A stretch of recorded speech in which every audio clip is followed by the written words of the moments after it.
Today's podcast features 3 stories that all involve people who got trapped. The audio from all 3 of these stories has been pulled from our main YouTube channel and has been remastered for today's episode. The links to the original YouTube videos are in the description. The first story you'll hear is called Deep Sea, and it's about the one place no saturation diver wants to end up. The second story you'll hear is called The Escape, and it's about a series of deep holes that lie behind a door. And the third and final story you'll hear is called The Chute, and it's about a legally blind person who went looking for their phone in an extremely hazardous place.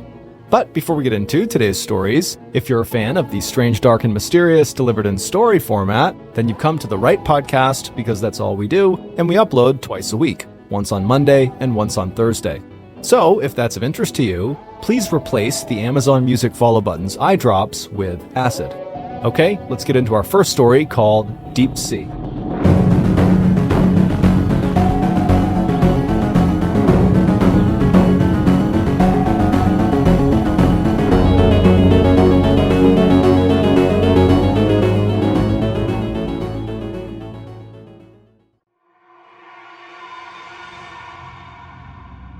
Something most people don't know is you can't just put scuba tanks on and then dive down to any depth and come right back up again. The compressed air inside of those scuba tanks would be a mixture of oxygen as well as most likely helium and nitrogen. And when you're breathing that compressed air, the oxygen would get breathed up and then not linger inside of your body. But the other inert gases, the helium and the nitrogen, they would be breathed up and then absorbed into your bloodstream, and they would stay there until you resurfaced. Now, it's completely harmless as long as you understand how it works getting those gases out of your body.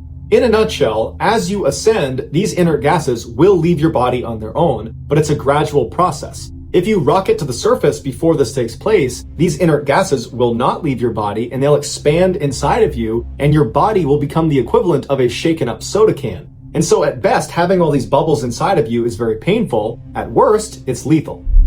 The term for this condition is decompression sickness, but it's better known as the bends. The way divers protect themselves from getting the bends is on their ascent, they do what's called a decompression stop. This is something that is planned into the dive, where they stop at a certain depth for a certain amount of time, and that guarantees the inert gases have diffused out of their body before they reach the surface. Now, the deeper you go, the more decompression stops you'll have to do, and the longer they will take. For example, ascending from 2,000 feet would take over 33 hours to do safely. But luckily, none of us are trying to dive down to 2,000 feet. Well, unless you're trying to be an oil and gas saturation diver. Saturation divers, or SAT divers, do construction and demolition at depths of up to 2,000 feet below the surface. But they don't spend 33 hours ascending after every single dive. Instead, after their dives, they're artificially kept at their working depth. The way this works is the SAT diver climbs inside of a pressure chamber on board a ship or on board an oil rig, and this chamber also doubles as their living quarters. There's beds and there's a bathroom, but it's laughably small and uncomfortable. It looks like a small submarine. And once they go inside, they seal the door and then they pressurize it to match the depth that they're going to be working at the bottom of the ocean. And then also there's another pressure chamber called the dive bell that's connected directly onto the side of the chamber, and that's also pressurized to match the working depth. When it was time for the SAT diver to go to work, they would put their dive gear on inside of the chamber, they would crawl directly into the dive bell, they would shut the door behind them and seal it, and then people outside of the dive bell would physically disconnect it from the chamber, and then using a crane, they would place it in the water and then lower it down to their working depth.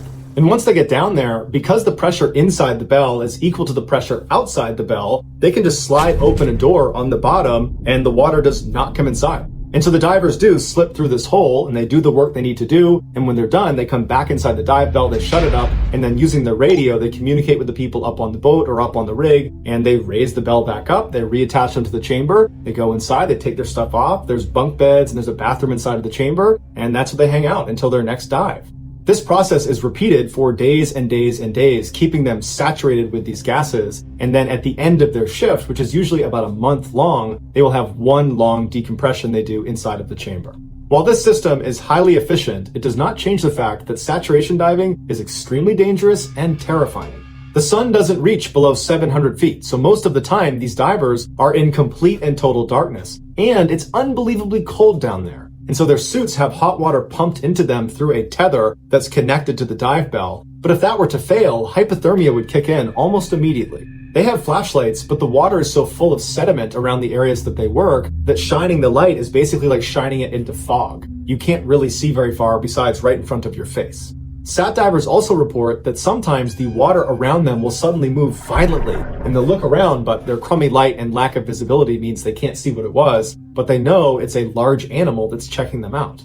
Other times, these fairly large fish will swim right up to them and come right under their light. It's almost like they're being affectionate with the diver. But they're not being affectionate. They're trying to hide behind the sat diver from some large predator that's out there watching them. Experienced sat divers have learned to just accept their harsh environment down there and don't easily get scared. But there is one thing that all sat divers are afraid of, and that is a lost bell. When sat divers are down at their working depth, the dive bell that's brought them down there is usually situated right next to them, just kind of floating in the water. And this dive bell is connected to the ship or the oil rig above by a cable. And if that cable were to snap, the dive bell would fall to the bottom and it would take with it the divers because they're always tethered to the dive bell. If the divers survived the crash to the ocean floor, they would then just be trapped and have to hope that someone comes down to get them at some point before they run out of air or they succumb to hypothermia.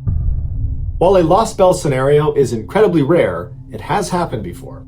On August 7th, 1979, Richard Walker was inside of a pressure chamber on board a ship in the North Sea. He was a saturation diver who for the past 10 days had been in saturation and honestly was just over it. He wanted to go home to his wife and his 15-month-old daughter. That evening, before his scheduled dive, he wrote in his journal, "Dear God, I just want to get out." Soon after writing this entry, he and his partner, Victor Giel, put on their dive gear and hopped into the dive bell. The bell was detached from the chamber and then brought over to the side of the ship, and right before they lowered it into the water, somebody noticed the location transponder that basically beamed up where it was down below had become loose, and so the decision was made to just remove it. And so after they pulled it off, they lowered the dive bell onto the water and then slowly lowered it down to their working depth, which was 485 feet. Once they got down there, they opened up the hole at the bottom of the bell, and then they began taking turns exiting the bell to go work on this underwater structure.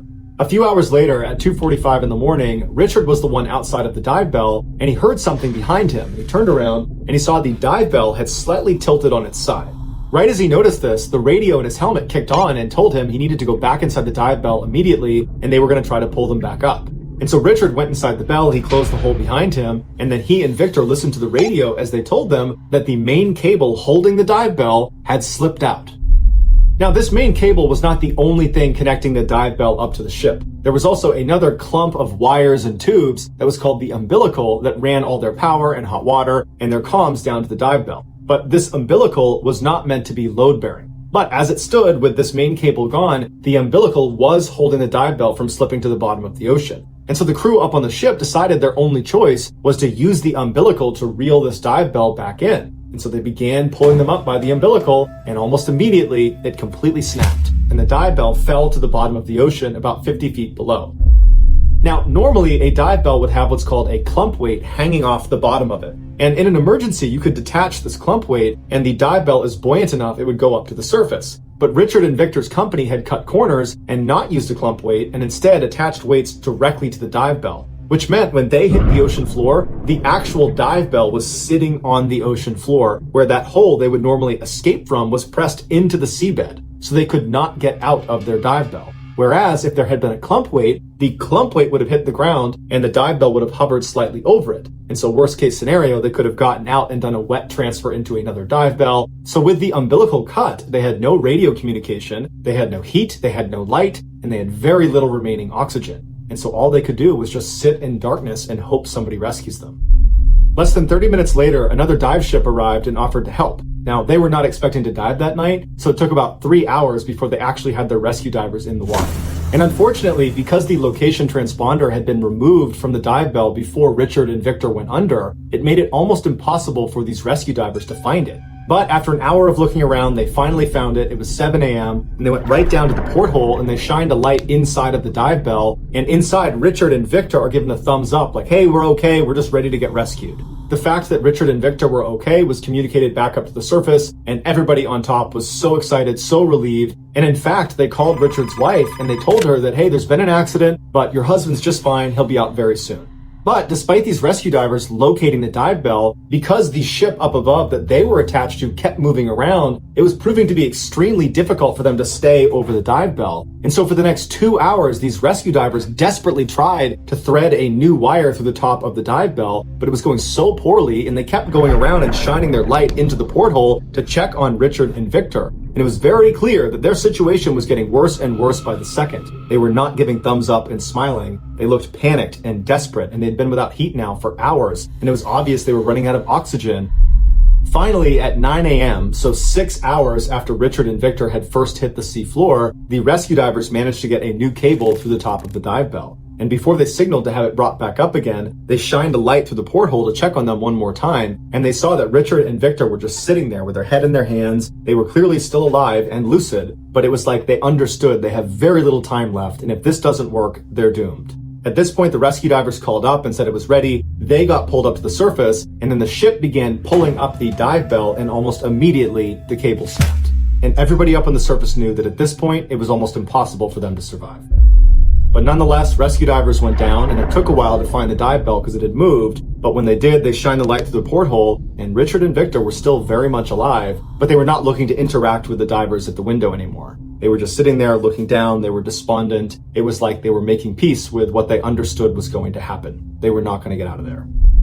And over the course of the next several hours, as these rescue divers tried desperately to get a new cable to the top of the dive bell, they kept checking on Richard and Victor, and each time they checked, they would slouch lower and lower in their seats until both of them were laying on their side. And then finally, the rescue divers got a cable through the top, and then afterwards, they went back up to the ship, and then the ship was able this time to pull the dive bell up and back on board, but when they opened the door, both Richard and Victor had passed away.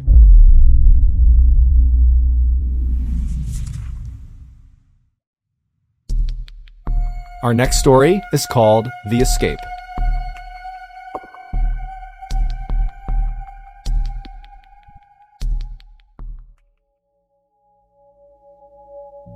On August 6th, 2018, a manager at a grocery store in Lancaster, California, which is a town about an hour north of Los Angeles, started getting complaints from his staff and from customers about a terrible smell coming from the front of the building. The manager, who had come in the back door that day and so hadn't smelled anything, began walking through the store towards the front in order to investigate. He only made it to the cash registers before he had to throw his arm over his mouth and his nose because the whole front half of the store reeked. The manager's first thought was that food must have somehow fallen somewhere out of view and it was rotting, and that was causing the smell. But when he went past the cash registers and went out the front doors, the smell got exponentially worse, and he noticed the smell was predominantly coming from this brown liquid on the ground that seemed to be leaking out of the base of one of the pillars that lined the front of the store. And so the manager thought, well, it can't be food that's causing this smell. It's got to be a sewer pipe leak that's happened right underneath this pillar, and it's seeping up through the cement, and that's what's causing the smell. And so the manager went back inside the store and he called a plumber, and then a couple of hours later, the plumber showed up. The manager pointed at the brown liquid out on the front and explained what he thought was going on, and the plumber looked at it and then looked at the manager and said, "There's no sewer pipe underneath here. So whatever that liquid is, it's coming from inside the pillar." And so the manager was stumped because this pillar and all the others in the front of the store were purely decorative. There's no reason anything would be leaking out from inside of them. There was nothing inside of them. And so the manager asked the plumber to pull off one of the bricks around the area where this liquid was coming from so they could see what was on the other side. And so the plumber got his crowbar and he began prying off one of the bricks. And then once it was loose enough, he pulled the brick away, revealing an opening into the pillar. And the two men got down and they looked inside, and what they saw horrified them. And they immediately backed up and they called the police. 5 days earlier, a 35-year-old man named Ray Rivera was pulled over by Lancaster, California police on suspicion of driving a stolen vehicle. As soon as the officer got out of their cruiser and began approaching Ray's vehicle, Ray peeled off down the road, turned the corner, and was gone. The officer immediately got back in their cruiser and took off after Ray, but he had gotten a huge jump start and he had fled into a highly populated and busy area where it would be relatively easy to blend in and disappear. The officer called for backup, and before long, there were dozens of other cop cars in the area looking for Ray, but no one could find him. A little while later, the police heard over the radio that a car matching the description of the one Ray had been driving had just crashed into a local grocery store. And so the police head over to the grocery store, and sure enough, there's Ray's white pickup truck crashed into the side of the building, but Ray is nowhere to be found. The police began asking witnesses at the store if they had seen the man driving the white pickup truck, and a few said they had. They said after he crashed, he leapt out of the vehicle and he ran inside the grocery store and then went up a flight of stairs to the staff-only area. The police went inside the grocery store and searched the staff-only area, and they searched the rest of the grocery store, but he wasn't there. And so they assumed at some point after going inside, he managed to slip back out again and had escaped on foot.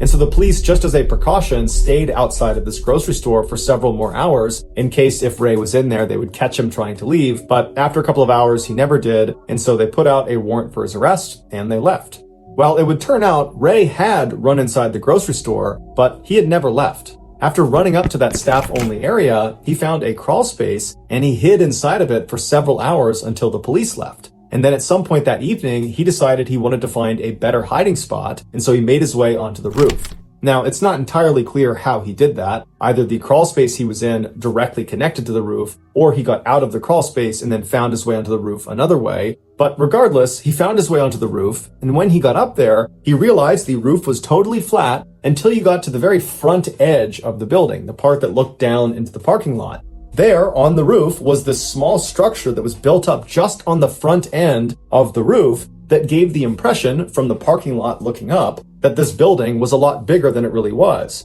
On the backside of this phony structure was a door that was accessible from the roof. Ray saw this access door and ran over to it. He tried the handle and it was unlocked. And so he opened it up and he went inside. Now, this attic-like space that sat on the front of the building really didn't have that much of a purpose to it. However, it did provide access to the insides of all of the pillars that lined the front of the store. And so it's believed that Ray, as soon as he walked inside, saw these openings and believed one of them would be the perfect hiding place. And so he lowered himself feet first into one of these hollow chutes. He got his feet and his legs, his hips, and most of his torso into this tight 9-inch by 17-inch space, but his shoulders were too broad. They would not fit into the pillar. And so he raised one arm over his head and he kept his other arm pinned by his side in order to make himself as narrow as possible. And this worked. Inch by inch, he began sliding deeper and deeper into this 2-story tall pillar until he was completely out of sight. But as soon as his shoulders had gone down into that pillar, he would have realized he had made a grave mistake. With one arm pinned above his head and the other pinned by his side, he would not have been able to pull himself back up out of this narrow space. He was stuck. And so he probably began squirming and trying to use his feet to try to get back up into the attic space, but all of that movement only made him slip farther and farther down into this pillar until his feet touched the ground at the absolute bottom. And so not only is he already in this totally compromised position that would have made it hard to breathe, he was also in such a narrow space that the walls of this pillar literally were crushing his chest, making it nearly impossible to get a full breath of air. And when he screamed out for help, nobody would have heard him because he was entombed inside of multiple layers of cement and brick. Also, making an already horrible situation that much worse, Lancaster, California was experiencing a very significant heat wave that month. And so all day long, the sun would have been blazing down on the outside of that pillar, heating up the inside like an oven. 5 days after Ray got trapped, the plumber removed that brick on the pillar, and he and the store manager bent down and looked, and they saw Ray's leg. The smelly brown liquid that had been coming out of the pillar that had alerted everyone to this in the first place was purge fluid, which is something that comes out of a decomposing body.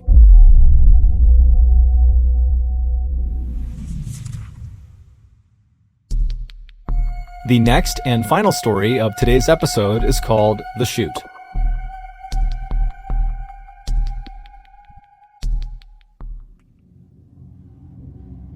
On July 30th, 2013, 56-year-old Roger Miro grabbed a bag of trash from his apartment and then walked out into the hall. He turned right and walked down the hall until he reached the trash chute, which was right on the side of the wall. He opened it up. It was like a mailbox. He opened it up. He dropped his trash bag inside. He closed the trash chute and then walked back to his apartment. When he got back inside, he instinctively reached down to his right pocket to grab his cell phone, but it wasn't there. So he grabbed his left pocket, wasn't there either. He checked his back pockets, he's fishing around, and he realizes he doesn't have his phone. So he figures, okay, I must have put it down somewhere in my apartment. Now, Roger was legally blind, so it made looking for small things in his apartment quite difficult, but nonetheless, he began looking all over his apartment for his phone. He started in the kitchen, he looked all over the place, checked all the surfaces, no cell phone. He went to the living room, to the bedroom, to the bathroom, but there was no cell phone. And so Roger thought maybe when he walked to the trash chute, he might have dropped the phone in the hallway. And so he left his apartment, he turned right, and he walked along, retracing his footsteps all the way to the trash chute. But all along the way, there was no phone on the ground. And so as he's standing in front of the opening to this trash chute, he thinks to himself, maybe I accidentally put my phone in the trash bag that I have now just dropped down this trash chute. And so as Roger is standing there wondering what he's supposed to do, one of his neighbors walked out into the hall and looked down and saw Roger standing there kind of inquisitively looking at this opening to the trash chute. And they asked Roger, what's going on? And Roger explained the whole phone situation. And the neighbor said, well, hey, why don't you go down to the first floor and ask the manager if you can get the key to the trash room on the first floor where all the trash goes. And so Roger said, thank you very much. He turned and made his way to the elevator, and the neighbor went back inside of his apartment. Roger went down to the first floor. He went to the manager's office. He knocked on the door. And when the door opened, the manager was obviously very busy with something. And Roger would say, hey, I'm just looking to get into the trash room. I think I might have accidentally thrown my phone away. And I just want to have a look in the trash to see if I can find it. Now, this manager knew he was not allowed to let anybody who lived in the apartment complex go into that trash room on their own. It was a dangerous space. And so the manager was supposed to go in there with them if they needed to go in and look around in the trash. But right when Roger went up to the manager's office, the manager was waiting for a very important phone call and so couldn't really leave his office. But the manager kind of empathized with Roger and felt bad for him and said, okay, you know what? I'll just give you the key. You can go in there on your own and go looking for your cell phone. I hope you find it. And when you're done, just bring the key back here. And so Roger said, thank you very much. He took the key, he left the office, and he made his way down the hall to the trash room. And when he got there, he unlocked the lock and went inside. A few hours later, Roger's wife came home from work, and when she got to the apartment, Roger wasn't in there. She tried calling his cell phone, but he didn't pick up. And so she walked around the apartment hoping there would be some indication of where he might have gone, like a letter or something, but there was nothing. And so Roger's wife was really concerned about this because this was totally out of character for her husband to go out at night on his own. And so she, operating on a gut instinct, called the police and reported him missing. And so a few minutes later, 2 police officers show up at this apartment building. They go up to Roger's apartment, they speak to Roger's wife, and then they go into the hall and they knock on some doors of other neighbors in the area. And after speaking with them, one of the neighbors who had seen Roger earlier said, hey, he lost his phone. And the last I spoke to him, he was going to go down to the trash room to try to see if he could find his phone down there. And so the officers go down to the first floor, they go to the trash room, and they try the door, and it's unlocked. And when they open up the door and they look inside, right in the middle of this totally nondescript windowless room that basically looked like a basement, was this huge green dumpster. And above the green dumpster, high up on the ceiling, was this round opening. And that was the bottom of the trash chute. So when people like Roger and the other people who lived in this apartment building dropped their trash down their respective trash chute on each floor, the trash would come tumbling down and literally fall out of the ceiling into the dumpster.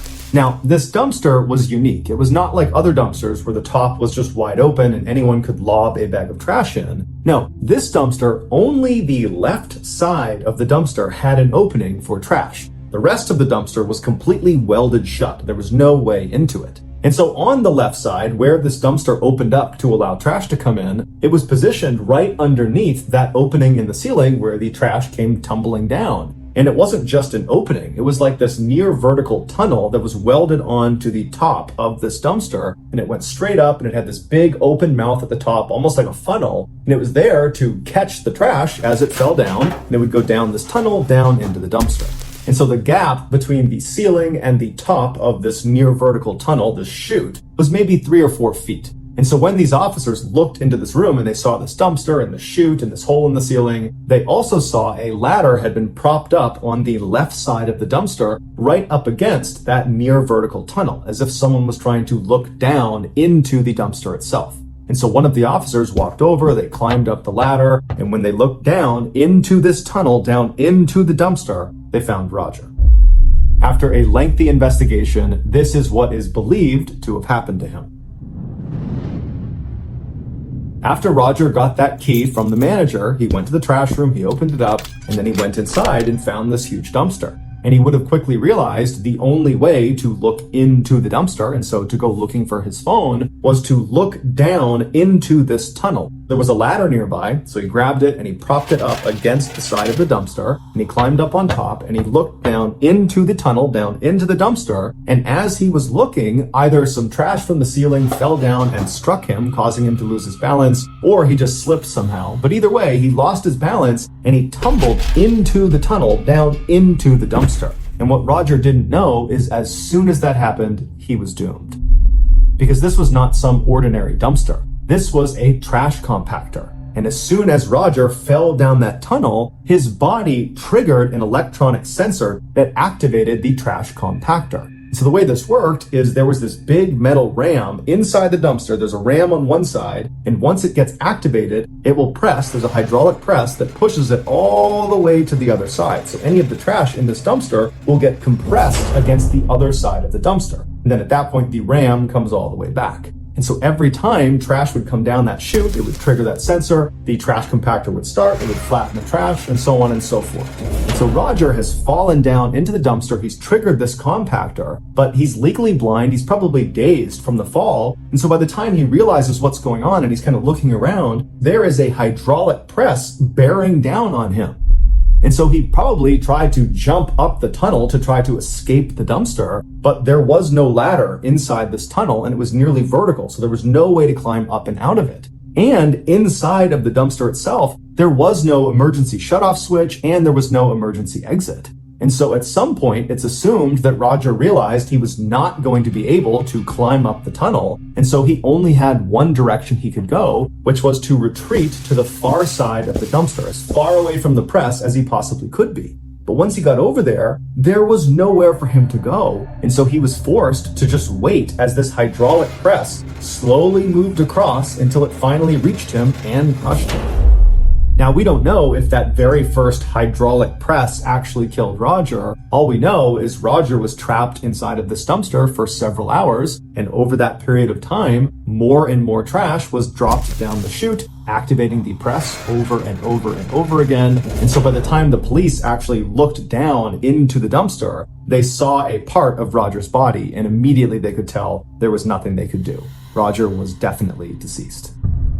Roger's wife would sue the manager of the apartment building, as well as the company that owned the apartment building, for their negligence, but the outcomes of that case have not been made public.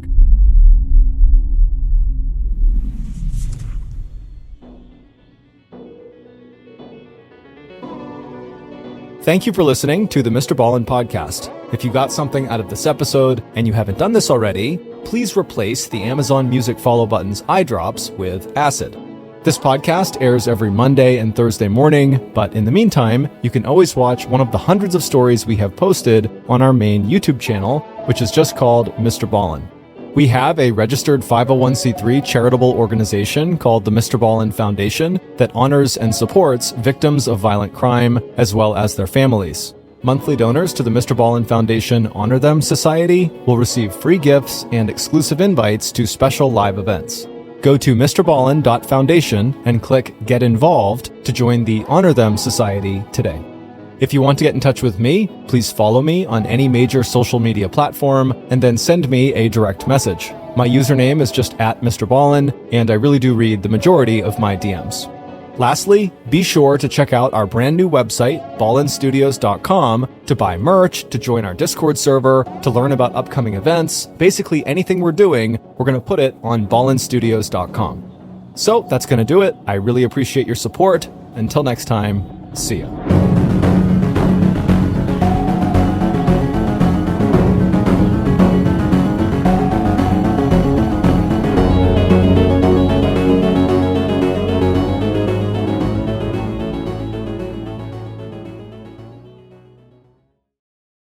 In February of 1985, a couple, a man and a woman, were sitting inside of a car chatting about their relationship when the woman finally just turned to the man and said, "Okay, you have to tell me. It's now or never."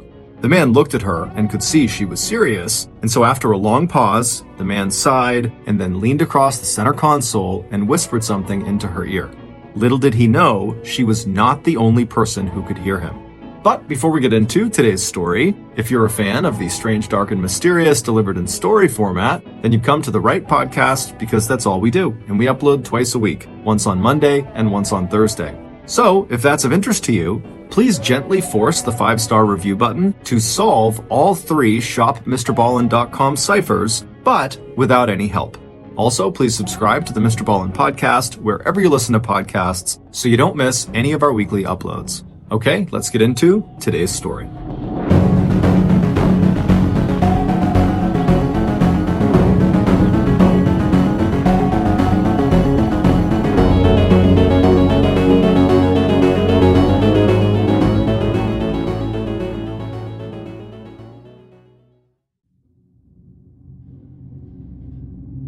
Maria Gonzalez would be very relieved when her employers got back from their vacation in Europe.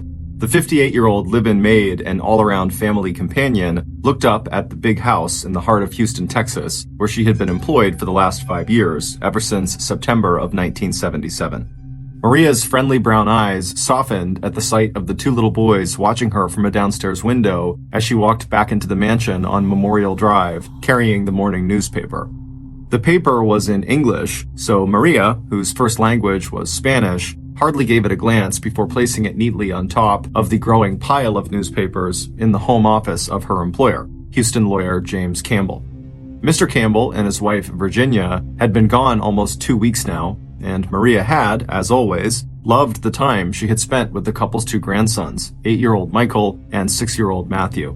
Maria and the boys had both arrived at 8901 Memorial Drive at nearly the same time. That was when Cindy, one of the Campbells' 4 daughters, had come back home to her parents following a divorce. Maria let out a sigh. Her feelings towards Cindy were a lot less warm than her feelings for the rest of the Campbell family. It had all happened 10 years ago, before Maria had joined the family, but everyone knew the story. In 1972, Cindy had run off to Colorado at the age of 17, and once she was there, she met and married a man named Michael Charles Ray. But right after her 2 boys were born, Cindy wanted out of the marriage, and her father had arranged the divorce, making sure that Cindy got full and exclusive custody of her kids. But then all Cindy had done was bring the boys back to the family home on Memorial Drive and hand them over to her parents to raise.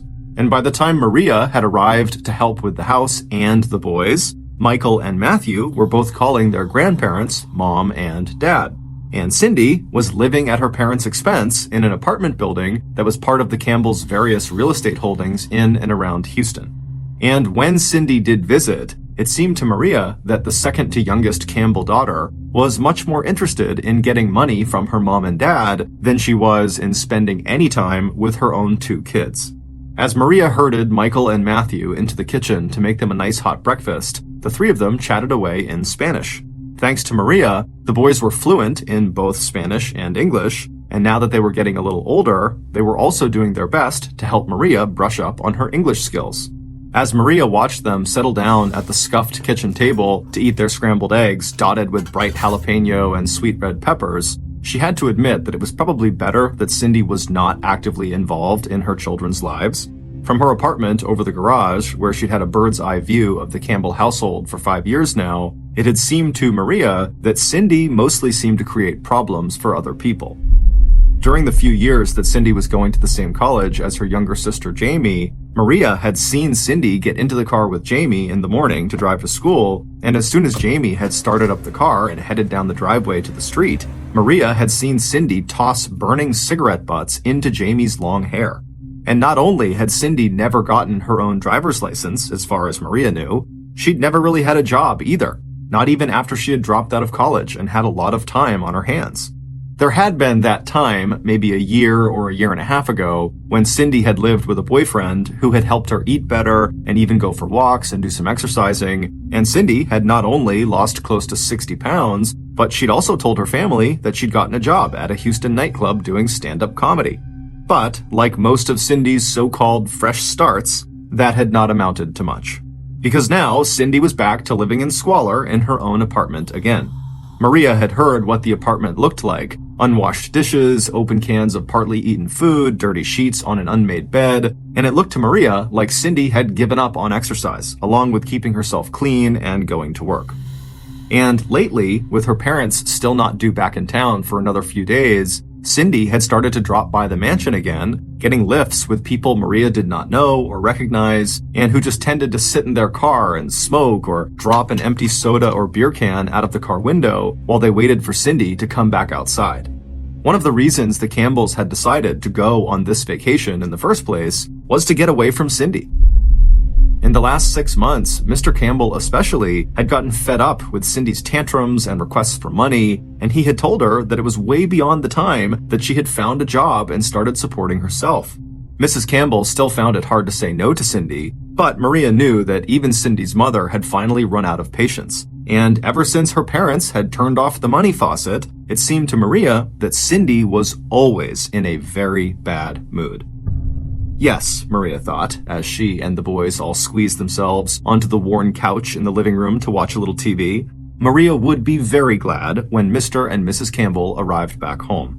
It had made Maria uneasy hearing Cindy clomping through the house. Maria was a very strong and capable woman, but she had decided that she would rather not be alone at the house when Cindy stopped by for those visits.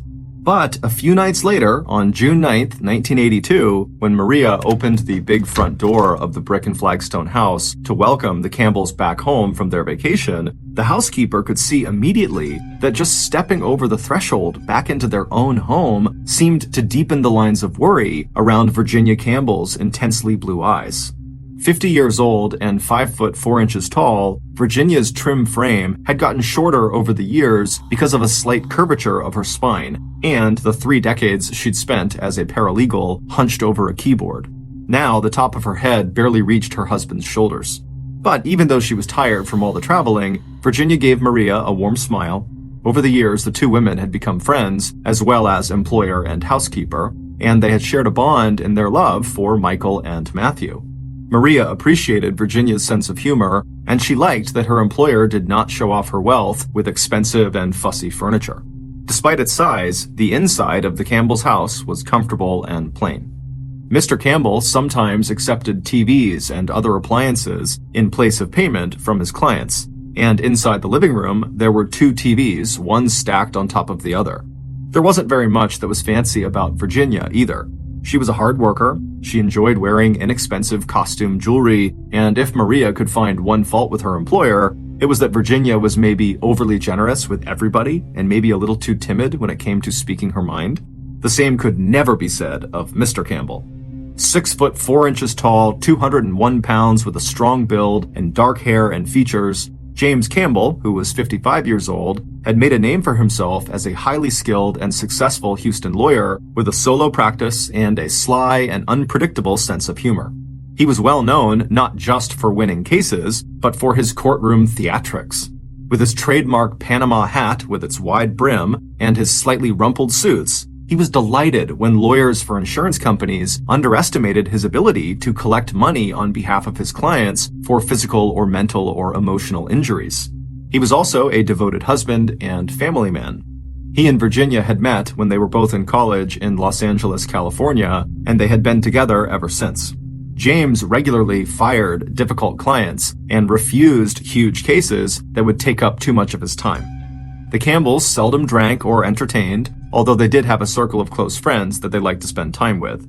James's only exercise was playing golf, and most of the time that he was out on the green, he was chewing one of his favorite brands of cigars. Now, even though the couple worked together in James's law office, both James and Virginia were thinking about retirement. In the last year, Virginia had had a health scare.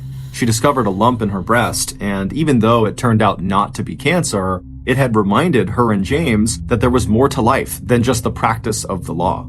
And even though the couple had done well for themselves financially, if they were going to retire, then they wanted to cut back on unnecessary expenditures, like continuing to support their 27-year-old daughter, Cindy. So, while their vacation was a welcome break for James and Virginia, it hadn't really done anything to solve the family's Cindy problem or change the resentment Cindy was feeling about her parents' decision to finally push her out of the nest. One look at Virginia's tired face, and Maria decided not to even mention Cindy's recent visit to the house while her parents were away. But Cindy herself had no intention of protecting her mother from worry. Instead, she seemed eager to make sure that her mother was as miserable as possible.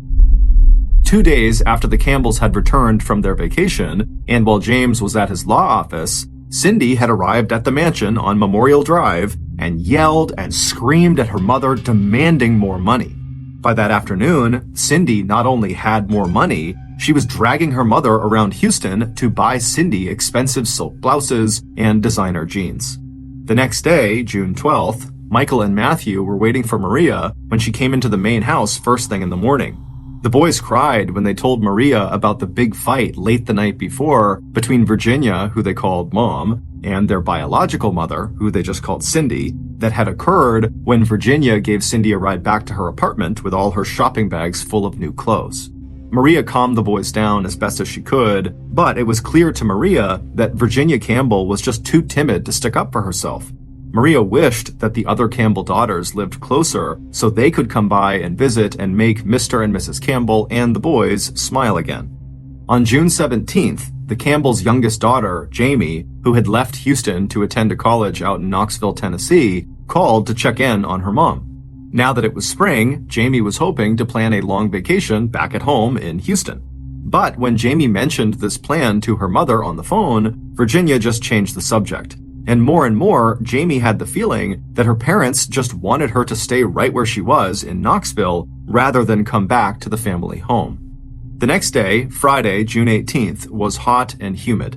But the spring flowers were in bloom, and the Campbells, including Maria, were all looking forward to an evening out at Houston's Memorial City Mall. And while Virginia did look delighted as she and Maria and Matthew strolled from shop to shop, with Virginia buying small gifts for each of them, when the three of them sat down in the mall cafeteria for a bite to eat, Virginia seemed so anxious and worried that she had no appetite for food.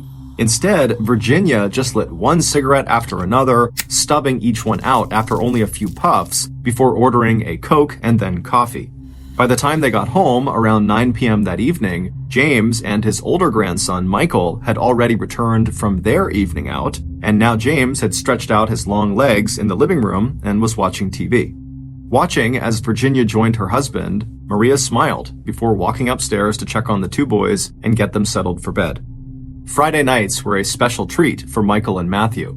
That was the one night of the week when they were allowed to drag their sleeping bags and bedding into their grandparents' master bedroom for a sleepover.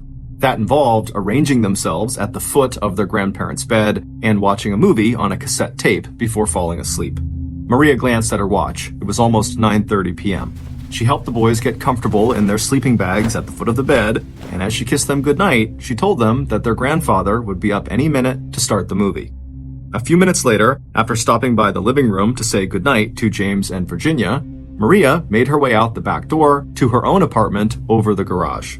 As she climbed the wooden stairs and looked up at the big Texas sky, Maria shook her head, wishing there was more she could do to help Mrs. Campbell.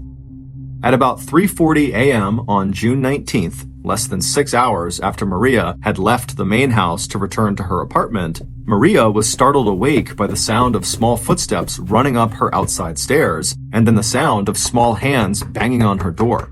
A moment later, Maria heard the frantic and terrified wails of Michael and Matthew as they begged her to let them inside. After stumbling out of her bedroom and opening the door, it took Maria another moment to understand what Michael and Matthew were telling her. As she leaned down to gather the boys into her arms, the oldest pulled on her nightgown and looked up at her, tears running down his face. And now he was practically screaming as he told Maria in Spanish that Mom and Dad, aka James and Virginia, were dead. "They just killed them! They just killed them!" the little boy kept repeating. And then, "Maria, please call the hospital, call an ambulance." At first, Maria believed the boys, both of them, had just had a terrible nightmare, but even as she offered to make them some sugar water and sit down at the table with them, Maria saw that the boys had wet their pants. This was no bad dream, they told her. This had happened. The boys had been asleep, and then the light came on, and then there were loud noises, and then it was quiet again. And when Michael had finally crawled out of his sleeping bag, climbed to his feet, and looked onto the bed, he had seen that his grandparents, Mom and Dad, were covered in red, and they were no longer moving. Maria still could not believe it, and she didn't know enough English to tell this fantastical story to the police. So instead of calling 911, Maria told Michael to call his uncle J.W. Campbell, James Campbell's older brother, who was also a lawyer. 20 minutes later, J.W. and his wife Brucine arrived at 8901 Memorial Drive. While J.W. waited in Maria's apartment with the two boys, Brucine and Maria made their way over to the back entrance of the main house and stepped inside through the unlocked kitchen door. A minute later, and the two women were standing in the doorway of the master bedroom, and Michael and Matthew had been right. James and Virginia Campbell were dead.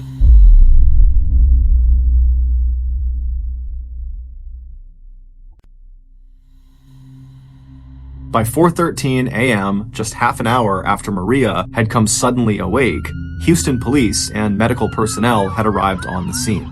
Two men in uniform told the small group of 3 adults and 2 children, who were now huddled in the driveway, to step way back from the house. And Maria and Brucine felt a bolt of fear as they understood what the officers were really saying to them, that the killer might still be in the house. Detectives Michael St. John and his senior partner Carl Kent got the call at 4:35 a.m. A big murder out on Memorial Drive in an especially affluent area of Houston known as the Golden Buckle on the Sun Belt. 20 minutes later, the 2 homicide detectives had arrived at the Campbell home and were met in the back of the house by an officer who told them that police had searched the house and it was empty except for the 2 victims. Stepping into the downstairs rooms, Detective Kent was surprised at how plain the inside of the house was, but when he stepped into the master bedroom, any thoughts about home decor just vanished, as his mind went blank with shock. As a veteran homicide detective, Carl Kent had seen his share of gruesome murders, but this was his first cold-blooded execution. And the fact that the bodies in front of him were inside one of the safest and richest neighborhoods in Texas made him feel like he was looking at an overdone and grotesque movie set rather than real life. Everywhere he looked, there was blood. It was spattered on the ceiling, it was dripping down the walls and pictures, it was sprayed onto the curtains, and it was soaking into the sheets and mattress where James lay on his back and Virginia lay on her side. 2 tan sleeping bags lay in a heap on the floor at the foot of the bed. Detective Kent wondered if the killer had even realized that the Campbells' grandsons and potential witnesses were lying right at the shooter's feet when the shots were fired. Detective Kent left his junior partner and the crime scene techs to do their work.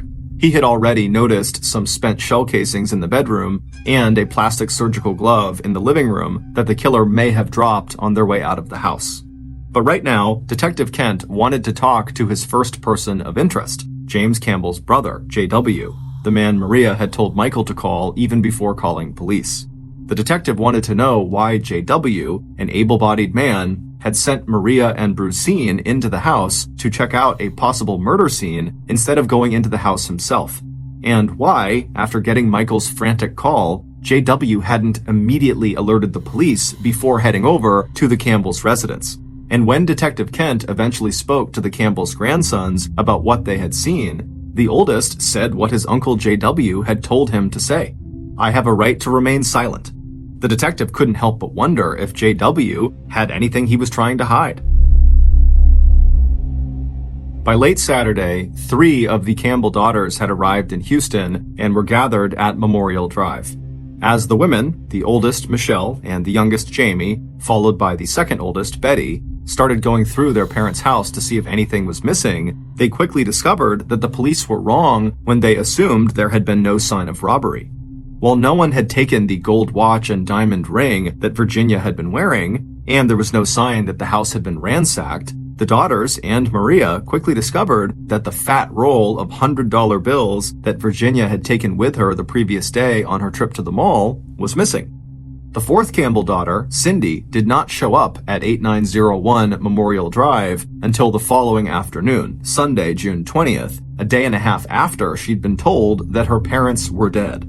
And when Cindy did arrive, she and the man driving her, David West, who was yet another one of her on-again, off-again boyfriends, both looked totally hungover. Investigators had already tracked down Cindy and interviewed both her and David. While police were still checking out their alibis, they both seemed pretty solid. David had driven Cindy to her parents' house at about 10 p.m. on the night of June 18th to get some money from her mom, and David had waited in the car. After that, Cindy and David spent the night going out to eat, then attending 2 different parties where they were seen by multiple witnesses before ending the night at David's house well past the time when the Campbells were murdered. And even though Detective Kent and other investigators would hear plenty of stories about the fights Cindy had with her parents over money, police could find nothing in her background or David's to suggest that they could be tied to the murder. As for the other sisters and James's brother, J.W. Campbell, it would turn out that all of them too had solid alibis. And that was the problem. From the very start of the investigation, detectives were hampered by the lack of any useful physical evidence they had collected from the crime scene. They had discovered shell casings along with silver-tipped bullets, a kind of ammunition favored by professional shooters, but there was no murder weapon. They had discovered the point of entry into the Campbells' house, a downstairs den window that had been left unlocked, and in front of the window, a sofa that Maria told them had been pushed out of its usual place under the window. Outside the window, they found footprints that looked like they belonged to a pair of men's boots, along with a few cigarette butts, and inside the house, they had found that single blue surgical glove that the killer must have dropped on their way out of the house. Today, crime techs would have been able to run DNA tests on the cigarette butts and inside of the surgical glove, but back in 1982, the only forensic tool police had were fingerprint tests, and the killer, who appeared to have worn gloves during the attack, had not left any prints at the scene. But even without any solid leads, police continued the slow process of investigating every other clue they could find. They interviewed James Campbell's clients and anyone else whose name came up as someone James had crossed in a court case. They also tracked down Cindy's ex-husband and the father of her children, Michael and Matthew, but it turned out that in addition to having an alibi himself, the boys' biological father had no interest in getting custody of the boys. The same was true of Cindy. On June 23rd, the day after her parents' funeral, Cindy had arrived at the house to take Michael and Matthew home with her. Over the objections of both Maria and the children and her sisters, Cindy had marched out with Michael and Matthew. But less than a week later, she had given up completely on parenthood. Police got a call from the DePelchin Children's Center and Adoption Agency saying that Cindy Campbell had just turned her 2 young boys over to the center. After police went to the orphanage and retrieved the children, the Campbells decided that the safest place now for Matthew and Michael was to stay in the care of their uncle, J.W., a lawyer, and his wife, Brucine. Over the next 4 months, the Houston police racked up so much overtime investigating the Campbell murder that they could only put in for half of it and still expect to get paid. They followed up on tips that the mafia might be involved. They followed tips from a prison inmate bragging about slitting the throats of some rich couple in Houston. And because Cindy's 3 sisters had zeroed in on Cindy as their prime suspect, the police did spot surveillance checks on Cindy and on David, even though the couple seemed to have broken up and gone their own separate ways. But even as the investigation slowly sputtered to a halt, the family drama among the Campbell sisters was just swinging into high gear. Cindy wanted her parents' house sold and the estate settled right away so she could get her share of her parents' money. But it turned out that most of the Campbells' wealth was tied up in real estate, not cash or stocks or bonds, and Cindy's sisters wanted to hold off on selling the house or other real estate holdings until the market improved and they could get a better price.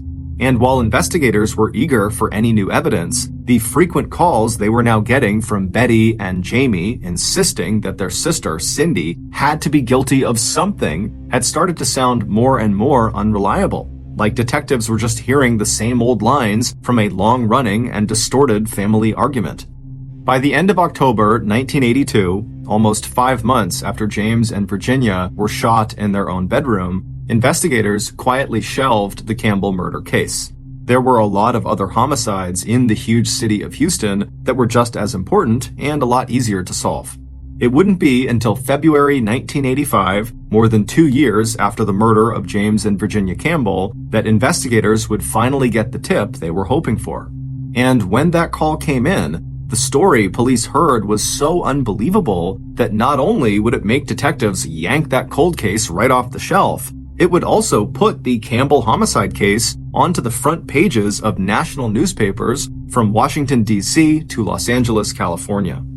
Based on that big tip and follow-up work by police, here is a reconstruction of what really happened in the early morning hours of June 19, 1982, at the Big Brick House on 8901 Memorial Drive in one of Houston's most affluent neighborhoods. At 2:30 a.m. on Saturday, June 18th, the Campbell's killer cleaned the .45 caliber pistol one more time before sliding the magazine of silver-tipped bullets inside. By 3 a.m., the killer had inspected the rest of the gear, smeared mud on the license plate of the car they'd be driving so no one could read all the numbers, and slipped on a tight-fitting pair of plastic surgical gloves. Then the killer slid behind the car's steering wheel and eased out onto the main road that led west to Memorial Drive and the Campbell house. As the killer neared the Campbell Street, they turned off their headlights and pulled their car onto the shoulder of the road on the opposite side of the hulking brick and stone house with the red tile roof. The time was 3:20 a.m. The .45 was tucked into the killer's shoulder holster, and a white hockey mask that goalies wore to protect their entire face fits snugly over the black ski mask underneath. Crossing the road to the front gate that blocked the entrance to the Campbell's property, the killer, careful not to make any noise, unwound a heavy metal chain that was wrapped, but not locked, around the latch. Stepping to the rear wall of the house, the killer found the window that looked in on the den. After easing the screen out, they began to work the window until it slid up just far enough that the killer could slip inside the house. A moment later, after pushing aside a sofa that had been under the window, the killer had crossed the den and then the living room, headed for the curved stairway to the second floor. Before placing their boots soundlessly on the first tread, the killer gently released the safety on the .45 caliber pistol in the shoulder holster. At the landing, the killer paused to listen. The big house was quiet. Turning to the upstairs hallway that was faintly lit by a nightlight plugged into an electrical outlet in the woodwork, the killer went up the last few steps to the second floor. Ignoring the closed doors on either side of the hallway ahead, the killer stopped at the first door on the right. They reached out a gloved hand and slowly turned the knob, pushing the door to the master bedroom open just an inch at a time. Stepping into the room, the killer saw that the queen-sized bed was positioned so the headboard was to the killer's right. The killer could just make out the figures of James and Virginia Campbell asleep on top of the covers.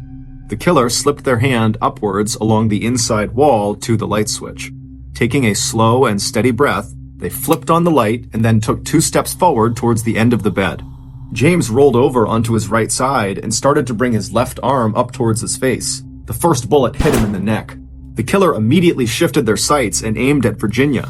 As the killer pulled the trigger again, Virginia moved slightly, and the first bullet grazed her upper arm.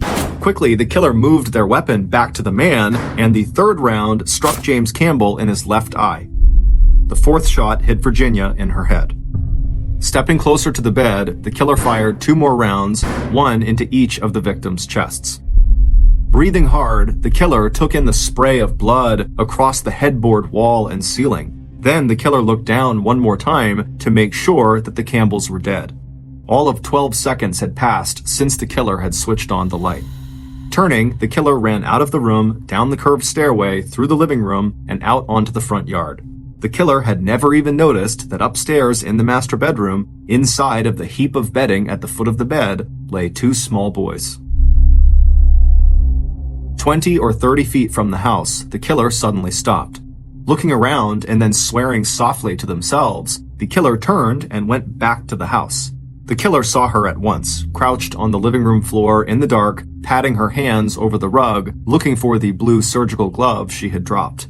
Even without her black ski mask on, with her hair tucked inside of the man's hat and dressed in a man's coat and boots, it would have been hard for anyone to recognize the figure as Cindy Campbell. Sweating under the hockey mask and his hooded field jacket, David West grabbed Cindy's arm and pulled her to her feet. "Come on," he told her, "let's go." A few seconds later, they were both back inside of the car to Buffalo Bayou, a marshy body of water in Houston where they would get rid of everything that could connect them to the murders they had just committed. The plot to kill James and Virginia Campbell started to take form 2 years earlier, back in the fall of 1980. That's when a 22-year-old ex-Marine named David Duval West first met Cindy Campbell. The meeting happened totally by chance at the Student Center at the University of St. Thomas in Houston, where Cindy and her younger sister Jamie were both students. David was not a student, but he sometimes came to the Crooker Student Center to eat lunch. The two sisters were sitting there together one fall afternoon when David walked in and, recognizing Jamie as a girl he had once dated, walked over to their table to say hello. When Jamie introduced David to her older sister, Cindy, at first, David was repelled by Cindy's physical appearance. David only liked women who were slim and attractive in a very conventional way. At 5 foot 4 inches tall and weighing 180 pounds, Cindy, with her stringy brown hair and round face, could hardly have been further from David's ideal. Except that David found himself noticing how long Cindy's eyelashes were and how her hazel eyes had an exotic tilt to them. And the second time he bumped into Cindy a few weeks later, he stopped again to talk. And this time he told her that she could actually be very attractive if she just lost a little weight and tried a little harder with her appearance. A few days later, David got a call from Cindy. She asked David out on a date, and David said yes. When Cindy hung up the phone, she turned to her sister, Jamie, who was sitting in the same room with her at 8901 Memorial Drive, and Cindy said this about David, quote, "He's really gross, he looks like a pig, but you know what? He'd be easy to train." End quote. And it would turn out that Cindy was right. David was very easy to train. By the spring of 1981, Cindy had dropped out of college and had been living with David for 6 months. He'd put her on a diet and prescribed a regular regimen of exercise, and Cindy had lost 50 pounds. She still wasn't interested in getting a job, but David was so proud of how successfully he was managing Cindy's weight and appearance that he didn't mind supporting her. And now, everywhere they went, men admired Cindy. And Cindy had decided to take a gig as a stand-up comic at the bar where David worked as a bartender. But even as David congratulated himself on having created his own perfect woman, Cindy was busy drawing David into a tangled web of lies. According to Cindy, she had been relentlessly and continually abused ever since she was a child by her parents, by her sisters, by her first husband, and by every boyfriend she had ever had. She had been hit, pinched, tripped, beaten, cut, neglected, and humiliated in every way imaginable. But according to Cindy, the worst thing that had ever happened to her was getting sexually molested by her father.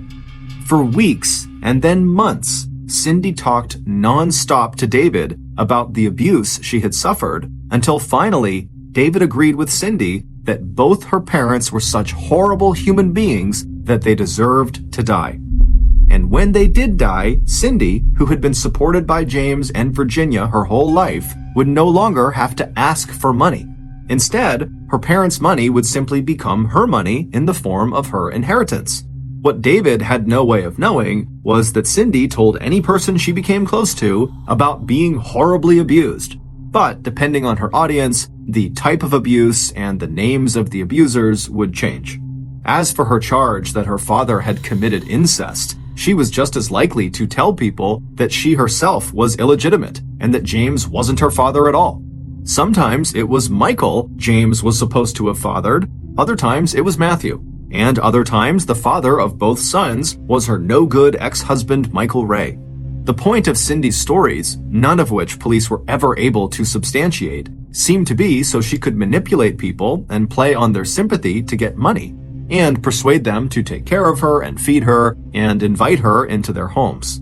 Even after Cindy left David and moved on to other boyfriends, she always popped into David's life either to rekindle their sexual relationship or ask for some kind of help, and each time she made sure she reminded him about what she claimed her father had done to her. And by early spring 1982, when James and Virginia decided it was time for their daughter Cindy to go get a job, Cindy returned to David, and when she did, it was to tell him that suddenly her father had started making inappropriate advances towards her, and Cindy wanted David to kill both James and Virginia Campbell. So, while James and Virginia began planning their trip to Europe with a return date of June 9th, David and Cindy began to plan exactly how they were going to kill them. And by the evening of June 19th, David and Cindy were ready to put their plan into action. Weeks earlier, David had picked up a Combat Commander .45 caliber pistol from one of his friends, and he'd been going to a local shooting range to brush up on the marksmanship skills he had learned in the Marines. He'd also bought jackets, coats, ski masks, and boots for himself and Cindy, so even if anyone saw them, no one would recognize them. While her parents were in Europe, Cindy started dropping by the house on Memorial Drive. Not only did she help herself to towels and food, she also began trying the downstairs windows to see which one opened with the least amount of noise and effort. On the evening of June 18th, 1 hour after Cindy's parents and Cindy's sons and Maria had all returned from their evening out on the town, David drove Cindy to her parents' house at 10 p.m. so Cindy could get some cash from her mother. But the real purpose of that visit was to unlock the window in the den, so when Cindy and David came back at 3:30 in the morning to kill Cindy's parents, they would have a way to get inside the house. After that short visit to 8901 Memorial Drive, Cindy and David carefully set up an alibi, making sure they were seen at several parties that were too big for anyone to remember exactly when they left, only that they were there. And then, at 3:20 a.m., dressed to kill, David pulled the car they were driving up onto the shoulder of the road directly across from the Campbell's mansion. And when David slid into the Campbell's house through the den window that Cindy had left unlocked, Cindy was right behind him. And it was Cindy who led David up the stairs to her parents' bedroom. And it was Cindy who flipped on the lights just before racing back downstairs, where she dropped that blue glove to wait for David. And for months after the murders, it looked like David and Cindy may have committed the perfect crime. They only had one moment of panic when they realized that Cindy's boys were actually in the Campbell's bedroom when the murders were committed and might be able to ID them.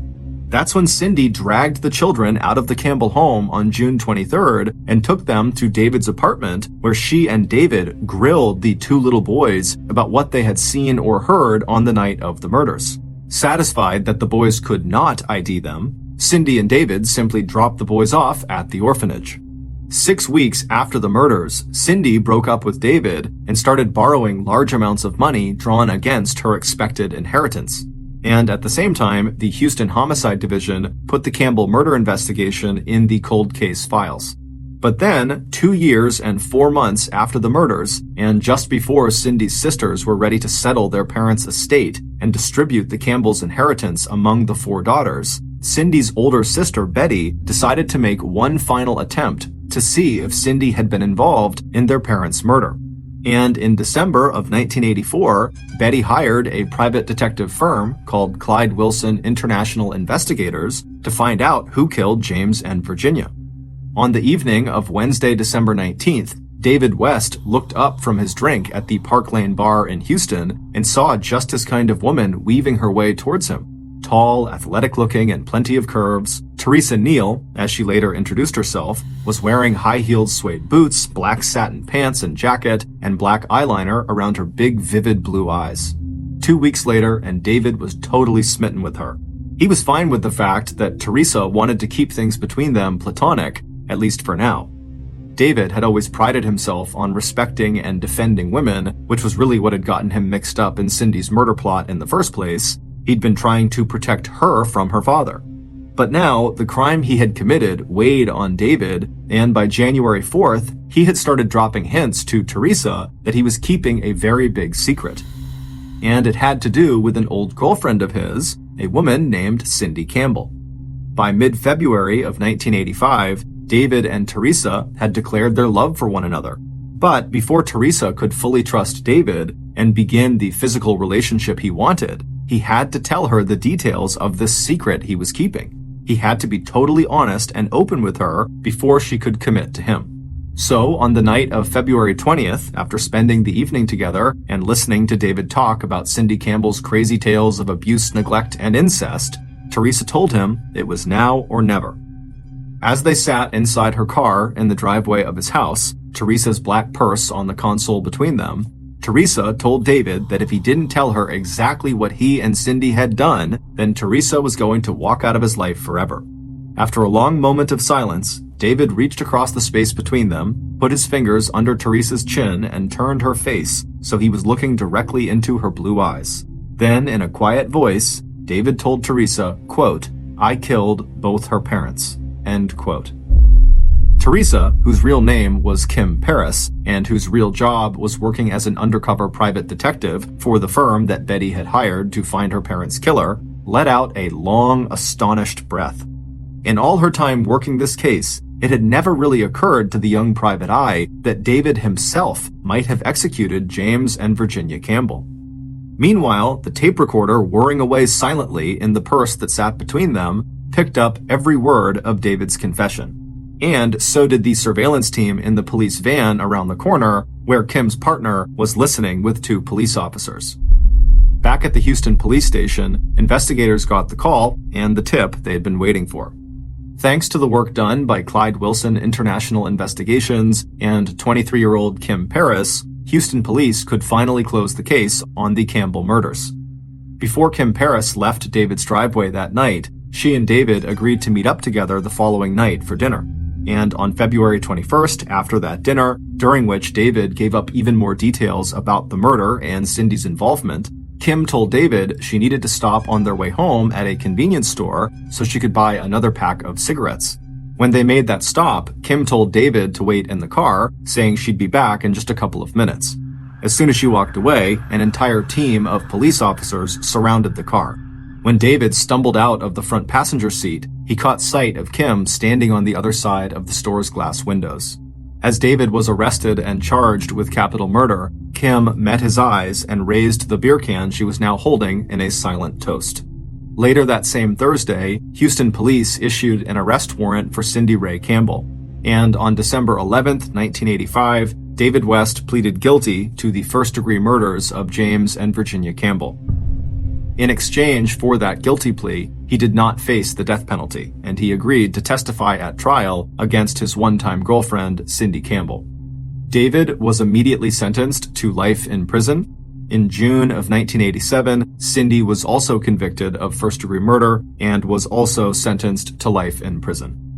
David is still incarcerated today at Ramsey Correctional Center in Brazoria County, Texas. As for Cindy, on September 13th, 2021, while serving her life sentence at Mountain View Women's Prison in Gatesville, Texas, she died of natural causes. She was 65 years old.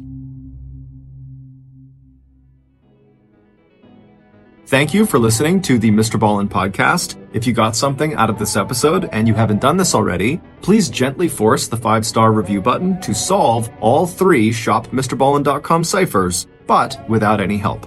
Also, please subscribe to the Mr. Ballen podcast on Amazon Music, because starting November 1st of this year, 2022, our podcast is only going to be available on Amazon Music. However, from now until November 1st, you can still get the podcast on all platforms: YouTube, Spotify, Apple Podcasts, Google, everywhere. This podcast airs every Monday and Thursday morning, but in the meantime, you can always watch one of the hundreds of stories we have posted on our YouTube channel, which is just called Mr. Ballen. We now have a registered 501c3 charitable organization called the Mr. Ballen Foundation that makes it as easy as possible for you to join me, my family, and my team in supporting those whose lives have been most impacted by violent and heinous crimes. Monthly donors to the Mr. Ballen Foundation Honor Them Society will receive free gifts and exclusive invites to special live events. But the real reward is helping to create a new ending to the story for victims of violent crime. Go to mrballen.foundation and click Get Involved to join the Honor Them Society today. If you want to get in touch with me, please follow me on any major social media platform and then send me a direct message. My username is just @MrBallen, and I really do read the majority of my DMs. Lastly, we have some really cool merchandise, so head on over to shopmrballen.com to have a look. So that's going to do it. I really appreciate your support. Until next time, see ya.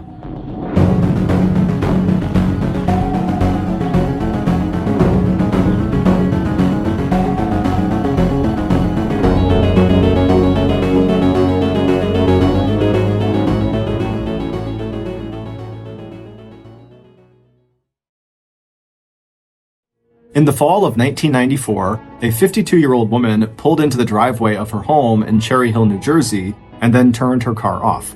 As she sat there for a minute chatting with her daughter on the phone, she was suddenly startled by someone running up and knocking on her car window.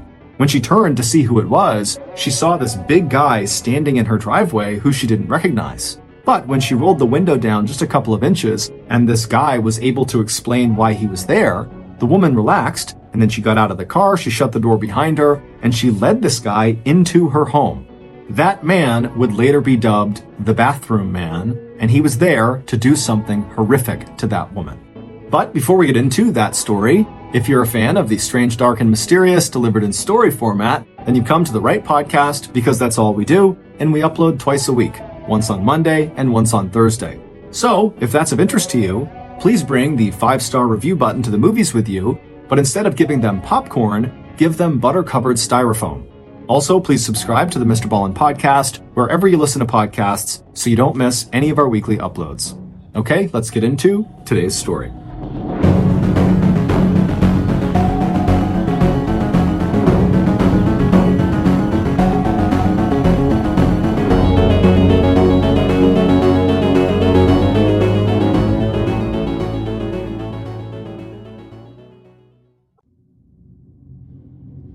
It was another beautiful day in late October 1994.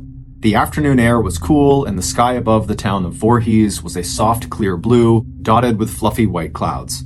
As 52-year-old Carol Newlander stepped out the door of Classic Cakes Bakery onto the sidewalk, she stopped for a minute and tilted her face upward to enjoy the feel of the light breeze and sunshine. With her eyes closed, she could forget for a few seconds that she was standing in a strip mall in northern New Jersey surrounded by parking lots, and that pretty soon she'd be joining the hundreds of other drivers on the crowded highway that led south from Voorhees to Carol's home in neighboring Cherry Hill. Carol let out her breath and opened her eyes.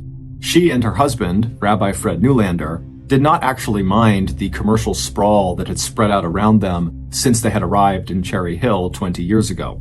That was when Fred had gotten his first job as assistant rabbi at a Jewish synagogue in Cherry Hill named Emmanuel Temple. A rabbi is a spiritual leader and religious teacher of a Jewish community or congregation. In the 2 decades since their arrival, as Cherry Hill's population grew, so had the Jewish community that now made up almost a third of Cherry Hill's 70,000 residents. Many in that community were ethnic Jews, people who can trace their ancestry back to the land of Israel, and others were non-ethnic Jews who had converted to Judaism. And just a few years after taking that job as assistant rabbi at Emmanuel Temple, Fred had gone on to found his own synagogue named Makor Shalom, which is Hebrew for source of peace. Central to Judaism is the belief in one God who revealed himself through ancient prophets. But Fred's new synagogue also focused on adapting the 3,800-year-old religion to the social and cultural conditions of the modern world. And Fred's gamble had paid off big time. By 1994, Makor Shalom had grown from a few families meeting in members' houses into the largest Jewish temple in Cherry Hill, with a congregation of almost 4,000 members. And Fred and Carol had moved from their small apartment to a comfortable 4-bedroom colonial house in one of the many subdivisions that had slowly but surely nibbled away at what had once been Cherry Hill's rolling farmland. But during those years, Fred was not the only one finding success. The last 2 decades had also been very good to Carol. She and Fred had had 1 daughter and 2 sons, and all 3 children were now either working or going to college or medical school. And 10 years ago, as Fred was busy building his congregation, Carol had decided to pursue her own dream. Working right out of her kitchen in their home at 204 Highgate Lane, Carol had poured her boundless energy into starting a business baking kosher cakes and selling them to local restaurants. With such a large Jewish community in Cherry Hill, Carol had recognized that there was an unmet demand among that group of customers for cakes and sweets that met strict Jewish dietary guidelines. And it would turn out the Gentile, non-Jewish residents of Cherry Hill were just as enthusiastic about Carol's cakes and cookies as the Jewish population was. So before long, what had started out as first Carol, then a handful of close friends making cakes in their ovens at home, had grown into Classic Cakes Company, with 2 large retail stores, one in nearby Audubon, and the other right there where Carol was standing, at the Eagle Plaza Shopping Center in Voorhees. Now, Classic Cakes employed close to 50 people, and combined sales from both bakeries easily topped $10,000 a day. And now, Carol thought to herself as she shouldered her purse and turned toward her own car out there in the parking lot, It was time to get on to the second half of her workday. It was Tuesday, October 25th, and on every Tuesday in the late afternoon, Carol and the other managers of Classic Cakes got together for their weekly business meeting in Cherry Hill, at the home of the company's director of human resources. It was a meeting that often lasted as long as 3 hours. But as Carol walked over to her dark Toyota Camry out in the strip mall parking lot, opening the car door and slipping into the driver's seat, that sense of peace she had felt when she had looked up at the sky a few minutes earlier had left her. In its place was a sense of uneasiness. It had to do with her husband, Fred, and the 6-month sabbatical that he had taken at the beginning of this year. A sabbatical is an extended paid leave period that gives an employee a chance to travel and study. And in Fred's case, the other staff at his synagogue had basically encouraged him to take this sabbatical, almost like it was a reward for all the hard work managing such a big congregation. And Fred had been excited about this sabbatical, but instead of using it to travel or study like most people do, Fred just used the time to grow out his thinning gray hair into a long ponytail, and then just kind of hung around the house in Cherry Hill and at his synagogue, Makor Shalom. Over the last 10 months, her husband had also become increasingly critical of his assistant rabbi, and to Carol, even after his sabbatical period had ended, Fred had seemed very distracted and preoccupied. Now, as Carol drove her car out of the Eagle Plaza parking lot and headed towards Route 70, she tried to reassure herself that Fred's change in behavior couldn't possibly have anything to do with their marriage. After all, they'd been together for almost 30 years, and during that time, Carol had come to know and cherish the qualities that made her and Fred such a strong couple. Where Fred was charismatic and bold, Carol was practical, warm, and good at listening to people. While Fred inspired people, Carol had a knack for making them feel like she was a trusted member of their family. And even though they had come from such different backgrounds, Carol and Fred had formed a loving and productive partnership. Carol, who had been born to wealthy parents, had grown up on the ocean side of New York in a big house with grounds that rolled down to the shore of Hewlett Bay. Fred, who was 1 year older than Carol, was the only child of immigrants who had grown up in the blue-collar section of Queens, New York, where his father had run a struggling dry cleaning business and his mother had stayed home to take care of Fred. Carol and Fred had met on a blind date when they were both in college. Fred was studying religion at Trinity University in Connecticut, and Carol was studying psychology at an exclusive women's college in Massachusetts. Carol, who was small and elegant with auburn-colored hair, intelligent dark eyes, and great taste in clothes and jewelry, was instantly attracted to Fred, whose physical strength and rugged good looks made him seem much taller than his 5 feet 4 inch tall frame. The attraction was 100% mutual. The two of them got married in 1965, moved to Queens, where Fred was later ordained as a rabbi, and by 1971, Cherry Hill, New Jersey would become the Newlanders' permanent home. And while Carol knew that the passage of the years and the daily routines of everyday life were bound to take the edge off the passion and romance that had brought her and Fred together 3 decades earlier, but she still felt that same attraction to Fred, and she knew that he felt the same way about her. Besides, in less than a week, they'd have some much-needed time to spend together when they headed up to New York this Saturday, October 29th, to visit some relatives. With this comforting thought in mind, Carol dragged her thoughts back to the work ahead of her. And by 4 p.m., after stopping on her way to run a couple of errands, Carol pulled into the driveway of the house where she would meet with her management team. A few hours later, Carol was once again back in her Toyota Camry, but even now her workday was not quite finished.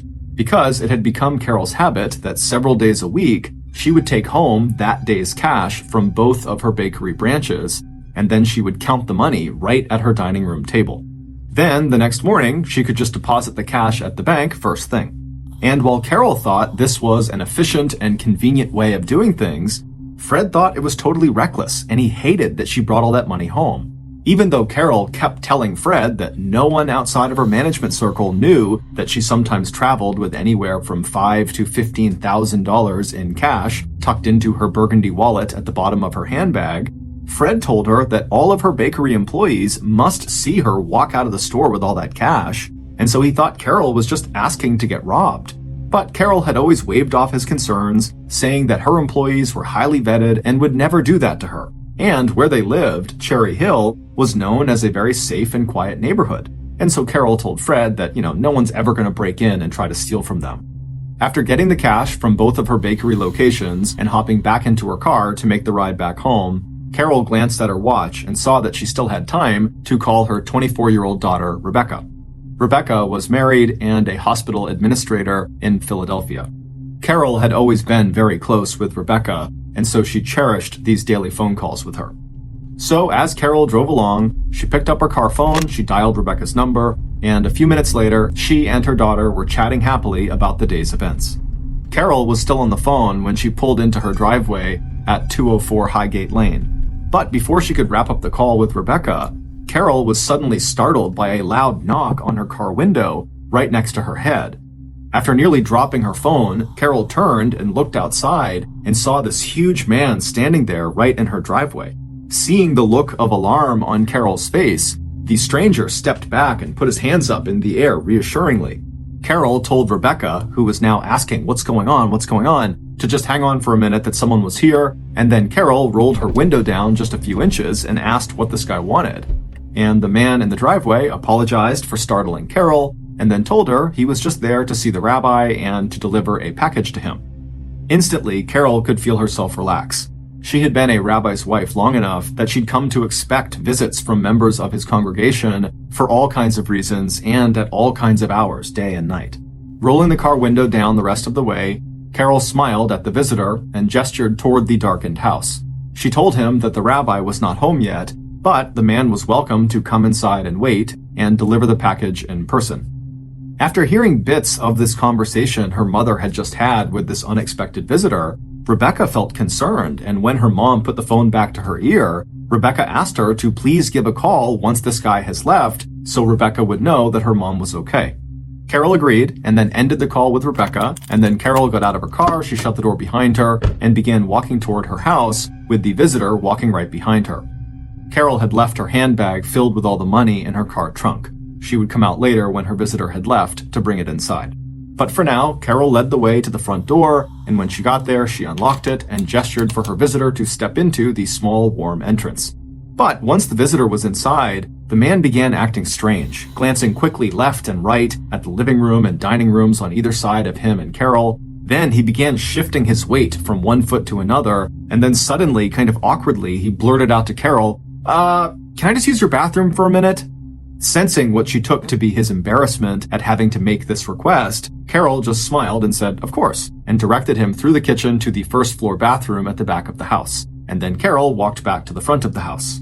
When the man returned a few minutes later, Carol was standing near the front door looking through the mail that had been delivered that day, and she told the visitor that he was welcome to take a seat in the living room. But the big man just thanked her, said he was sorry for bothering her, and just handed Carol a plain white envelope and asked if she could give it to the rabbi. And then the visitor reached his hand out to open the front door.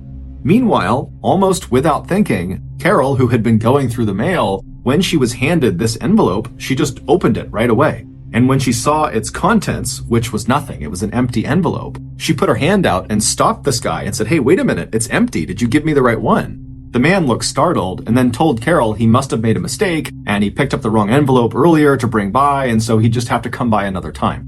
And then, without waiting to hear what Carol had to say, this man very quickly left the house and disappeared into the darkness. Back inside the house, Carol just tore up the empty envelope and dropped it into the wastebasket. Then she picked up the cordless landline phone and dialed Rebecca to tell her daughter that she didn't need to worry, that the man was gone. And as Carol told her daughter about this guy, she laughed and smiled to herself as she described how he came in and just used the bathroom, gave her an empty envelope, and then ran away. It was just another day in the life of a rabbi's wife. An odd but funny story that Carol would tell friends a couple of times in the following couple of days before forgetting all about it.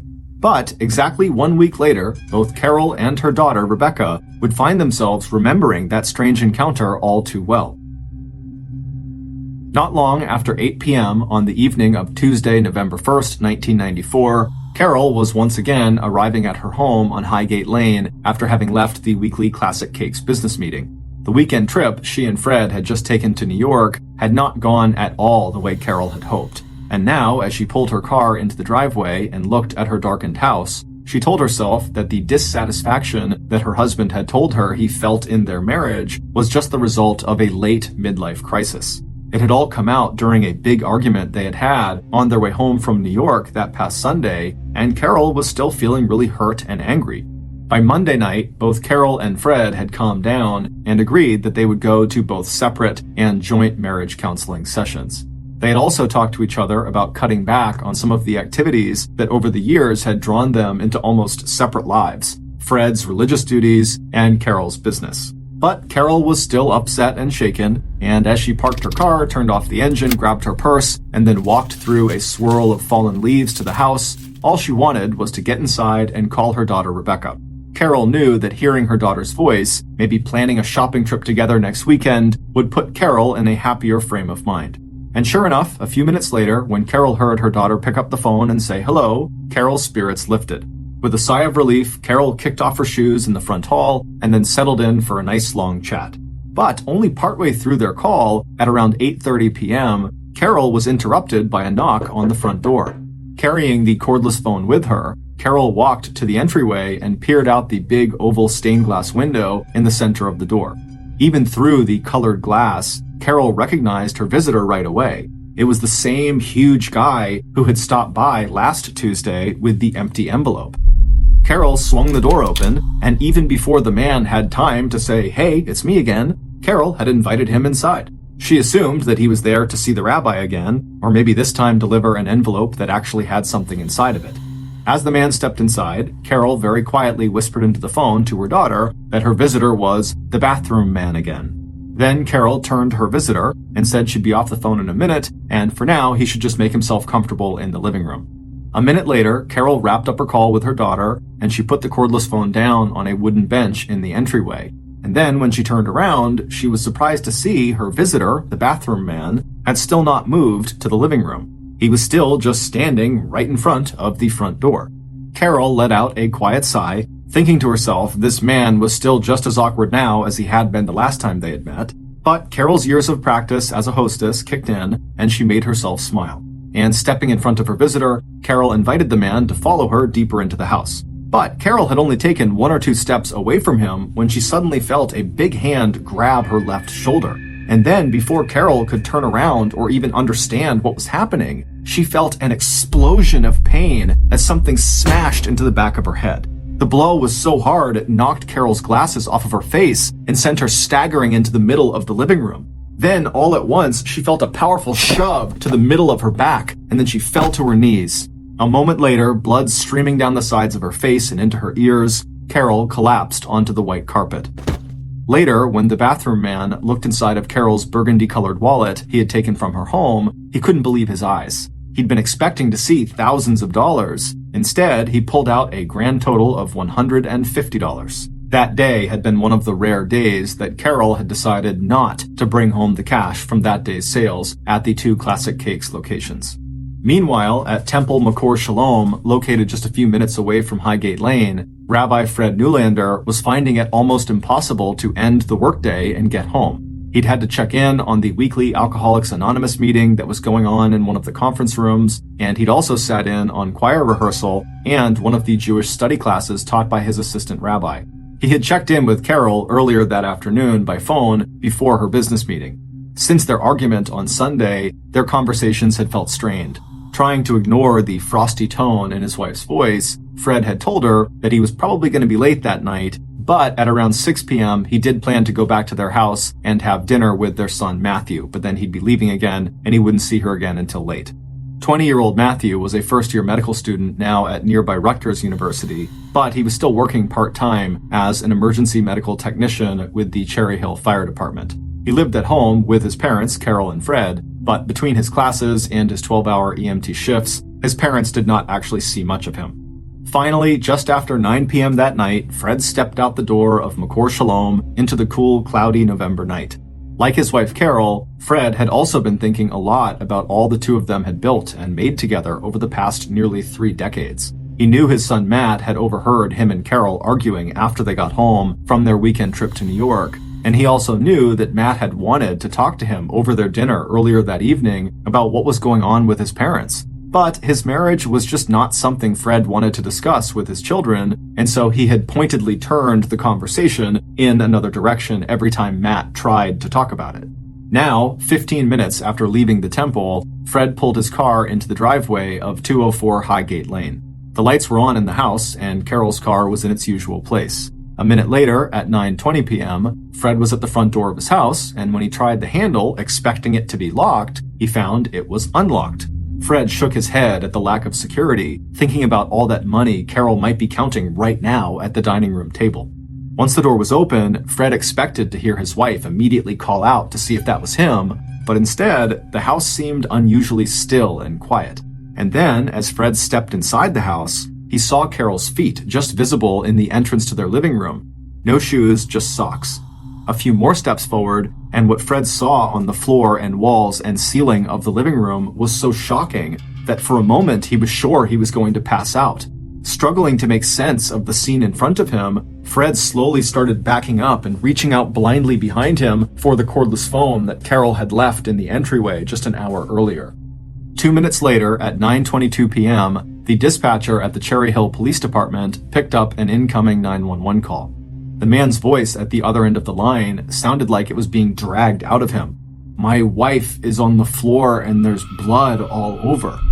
But a minute later, that same man's voice had sharpened into something closer to a scream. Standing in his front hallway talking to 911, Fred realized that his son Matthew was probably hearing this 911 call right now, and that Matt, being an EMT, might be among the medical personnel that were now being rushed to the Newlander family home. The last of his composure crumbled, and Fred began begging the 911 operator not to let his son anywhere near his house. He could not let his son see his mother the way she was. 7 minutes later, Highgate Lane was crowded with police cars and emergency vehicles. Matt had not been allowed inside of the house, and he and Fred were standing together at the end of the driveway when an EMT came over and told them that, unfortunately, Carol was deceased. And no, it did not look like suicide, it looked like murder.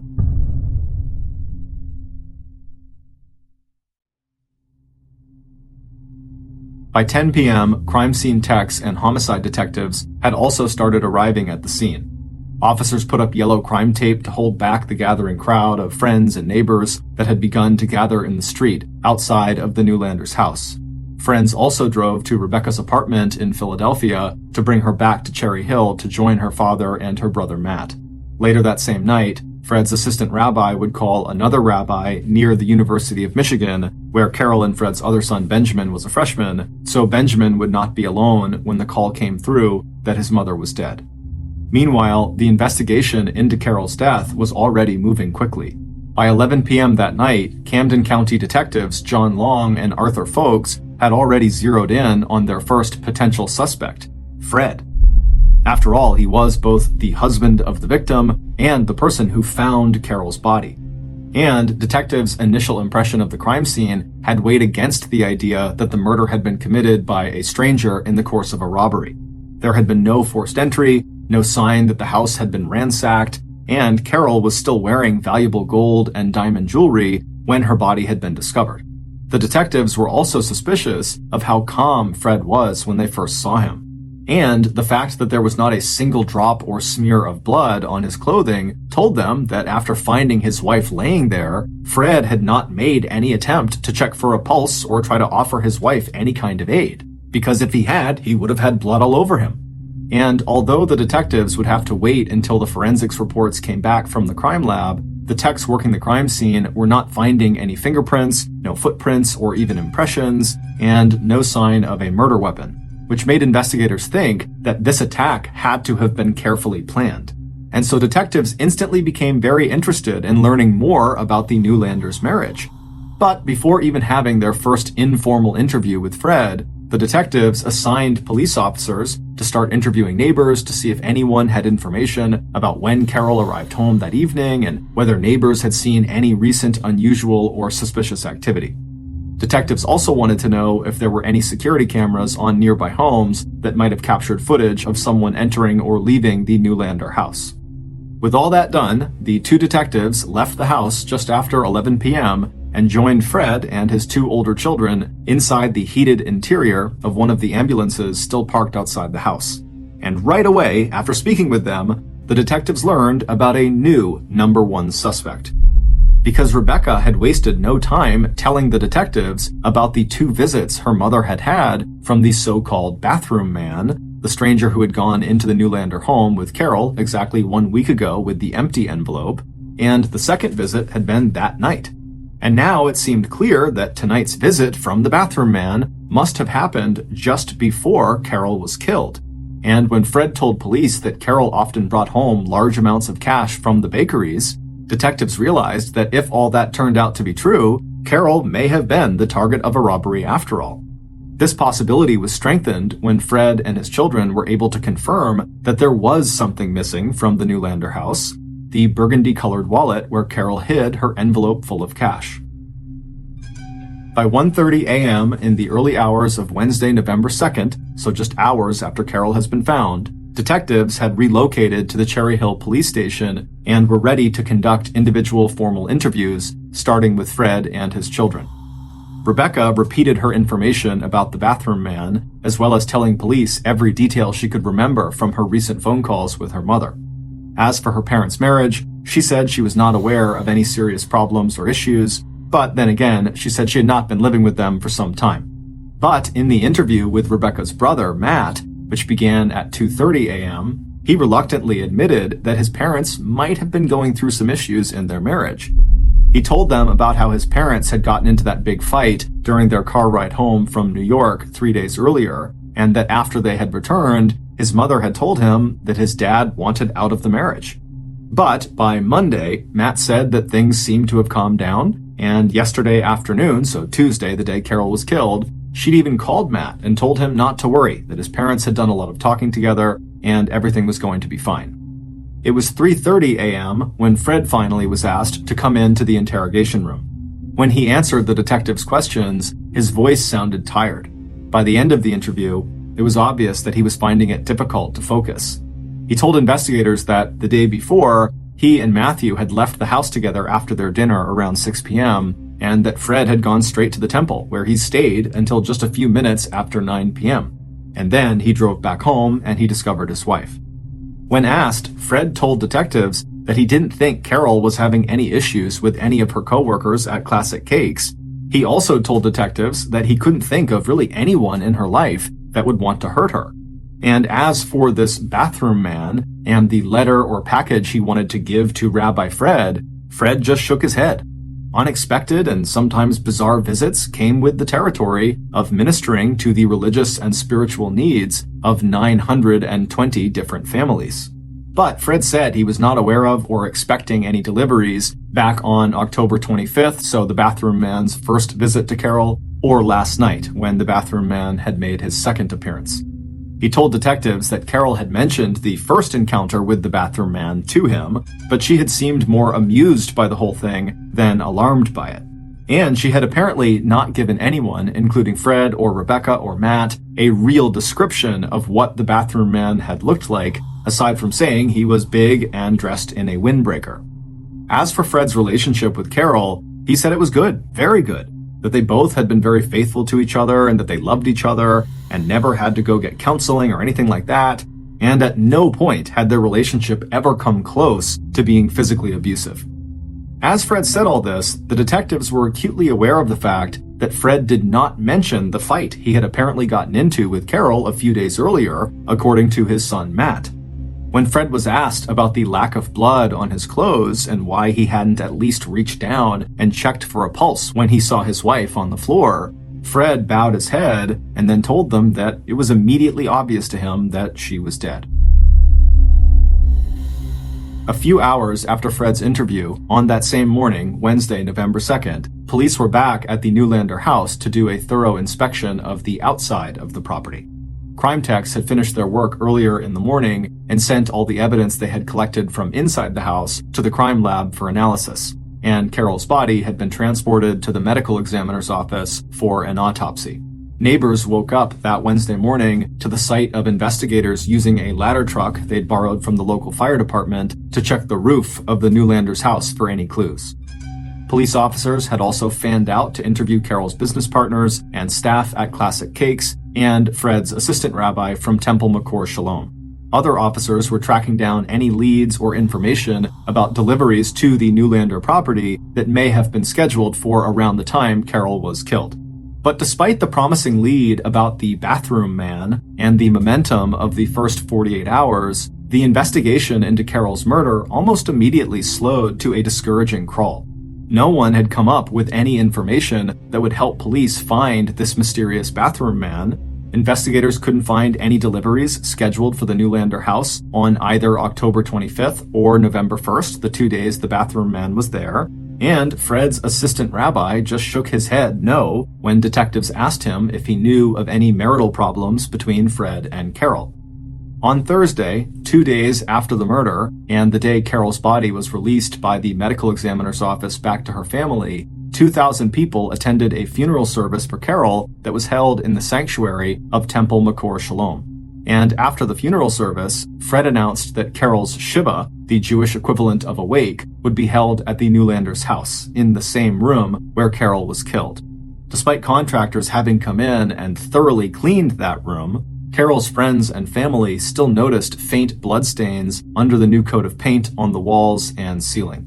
It wasn't until the Newlanders' phone records came back a few weeks after Carol's death that police finally got a break in the case. While looking for calls that had been made to or by Carol, police noticed one number that showed up over and over again. But it had nothing to do with Carol, and everything to do with her husband and a very high-profile member of his congregation. And by early December, police uncovered a scandal that would rock Cherry Hill and focus national media attention on one of the state's most charismatic religious leaders. Police would also find another possible suspect in the murder of Carol Newlander. It would turn out Fred had lied to police when he described his marriage as being really solid, and he'd told an even bigger lie when he described himself as being a faithful husband. Instead, starting on December 24th, 1992, so 2 years before Carol was killed, Fred had begun having an affair with a 48-year-old local celebrity and member of his congregation, Elaine Sonsini, and so that phone number that had shown up in the Newlanders' call records was Elaine Sonsini's number. Elaine was a well-known on-air radio personality who hosted a popular morning news program out of a big station in Philadelphia. She had met Fred when he had officiated her late husband's funeral. Before, and especially during, the rabbi's 6-month sabbatical, he and Elaine had been meeting up almost every day to have sex, even deadbolting the door of Fred's private office and using Temple Makor for their illicit get-togethers. As police started to press Elaine for details about her involvement with Fred and whether she had any direct or indirect involvement with the murder of his wife, Elaine, who had a solid alibi, decided it was time to lawyer up and go public with her side of the story and the details of the affair. And suddenly, Fred was back at the top of the suspect list, both in terms of the police investigation and the news accounts that were now appearing in major regional and local media. For Fred, when this affair went public, it was devastating. There are lots of married couples who have experienced infidelity, but in Fred's case, his affair and infatuation with Elaine had automatically stamped him not only as one of America's many unfaithful husbands, but also as a murderer. Even his alibi was now being treated by investigators and definitely by the media as too good, too convenient, that maybe the rabbi had just arranged for his wife's death so he could ride off into the sunset with the beautiful Elaine Sonsini. But despite Fred continuing to shout from the rooftops that he hadn't done anything and that the police still had not found a single shred of evidence connecting him to his wife's murder, Fred knew it didn't really matter because the media, and to some degree the police, had already decided he was guilty. And so, desperate to clear his name, Fred went on the offensive. Not only did he hire a defense attorney to represent him, he also revealed to the public that within days of Carol's death, he had already hired his own private investigator to try to find out who killed his wife and why. 49-year-old Len Genoff had been both a member of Temple Makor and an acquaintance of Fred's since 1992. But it was Len's background in security and covert operations with the US and Israeli Secret Services, along with his private investigator's license, that had caught Fred's attention. Len also had close ties with the local police. And even though Len had not really made any more progress in finding Carol's killer than Camden County law enforcement, Once Fred went public with Len's involvement in the case in early 1995, Len became a sort of unofficial spokesperson for the embattled rabbi. But for Fred, despite his best efforts, his life seemed to just continue to go from bad to worse. On February 26, 1995, the damage to his reputation had become so bad that he resigned his post as head rabbi of the synagogue he had founded 20 years earlier. Several months later, on June 9, 1995, Fred's lover, Elaine Sonsini, left Fred and married one of the police officers who had been assigned to help with the investigation into Carol Newlander's death. A year after that, in April of 1996, the Central Conference of American Rabbis suspended Fred from practicing as a rabbi for a minimum of 2 years as punishment for his extramarital affair. But despite Fred's life crumbling all around him, his private investigator continued to have his back, telling everyone that while Fred certainly was guilty of adultery, that didn't mean he was also guilty of murder. Fred deeply appreciated Len's support, but what he really needed from his private eye, or from anyone at this point, was evidence about who actually killed his wife. But it wasn't until late April 2000, almost 6.5 years after Carol Newlander was brutally murdered, that police finally would find that evidence. That month, investigators answered a phone call from someone who said they had important information that would help authorities identify Carol's killer.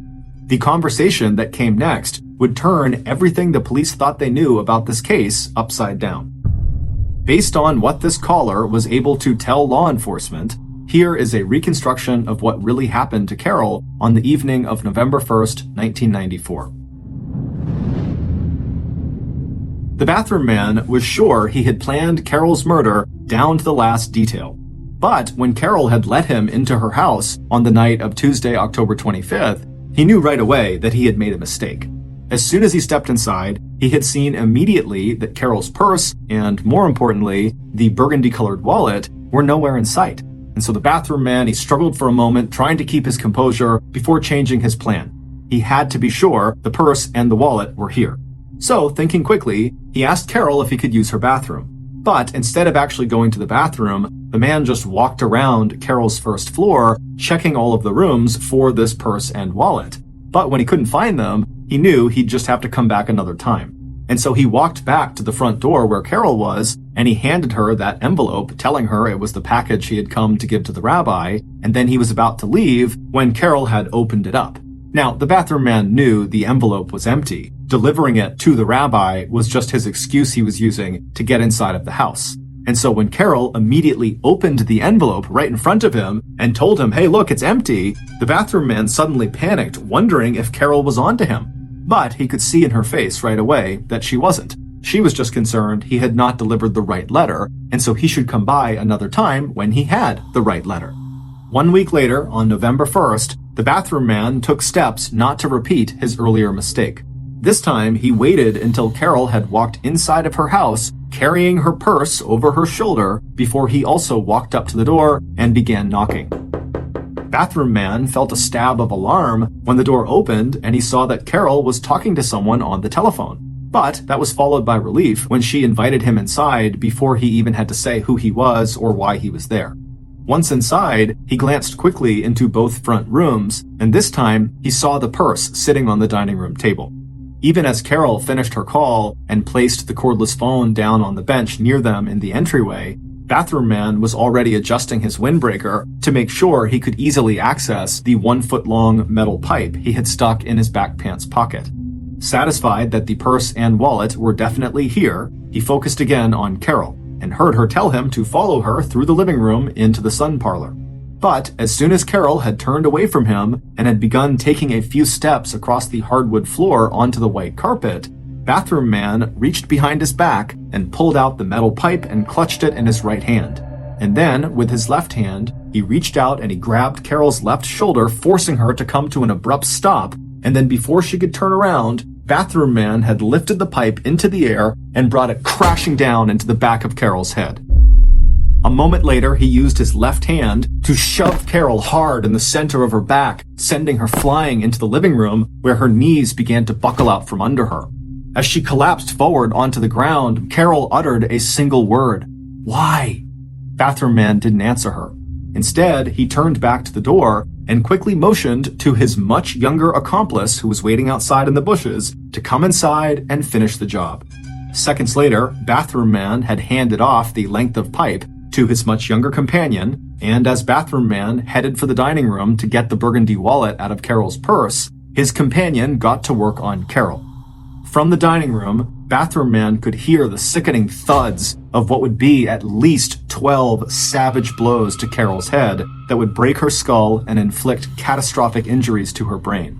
An autopsy would later show that Carol had tried to protect herself by putting her hands up over the back of her head, but this younger accomplice of Bathroom Man had hit her hands so hard with the pipe that he'd practically amputated one of her fingers. When Bathroom Man stepped back into the living room to make sure Carol was dead, he had to stop and catch his breath. The beating the younger companion had administered on Carol had taken less than a minute, but in those 45 seconds, the upswings of the metal pipe had sprayed the walls and ceiling with so much blood that it looked like a scene out of a horror movie. And Carol lay on her side at the center of it all, her neat blue pantsuit and print top slowly darkening in the pool of blood, spreading out around her and soaking into the thick pile of the white carpet. Bathroom Man walked over and checked Carol for a pulse, and when he didn't find one, he and his younger companion left the house. Once outside, the two men got into a single car and drove to a nearby brightly lit parking lot outside of a department store. After his younger accomplice changed into clean clothes, Bathroom Man gathered up any blood-stained belongings and the blood-stained pipe, and he stuffed it all into a small duffel bag. Then he pulled out Carol's burgundy wallet. He thought of the thousands of dollars that he was sure to find inside of it as a bonus payment on top of what he had already been paid to commit this murder. But inside the wallet, all he found was $150. The two killers split the money, and then with a sudden gesture of disgust, Bathroom Man threw the burgundy wallet onto the floor of his car. A minute later, Bathroom Man's accomplice had climbed out of the passenger seat and settled in behind the wheel of his own car that he'd parked there earlier in the evening. He gave Bathroom Man a wave before pulling out of the parking lot and heading back to the apartment the two men shared. A few minutes later, Bathroom Man was also on the road, but he was not going back to the apartment. Instead, he headed east towards the nearest police station. He stopped only once along the way to buy 4 cups of coffee. Later that night, he would make a drive out to Philadelphia and stop at different dumpsters along the way to dispose of the small duffel and bloody clothes, the murder weapon, and the empty burgundy wallet. But for right now, he had an alibi he needed to build. So at 9:12 p.m., Bathroom Man, aka Rabbi Fred Newlander's own private investigator, Len Genoff, did what he did on most Tuesday nights. He drove to the Evesham Township Police Station 5 miles from the Newlander house, and then he walked inside and made his way to the Detective Bureau, where he delivered the coffees he had bought to his good buddies on the night shift, and where he settled in to wait for the news to break that Rabbi Fred Newlander's wife was dead. It wouldn't be until 2 days after Carol's murder, on Thursday, November 3rd, at her funeral service in the sanctuary of Temple Makor Shalom, that Len would again see the person who had promised him $30,000 for killing the rabbi's wife.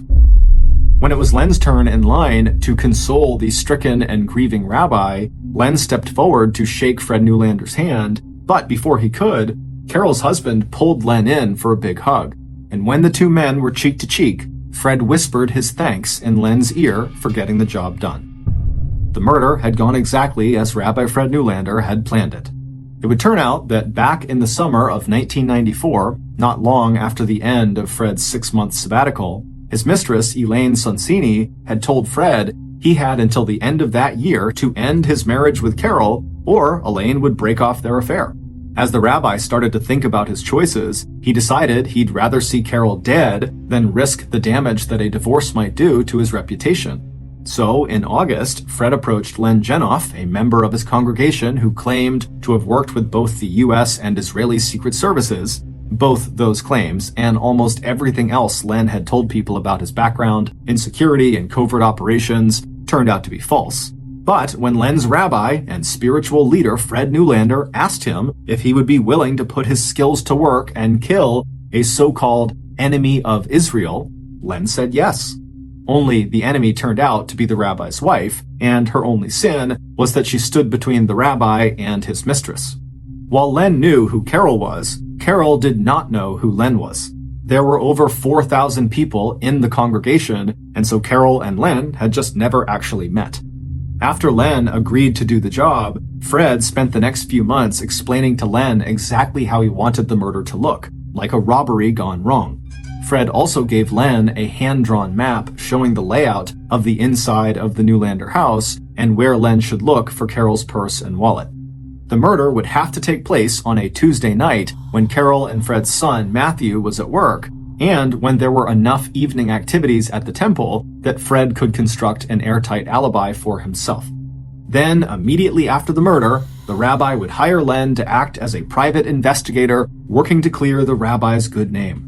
Len had done a lot of things in his life that he was not proud of, but cold-blooded murder was not one of them. So, for this job, Len had decided to hire an accomplice, his 21-year-old roommate, Paul Daniels. Like his older friend, Paul was a recovering alcoholic, but he was also broke and he suffered from a variety of mental disorders. When Len offered Paul $7,500 if Paul would actually be the one to kill Carol, Paul could not believe his good fortune. On October 20th, 1994, 2 weeks prior to Carol's murder, when Len had actually handed the $7,500 to his young accomplice, Paul had grabbed the money and then jumped up out of his chair, where he spent most of his days watching TV, and he began yelling in excitement, "That bitch is dead!" But starting immediately after Carol's murder, the guilt over what he had done started eating away at Len Genoff. And by the beginning of 1996, so roughly a year and a half after Carol's murder, Len had become an off-the-record source, that's someone who was never identified by name, for a reporter who was covering the investigation into the Carol Newlander homicide. And by May of 2000, almost 6 years after Carol's death, that reporter, who had gradually learned the truth from Len, had convinced Len to go to police and tell them the truth about what happened to Carol. It would take 2 trials before a jury found Fred Newlander guilty of the murder of his wife Carol. As a star witness, Len Genoff was both a blessing and a curse. He could implicate the rabbi as the mastermind who set up the homicide, but Len's own history of telling one huge lie after another about his own life and background threw everything he had to say into question. And compared to the eloquent denials of Rabbi Fred and the fact that there was no hard evidence linking the rabbi to the actual murder, Fred Newlander's first trial in 2001 ended in a hung jury. But by the time the case was retried less than 1 year later, Rabbi Fred had lost his most important supporters, his children, Matt and Rebecca, both of whom wound up testifying against him. In November of 2002, Rabbi Fred was found guilty of murder and conspiracy, and on January 15th, 2003, he was sentenced to 30 years to life in prison. Both Len Genoff and his accomplice Paul Daniels were convicted of aggravated manslaughter and sentenced to a maximum of 23 years. They were both released from prison in 2014 after serving their mandatory minimum of 10 years. Thank you for listening to the Mr. Ballen podcast. If you got something out of this episode and you haven't done this already, please bring the 5-star review button to the movies with you, but instead of giving them popcorn, give them butter-covered styrofoam.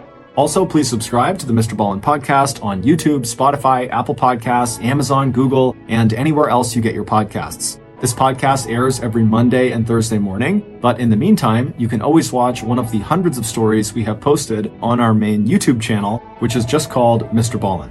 We now have a registered 501c3 charitable organization called the Mr. Ballen Foundation that makes it as easy as possible for you to join me, my family, and my team in supporting those whose lives have been most impacted by violent and heinous crimes. Monthly donors to the Mr. Ballen Foundation Honor Them Society will receive free gifts and exclusive invites to special live events. But the real reward is helping to create a new ending to the story for victims of violent crime. Go to mrballen.foundation and click Get Involved to join the Honor Them Society today. If you want to get in touch with me, please follow me on any major social media platform and then send me a direct message. My username is just @MrBallen, and I really do read the majority of my DMs. Lastly, we have some really cool merchandise, so head on over to shopmrballen.com to have a look. So that's going to do it. I really appreciate your support. Until next time, see ya.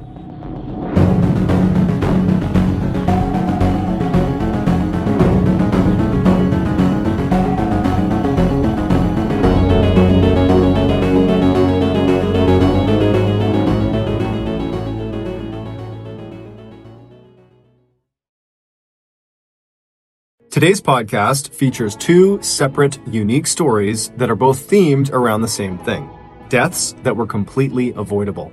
The audio from both of these stories has been pulled from my YouTube channel and has been remastered for this episode. The links to the original YouTube videos are in the description. The first story you'll hear is called The Gap, and it's about a terrible, horrible thing that is amazingly not illegal. The second story you'll hear is called The Man in Cobb Park, and it is about a discovery that was made on a park bench in Texas in 2001. These stories are both very distressing. As such, listener discretion is advised. But before we get into today's stories, if you're a fan of the strange, dark, and mysterious delivered in story format, then you've come to the right podcast, because that's all we do. And we upload twice a week, once on Monday and once on Thursday. So, if that's of interest to you, please hold the 5-star review button at gunpoint and then force them to walk through puddles in their socks. Also, please subscribe to the Mr. Ballen podcast wherever you listen to podcasts so you don't miss any of our weekly uploads. Okay, let's get into our first story called The Gap.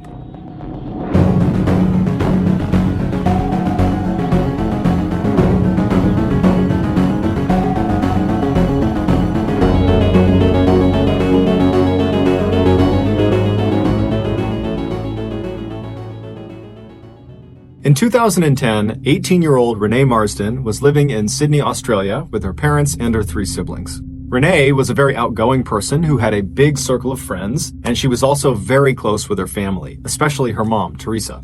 Teresa had given birth to Renee when she was only 19 years old, and so now that Renee was a young woman, because of their closeness in ages, the two had become very close friends instead of mother and daughter. And so because of that dynamic, Renee found herself always going to her mother to tell her anything going on in her life. She was her confidant. And that year, something major had disrupted Renee's life, and so naturally she went to her mom and she told her about it. It would turn out Renee's boyfriend of nearly 2 years, who she was madly in love with, well, she discovered he was cheating on her and didn't actually even care about her. He had sent these text messages that basically said as much. And so she confronted her boyfriend with these text messages, and he denied ever sending them. He said, "Look, I've never cheated on you. I don't know where those came from. I promise I've been faithful to you this entire time." But Renee just wasn't buying it, and so she had felt forced to break up with him. And so Renee naturally had turned to her mother for comfort and guidance, but Teresa, all she could really offer her daughter was, to remind her that time heals all wounds, and that certainly someday you will meet the right person for you. And amazingly, only a couple of weeks after this very painful breakup, Renee came home from work one day and she walked into the house and she was all smiles. And considering how unbelievably depressed she had been over the last couple of weeks, this really stood out. And so when her mom saw her smiling and radiating happiness, she rushed over to her and said, "What's gotten into you? Why are you in such a good mood?" And Renee would tell her that, "Actually, I've met another guy." And so Teresa said, Who did you meet? Who is this person?" And she would tell her mom that his name is Braden Spiteri. He was 23 years old, and he was a graduate of the King's School, which is a really prestigious boys' school in Sydney. And his father was this really successful business person who owned this big construction company that he was set to inherit later on. And so she was just raving about how amazing this guy was. And Teresa was really happy. If nothing else, this was a very good distraction for her. And so she asked her daughter at some point, "How'd you meet this guy?" And Renee would tell her that Camilla had introduced them. Camilla Zaidan was Renee's best friend. They had met in high school. And Renee would explain to her mother that Braden was actually Camilla's ex-boyfriend, but they hadn't dated in a really long time and there was no feelings between them. They were just friends at this point. And apparently, after Renee had this really painful breakup, Camilla had just felt bad for her, and so she had gone out and found the best possible match for Renee, which in her mind was this guy Braden. Teresa knew Camilla really well because she was always over the house, and she knew Teresa's intentions must have been good, but she's thinking to herself, this is bad news. You don't want to have best friends, one dating the ex-boyfriend of the other. It's just bad news waiting to happen. And so Teresa couldn't even help herself, and she says to her daughter, "Do you really think it's a good idea to be dating Camilla's ex-boyfriend?" But Renee would tell her mom, look, Camilla was totally upfront with me. She just wants me to be happy. She thinks Braden is a good match for me. They don't have feelings anymore, not at all. She's totally in support. And so Teresa still very much had her doubts that this was a good idea. But she put those doubts aside, and instead she said, okay, well, can you show me a picture of Braden? Can I see what he looks like? And so Renee pulls out her phone and she finds a picture of Braden and she shows it to her mom. And right away, her mom is looking at this picture and seeing that Braden is a very handsome guy, big bright smile. But she sees in this picture, Camilla is very clearly laying on his shoulder like she is his girlfriend. And so again, Teresa's thinking to herself, this is not good. Someone is going to get hurt. But over the next couple of weeks and months, Renee and Braden texted each other all the time. I mean, Renee had her phone out basically 24/7 talking to Braden. The pair had made plans to meet up and see each other in person for the first time on several different occasions, but every single time they were set to go meet, one of them would have a conflict that would make it impossible to have this face-to-face meeting. And so before long, when they just could not get a meeting established, they kind of stopped trying to have face-to-face meetings. It was almost like they had built this really strong, flourishing relationship all via their phones, and it just was getting more and more awkward to actually go out and see each other in real life. It was just more comfortable doing it all on their phones. And so this digital-only relationship between Renee and Braden continued for almost a year until January of 2012, when something horrible happened. Braden was in a horrible motorcycle accident. He survived the accident, but his passenger, his best friend, this guy named Richie, who was riding right on the back of his motorcycle, he didn't survive. He was killed in the accident. And it was determined that Braden was driving recklessly, and so he was charged with manslaughter and convicted and sentenced to 2 years in prison. Even though Renee's mother, Teresa, was totally upset about this accident, I mean, she did understand someone had lost their life and now Braden was going to jail for 2 years. She understood the seriousness of this accident. But at the same time, there was a part of her, her motherly, protective side of her, that was kind of relieved for her daughter. She figured with Braden being out of contact for 2 years in prison, that their relationship would end and Renee could go pursue somebody else who was not an ex-boyfriend of a close friend and was someone that she could actually see in person and not just have to text with all the time. But surprisingly, after Braden was transferred to Goulburn Prison, which is where he'd be serving his 2-year sentence, it's located about 2 hours to the south of Sydney, his family smuggled a phone somehow into this jail, and he was able to continue texting with Renee. And so after he was incarcerated, they just picked up their relationship like nothing had changed. Now, Renee's family did not like this development, and they told her as much. They thought this was a bad idea, that this was the wrong path for her, but Renee didn't care. She was totally in love. And in fact, over the first couple of weeks that he was in Goulburn Prison, their relationship only intensified. They actually agreed to get married as soon as he was released at the end of 2013. And in fact, Renee had already begun making wedding preparations. She had gone on eBay and found this beautiful tiara she would wear on her wedding day, and she had contracted a wedding photographer, and she had even contacted the Greek consulate to ask if it would be okay if Braden were allowed to enter their country, because they were planning to have their honeymoon in Greece, and Braden was going to be a convicted felon, and so she needed permission for him. But in August of 2013, just 2 months before Braden's expected release date, something changed. Renee's mother, Teresa, got a text message from Braden, something she had never gotten before, and it said, "You need to check on your daughter. She's talking about killing herself." And so Teresa is totally taken aback by this message, and she goes right into Renee's bedroom where she is sitting on her bed, and her mother sits down next to her and says, "Honey, are you okay? What's going on?" And Renee would look up at her mom and say, "Yeah, I'm fine. What's going on with you?" And then Teresa would hold out the phone and show her the text message from Braden. And as soon as Renee saw it, she kind of sighed and looked at her mom and said, "I'm not going to hurt myself. We just broke up. Our relationship is over." Teresa knew this was going to be an extremely hard stretch of time for her daughter with another painful breakup here. But at the same time, Teresa thought to herself, this is probably for the best. That relationship just had bad news written all over it from the start. And so now she can begin to heal and move forward with her life. And so Teresa and Renee would sit in the room for a while just chatting on the bed. And then eventually Renee would tell her mom that her plans that night were to go out with her friends and cut loose and kind of just forget about this whole thing. And so Teresa sat in her bedroom on her bed as her daughter stood in front of the mirror and got ready. And then once Renee was ready, she and her mom hugged and kissed. And then Renee told her mom she'd be back soon. And then she left the house. A few hours later, Teresa received a text message from her daughter, and it started with, "Mom, I love you so much, and I'm sorry for the pain I'm about to cause you. You can still talk to me though, just call out my name and I'll be there."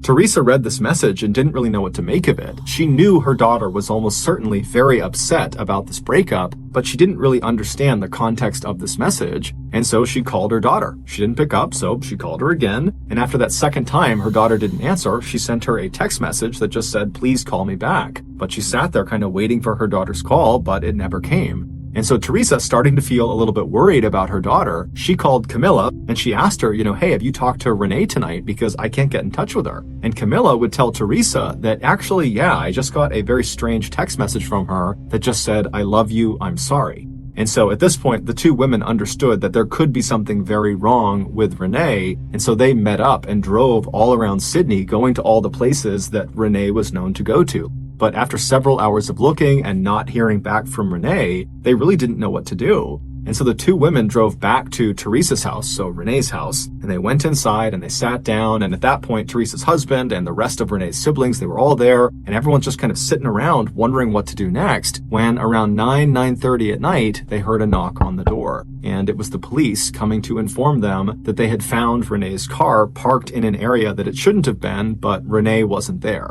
And so they were coming to ask if they knew where she was and why her car might be out there. And so at this point, the family is totally terrified. They tell the police about these strange text messages, and then before long, the parents just rush outside, they hop in their cars, and they drive out to where their daughter's car is. And where Renee's car was parked was in an area called the Gap. It basically was this sheer cliff overlooking the ocean. The parents got out and they searched their daughter's car, but there was no sign of where she had gone based on the car. And so they began running up and down the cliffs. There was a sidewalk that kind of ran parallel to the edge of the cliff. And they're running up and down, hoping they're going to find their daughter, but there's no sign of her. And then at some point, Teresa climbed up to one of the highest points of the cliff. And when she got up there, she found her daughter's black flat shoes. And they were placed neatly together on the ground right in front of the fence that was there to prevent people from getting too close to the edge of the cliff. But despite an extensive search that night, they couldn't find any sign of Renee. She was nowhere to be found.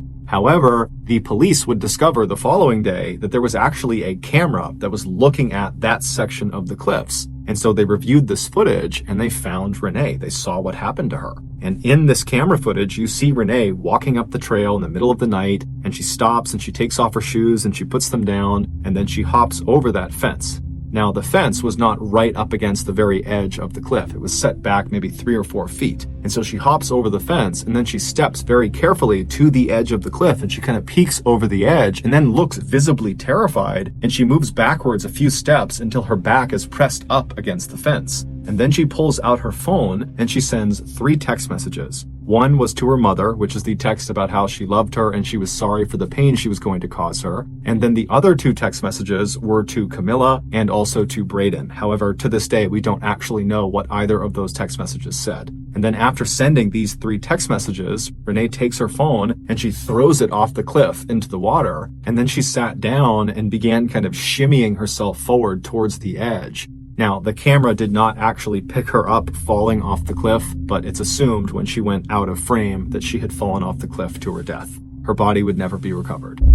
Renee's death was ruled a suicide. However, her family, in addition to being totally devastated by this horrible loss, they felt totally confused. They had no idea why this had happened, but they were certain it had to have something to do with this recent breakup with Braden Spiteri. And so they tried to get in touch with Braden, but he wasn't getting back in touch with them. And so the family contacted the police and said, "Can you reach out to the prison where he is and set up a meeting?" And so the police obliged them and they called Goulburn Prison. And when they spoke to the prison, they said, "Who? Braden who? Yeah, we don't have a Braden Spiteri here. We never have." And the reason was, Braden Spiteri wasn't real. Renee's friend, Camilla, had made him up. He was a fictitious person. That picture of Braden Spiteri where Camilla is laying on his shoulder, that was just some random person she had met in a club. Camilla had always been very possessive of Renee ever since they had met in high school, and at some point, she had just decided that she wanted even more control over Renee. And so the first thing she did is she convinced Renee that her earlier boyfriend, the one she'd been dating for 2 years before Braden, she convinced Renee that he had been cheating on her the whole time, he was unfaithful, that he didn't love her, and then she had created those text messages and given them to Renee and convinced Renee that that was something he had said, and before long, Renee totally believed it. She approached her boyfriend, he denied it, but Camilla the whole time is telling Renee, he's lying to you, he's been doing this whole time, I know he's a bad guy, and so Renee had listened to her best friend and she had severed that relationship. And then almost immediately after that, Camilla swoops in to the rescue and connects Renee with this Braden guy, Camilla's supposed ex-boyfriend, who really was just Camilla on the other side of the phone. And for nearly 2 years, Camilla kept this charade up, and Renee completely believed this was a real person, that Braden was her boyfriend. She loved him. And eventually, in June of 2013, so 2 months before Renee died, she confided in Braden, aka Camilla, that her friend Camilla was toxic and mean and controlling, and she didn't want to be her friend anymore. And so Camilla, she's reading this and she's furious. And so she decides the only way to get revenge on Renee and regain control of her is to have Braden break up with her. And so 2 months later, on August 5th, 2013, so on the day that Renee died, she was out to lunch at around 1 p.m. with a coworker when she gets a text message from Braden that just kind of comes out of the blue, and it says, "I need a break from you."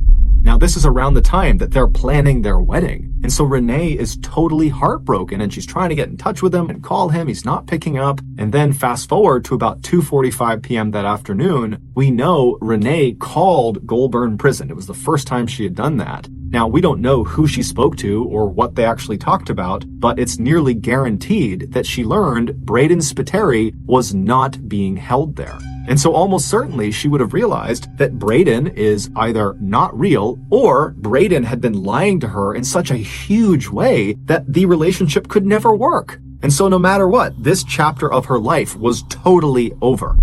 And so later that day, when she was sitting on her bed in her bedroom and her mom came in and she asked her how she was doing, it's very likely that Renee was devastated. She was crushed and probably kind of embarrassed about how badly she had just been duped by this Braden person, whoever that was. And so even though normally Renee would tell her mother everything, her mother was her confidant, she loved her mother, it was like she just couldn't bring herself to discuss what was happening to her. It was just so enormous, it was so overwhelming that she hid it from her mother. And instead, she just got dressed up, said goodbye to her mom, and then she headed out to the cliffs. No charges were ever brought against Camilla because catfishing, which is exactly what she was doing, which is using a fictitious online persona to lure people into relationships, well, that's not considered a crime in Australia. And Camilla, despite being pressed by the police and Renee's family, has never taken responsibility for this and has never apologized.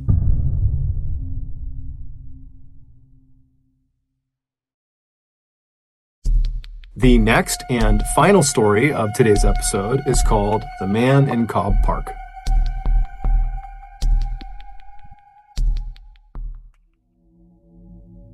In 2001, Greg Biggs was a 37-year-old self-employed bricklayer who was living in a homeless shelter in Fort Worth, Texas. He was also the father of one child. He had an 18-year-old son named Brandon who lived with Greg's ex-wife. Despite not living with his son while his son grew up, Greg had always made a point of spending lots of time with Brandon, and so over the years, they had become quite close.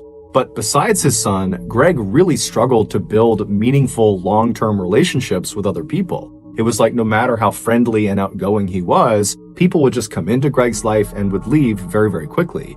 This made Greg, who always had struggled with his mental health, feel very isolated and lonely and desperate for human interaction. And so on the rare occasion where people did come into Greg's life, a new friend or a new love interest, he was always so excited to try to please them and keep them around that he would often go overboard with his generosity and his willingness to do things for these people to the point where he really set himself up for being taken advantage of.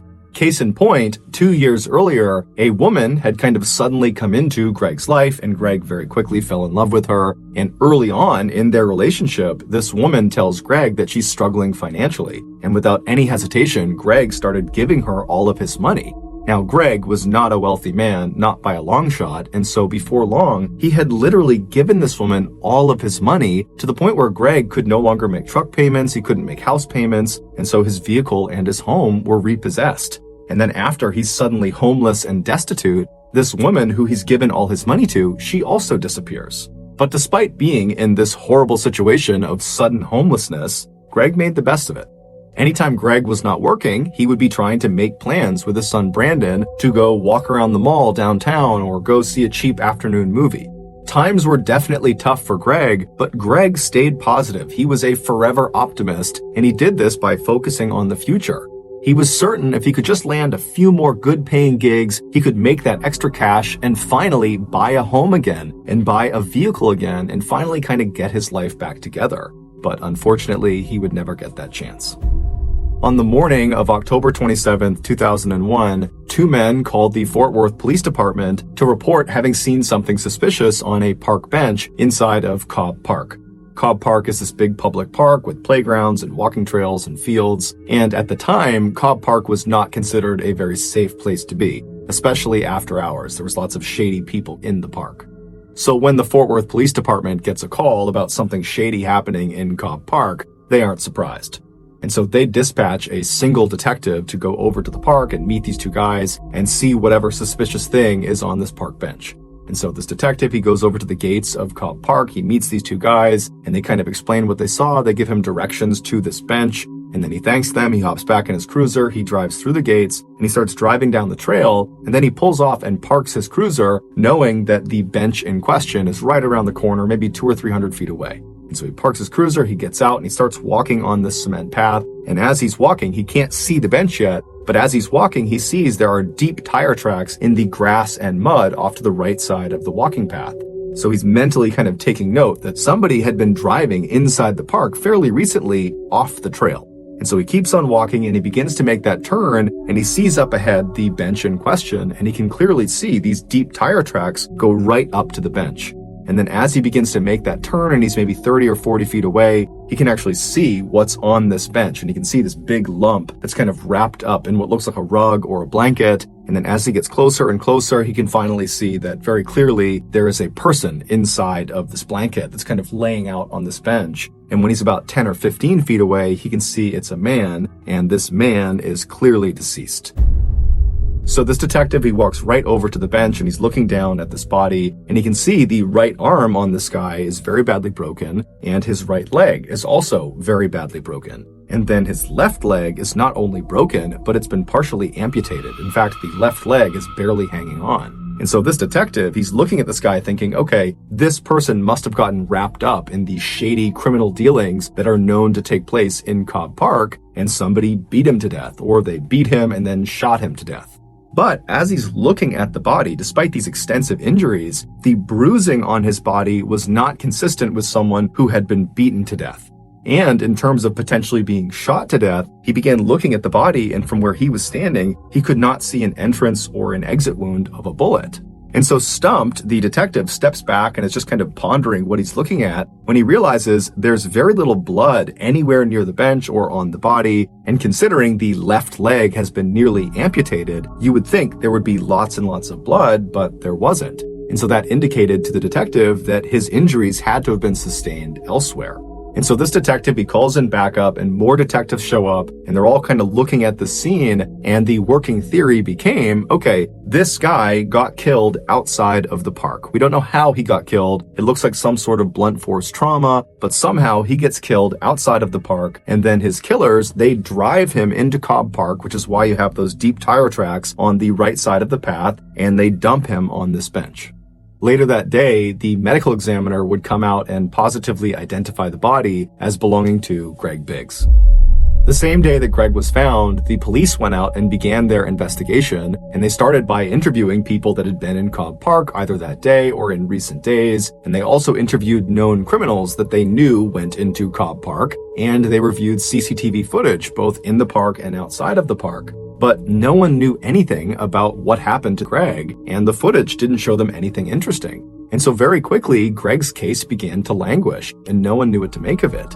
Then, in February of 2002, so roughly 4 months after Greg was found, the Fort Worth Police Department received a phone call. It was from this young woman named Miranda Daniel, and she said, "I know what happened to the man in Cobb Park."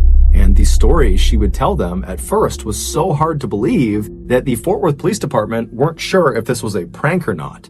But when they followed up on her lead and they went to a very specific address that she had mentioned, they realized she was telling the truth. This is the unbelievable true story of what happened to Greg Biggs. On the evening of October 25th, 2001, so 36 hours before Greg was found in Cobb Park, 25-year-old nurse's assistant Shantae Mallard arrived at her friend's apartment in Fort Worth, Texas. Her friend was named Titalisi Rice. She went by T-Fry. Shantae was from a very loving and stable household in Fort Worth, Texas. Her parents had raised her to be kind to other people and to always work hard and to stay out of trouble, and by and large, Shantae acted accordingly. But in her late teens and early 20s, Shantae began to secretly rebel against her parents. On the surface, when she was around her parents and her family, she was the goody two-shoes that always followed the rules. But when she was away from her family, specifically when she was with T-Fry, she would let her wild, rebellious side out. The two friends had met in 1999 at a nursing home where they both worked as nursing assistants. T-Fry had just gotten out of this very toxic marriage, and so when she met Shantae, she was actively looking for someone to go out and party with and go be free and meet other new people. And Shantae, when she's meeting T-Fry, she didn't necessarily know she wanted to do those things, but being around T-Fry, it was like this whole other side of life was opened up to her, and suddenly all she wanted was to go cut loose with T-Fry. And so very quickly, these two women really connected over their mutual desire to go have fun at any cost. And before long, they were not only drinking and doing drugs and partying on the weekends, but they were also getting high before work, which meant they were treating patients high. So with that in mind, fast forward back to October 25th, and Shantae has just arrived at T-Fry's apartment. And so Shantae, she goes up to T-Fry's apartment, and the two start drinking some alcohol, and they start smoking some weed, and they split an ecstasy pill. Ecstasy is a big party drug. It's kind of like a cross between being a stimulant and a psychedelic. And so after these two women are fairly buzzed on these different substances and they're feeling ready to go, they leave T-Fry's apartment, they go down and they climb into Shantae's car. And Shantae drives the two of them to a local club called Joe's Big Bamboo. And so the plan was they were going to meet this guy named Cleet Jackson, who was Shantae's love interest. And the plan was they would hang out at the club with Cleet, and then at the end of the night, they would all leave, and Shantae and Cleet were going to spend the night together.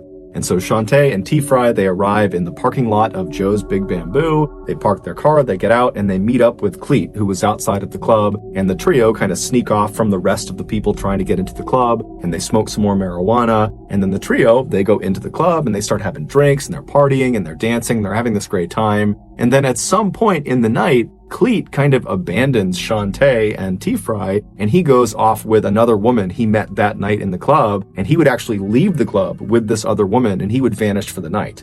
And so around 2 a.m., when the club is getting ready to close, Shantae realizes that Cleet, the guy she was going to go home with, he's gone now. And so she's very frustrated, but she doesn't really have any recourse. And so she instead just goes and finds T-Fry and says, "Hey, let's just leave." And T-Fry, she's ready to leave too. And so the two women, they leave the club and they get out to Shantae's car, and both women are clearly under the influence. They're both definitely inebriated, but T-Fry believed she was less inebriated than Shantae was, and so she should drive. And so she told Shantae, "Get in the passenger seat, I'm gonna drive." Shantae gets into the passenger seat, T-Fry gets in the driver's seat, and she leaves the club and she drives all the way back to her apartment. When she parks at her apartment, she gets out and says to Shantae, "Hey, I don't mind getting in my car and kind of trailing you as you drive back to your home to make sure you get home safe," kind of like an escort. And Shantae, she just gets out of the passenger side and walks right around and confidently sits in the driver's seat of her car and tells T-Fry, "Nope, I'm fine. I'm going to drive myself. I'll see you later." And then Shantae drove away. About an hour later, at 3:30 in the morning, T-Fry is in bed in her apartment when she gets this very frantic phone call from Shantae, who's totally hysterical. She's beside herself, and she's not really making any sense, but she's trying to get T-Fry to come over to her house. Now, T-Fry did attempt to figure out what was going on, but she just could not cut through the hysteria on the other side of the phone. And so eventually, T-Fry just thought, you know what? Clearly, it's something serious. I'm going to go see what's going on. And so T-Fry, she leaves her apartment, she gets in her car, and she drives over to Shantae's house. And when she gets there, she goes up to the front door, she opens it up, she walks inside, and she finds Shantae in the kitchen straight ahead. She's totally hysterical, she's crying, and she's telling T-Fry that she didn't mean to do it, she's so sorry. And T-Fry's telling her, hey, calm down, what's going on? And Shantae says, look in the garage. And so T-Fry, she walks straight ahead through the kitchen to the door in the kitchen that leads into Shantae's garage. And she opens the door up, she turns the light on, and in the middle of the garage is Shantae's car. It had been parked nose in and lodged head first in the windshield on the passenger side of this car was Greg Biggs. When Shantae had left T-Fry's house an hour earlier saying she was fine to drive, on her drive home, she had barreled into Greg, who was on a sidewalk of some street, and the impact was so hard that Greg went flying through the windshield and got lodged halfway inside of her car. But the impact didn't kill him. It did almost cut his left leg off and break several bones in his body, but it didn't kill him. In fact, there was blood spatter inside of the car on the passenger side that indicated Greg was totally conscious and was trying to pull himself back into the car. There were these handprints on the inside of the passenger side door, indicating Greg had been pulling on them. There was also these very small droplets of blood all over the seat, indicating that Greg had been spitting up blood as he was trying to talk to Shantae or as he was trying to plead for help. But Shantae, instead of stopping her car and getting this guy help, she just kept on driving home with Greg lodged in her front windshield. Now keep in mind, where she hit him, she was less than a half mile from the fire station where her brother, her older brother, was currently on duty as a fireman. He was medically trained. He could have saved Greg's life. Also, the other firemen at the firehouse that she knew, that Shantae knew, they could have saved Greg's life.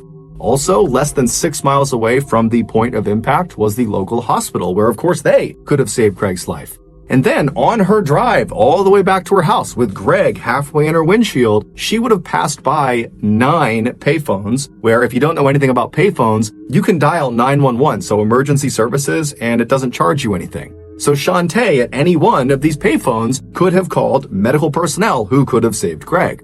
Also, let's not forget, Shantae was medically trained. She was a nurse's assistant and understood basic life saving. But she did not use any of those resources. Instead, she just drove home. And when she got to her home, she drove her car with Greg in it into her garage. She shut the garage door. She gets out. And as Greg is literally moaning and probably pleading for help at this point, she just says, "I'm sorry," and then walks up to the door that leads into the kitchen of her home. She turns off the light in the garage, walks into her kitchen, and shuts the door behind her, trapping Greg in the garage in total darkness by himself. Then, after an hour of Shantae just being in her house with Greg slowly dying in the garage, she calls T-Fry. T-Fry comes over, she looks in the garage, she sees Greg, and T-Fry's reaction is she just totally loses it. She panics, and she's screaming at Shantae, "Call 911, call paramedics, call the police." But Shantae refused. She didn't really give a reason, but she just said, "No, I can't." And then, shockingly, T-Fry also does not call anyone. The two of them just turn off the garage light again and shut the door and leave Greg, and they hop into T-Fry's car and they drive to T-Fry's apartment where they sleep for several hours. And then when they get up that morning, they go back over to Shantae's house and they check on Greg, who's now motionless. And at this point, Shantae, she calls Cleet Jackson, the guy who she was supposed to go home with at the club but had abandoned her for some other girl. She calls him and says, "Hey, I have this huge problem. I need you to come help me." And so Cleet Jackson has no idea what he's walking into, but he goes to her house and he goes through her kitchen. She opens the door and he looks into the garage and he sees Greg in the window, and he's furious with Shantae because now he's gotten involved and he doesn't really know if Greg's alive, and he doesn't really know what to do because he's on parole. And if he gets wrapped up in this, he'll go back to jail. But he ultimately decides he's just going to help Shantae because he believes at this point Greg is dead. So there's nothing they can do to save Greg. And so that night, Cleet gets in touch with his cousin, Tyrone, and the two of them, they go into the garage and they lay out a carpet next to the car, and they both kind of awkwardly apologize to Greg, who's just stuck in the windowsill, and they yank him out, they put him into the carpet, they roll him up, they put him in the back of one of their cars, and they drive to Cobb Park. They go through the gates, they make their way over to that bench, and they drop him on the bench. There had been some discussion about maybe destroying the body, burning the body, but Cleet felt strongly that they need to put his body out somewhere in public so at least his family can identify him and bury him. After his body was placed in the park, Shantae told Cleet and Tyrone and T-Fry not to tell anyone, and they said they wouldn't. And within a week of Greg's body being discovered, Shantae was back at Joe's Big Bamboo partying it up as if nothing had ever happened. But eventually, T-Fry would tell a couple of her friends, and before long, word had gotten out, and one person found out about it that was kind of in the network of these people, this woman, Miranda Daniels, and she really didn't like Shantae, and so she was the one who actually called the police and turned her in. And when the Fort Worth police followed up on Miranda's tip, and they went to Shantae's house, they went into her garage, and there was her car with the windshield still obviously busted in from something being smashed through it, and there's blood all over the inside of the car, and there was some obvious attempts at trying to destroy evidence inside of the car. The seats had been taken out, some things had been burned, but none of the attempts Shantae had made had actually destroyed any of the evidence. During the trial, the medical examiner who had done the autopsy on Greg Biggs said his injuries would not have killed him right away. Now, he didn't know for sure how long he would have been alive, but he believed it could be as long as several hours or maybe even up to a whole day. And during that time, Greg was just trapped inside of this pitch black garage. No one's coming to help him, despite people coming in over and over again that he's pleading with to help him, and he would have been in excruciating pain. He's got several significant broken bones, his leg has been nearly amputated, he's got cuts all over his body, and he would have been trying to pull himself out of the windshield, and every movement he was making would have been sending the jagged pieces of metal and glass into his body. I mean, this is a drawn-out, horrible death. And during the trial, every single medical professional and every single law enforcement official said, had Shantae brought Greg to get medical attention at any point in the first couple of hours, just basic medical care, he would have lived. And so his death is entirely because of Shantae's absolute indifference.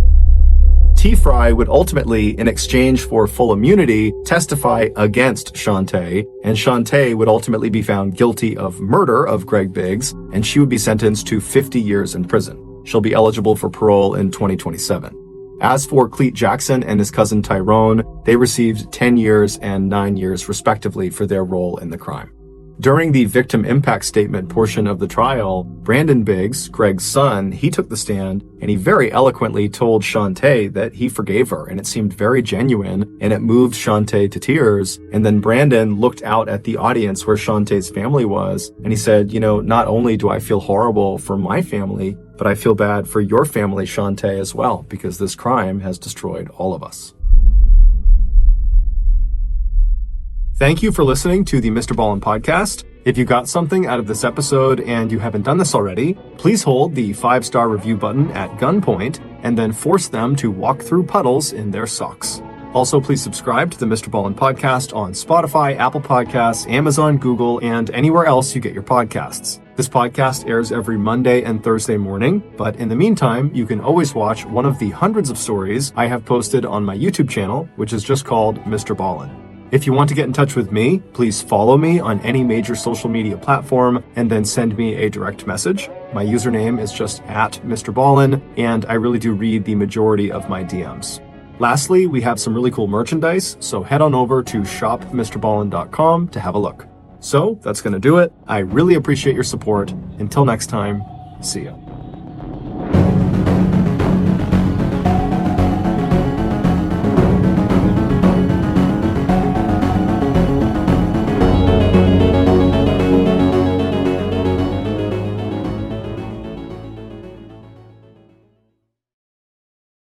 In 2010, a tutor stepped inside of her student's apartment. At first, it was quiet. Then a terrified voice called out to her from the bedroom. Had she known what was waiting for her inside of that bedroom, she would have turned and ran. But before we get into today's story, if you're a fan of the strange, dark, and mysterious delivered in story format, then you come to the right podcast, because that's all we do. We upload twice a week, once on Monday and once on Thursday. So if that's of interest to you, please sneak into the 5-star review button's home and turn the batteries in every remote in the wrong direction. Also, please subscribe to the Mr. Ballen podcast wherever you listen to podcasts so you don't miss any of our weekly uploads. Okay, let's get into today's story.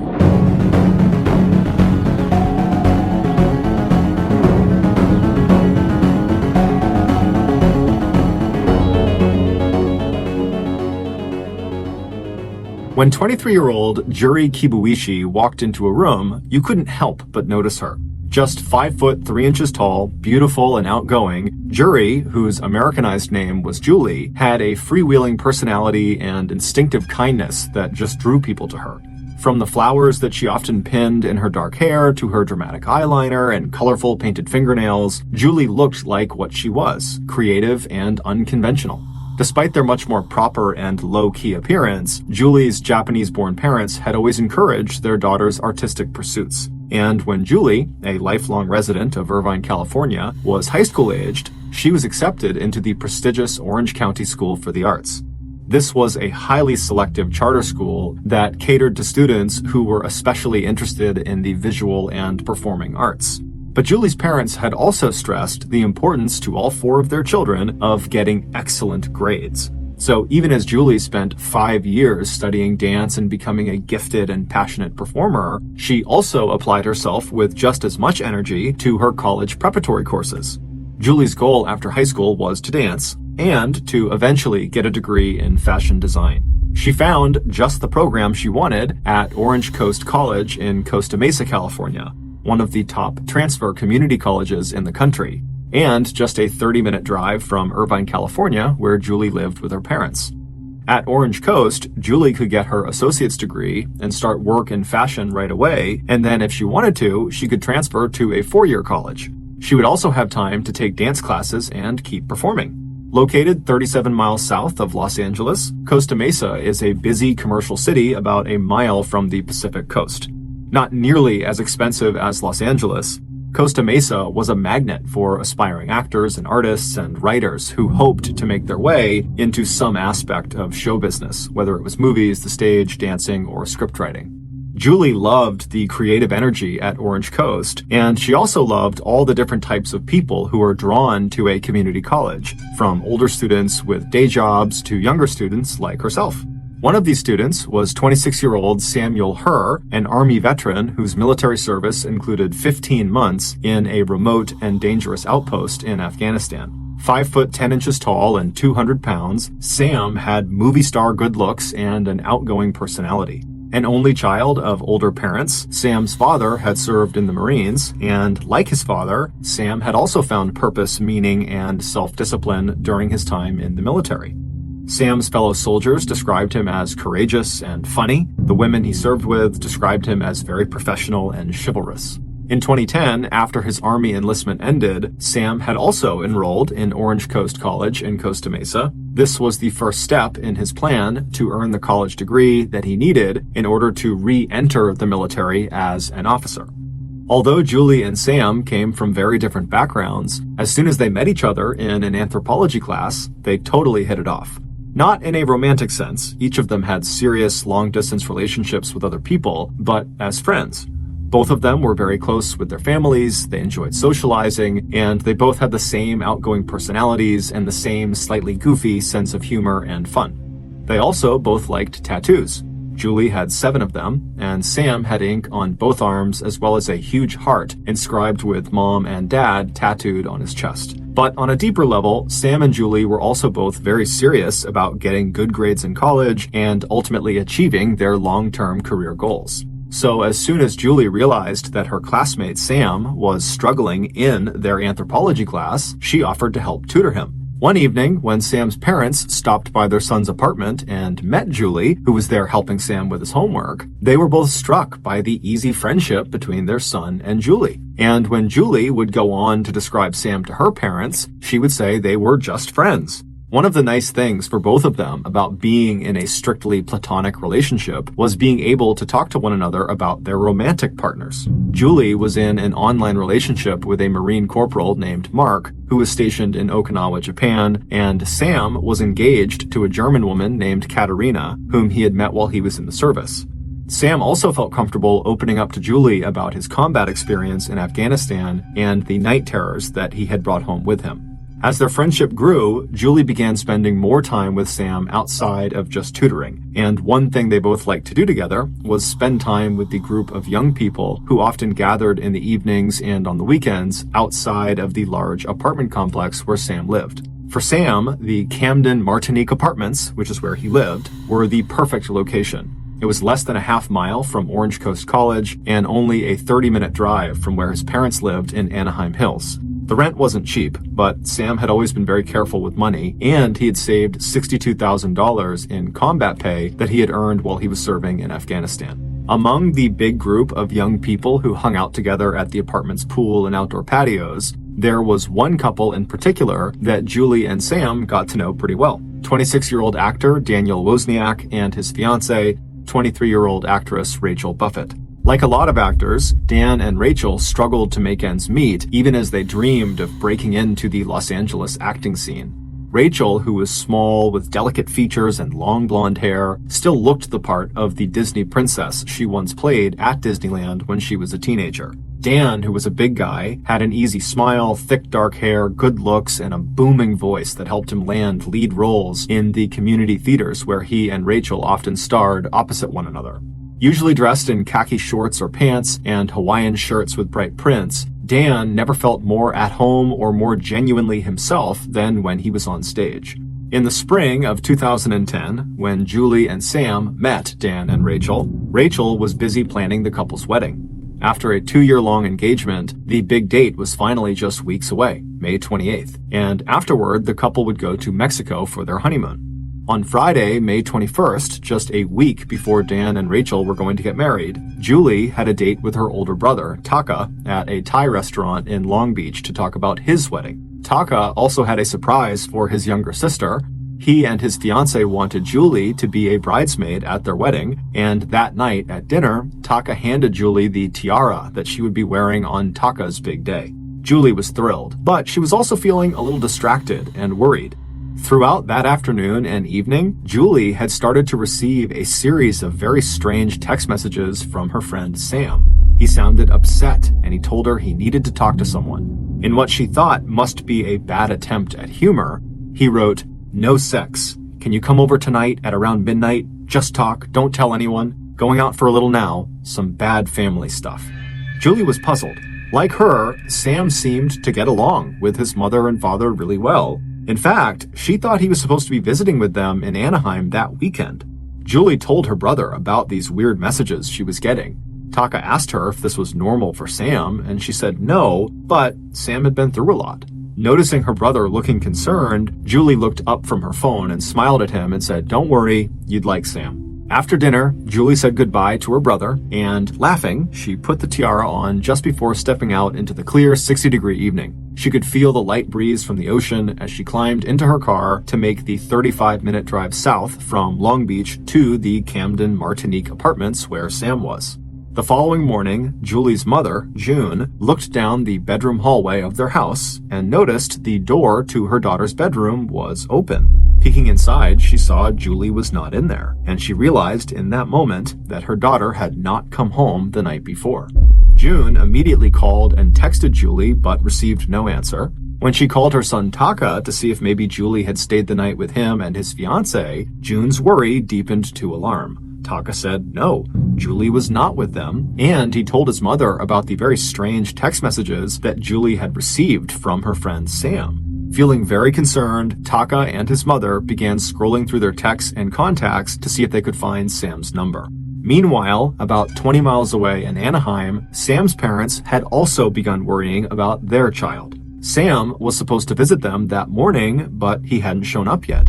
Sam had always been good about letting his parents know if his plans had changed or if he was running late, but by midday, they still had not gotten a call or text from him. By late afternoon, Sam's father, Steve, who was an athletic-looking man with thick white hair who often went to the gym with his son, he hopped into his car and drove up to Costa Mesa to make sure Sam was okay. Once Steve arrived at the Camden Martinique Apartments, it was getting dark. He walked up the stairs to apartment D110 and knocked on the door. When he didn't hear an answer, Steve reached into his pocket and pulled out the spare apartment key that Sam had given him. He unlocked the door and he stepped inside. Turning on the light, Steve saw immediately that there was no one in the kitchen or living room, and also no sign of any disturbance. As he headed toward the bedroom, he hoped he'd find his son laid up in bed with a bad cold. Instead, as he pushed open the door to the bedroom and flipped on the wall light, it was like he had discovered a chamber of horrors. Kneeling next to the bed with her upper body lying stomach down on top of the mattress was the body of a young woman. Her jeans, which were cut or torn, had been pulled down almost to her knees. On the back of her sweater, scrawled in black magic marker, were the words, "All yours, F you." Although one side of the woman's face was visible, she was totally unrecognizable. Her features were covered in blood and gore, and all Steve could really see was just this massive wound above and behind her ear. It looked like the back of her head had been blown off. And just above that crater of bone, blood, and brain tissue, Steve saw a tiara tangled in a mass of blood-soaked hair. Shocked, Steve backed away from the gruesome scene, and after quickly checking the other rooms and finding no one else in the apartment, he pulled out his phone and he dialed 911. Near the doorway to the bedroom, police found a colorful shoulder bag. It contained a cell phone and a wallet with a driver's license.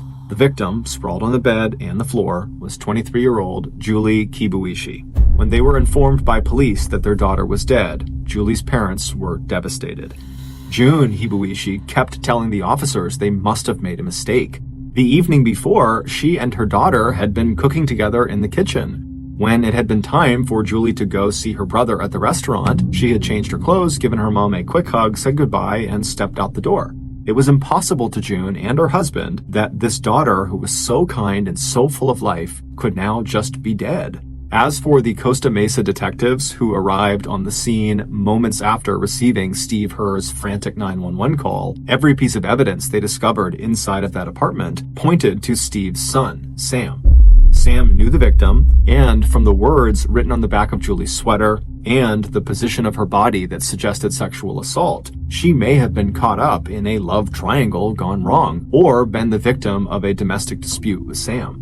Most damning of all was the long string of strange text messages that Sam had sent Julie the night before, begging her to come see him immediately. And even though Sam said, quote, "no sex" in one of his text messages, just the mention of sex seemed to indicate that it was possible that these two were, in fact, romantically involved, despite what they told people. And then there was Sam's military background and his combat experience in Afghanistan, and the possibility that Sam, like many combat veterans, was affected by post-traumatic stress disorder.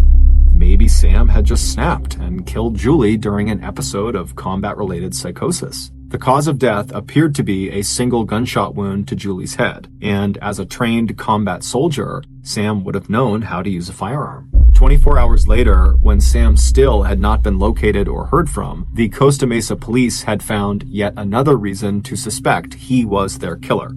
After digging into Sam's background, detectives were stunned to discover that back in 2002, when Sam was 18 years old, he had been arrested and charged in connection with the murder of another teenager. Although Sam was eventually acquitted and cleared of all charges, he had been a serious suspect, and he had spent the better part of a year behind bars. The police wasted no time.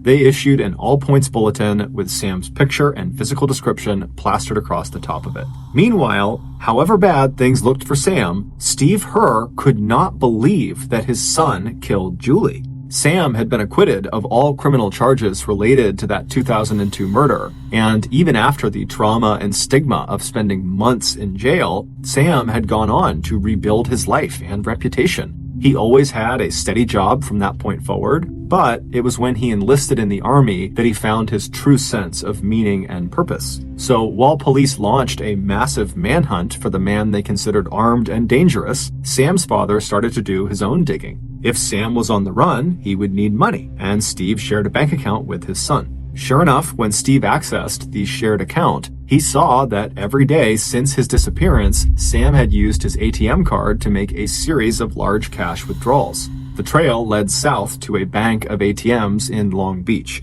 The police had also tracked Sam's ATM card, and unlike Steve, they had access to the video surveillance at the ATMs. Looking at the camera footage, detectives expected to see the face of Sam Herr. Instead, the person seen using Sam's card was a teenage boy carrying a skateboard and wearing sunglasses and a hoodie. When the same ATM card was used to place a pizza order at a nearby pizza joint called Echoes, police were able to get the address of the house where the pizza would be delivered. They staked out that address, thinking that maybe Sam was hiding inside of the house. But when police, guns drawn, entered the house right alongside the pizza delivery person, the only people they found inside were the teenager they'd seen on the ATM surveillance tape and his mother. A terrified 16-year-old Wesley Freilich told police that he had been given the ATM card by a man he knew who was working for a bail bonds agent. The man had told Wesley that the card belonged to a client who had posted bond but then disappeared without paying the agent.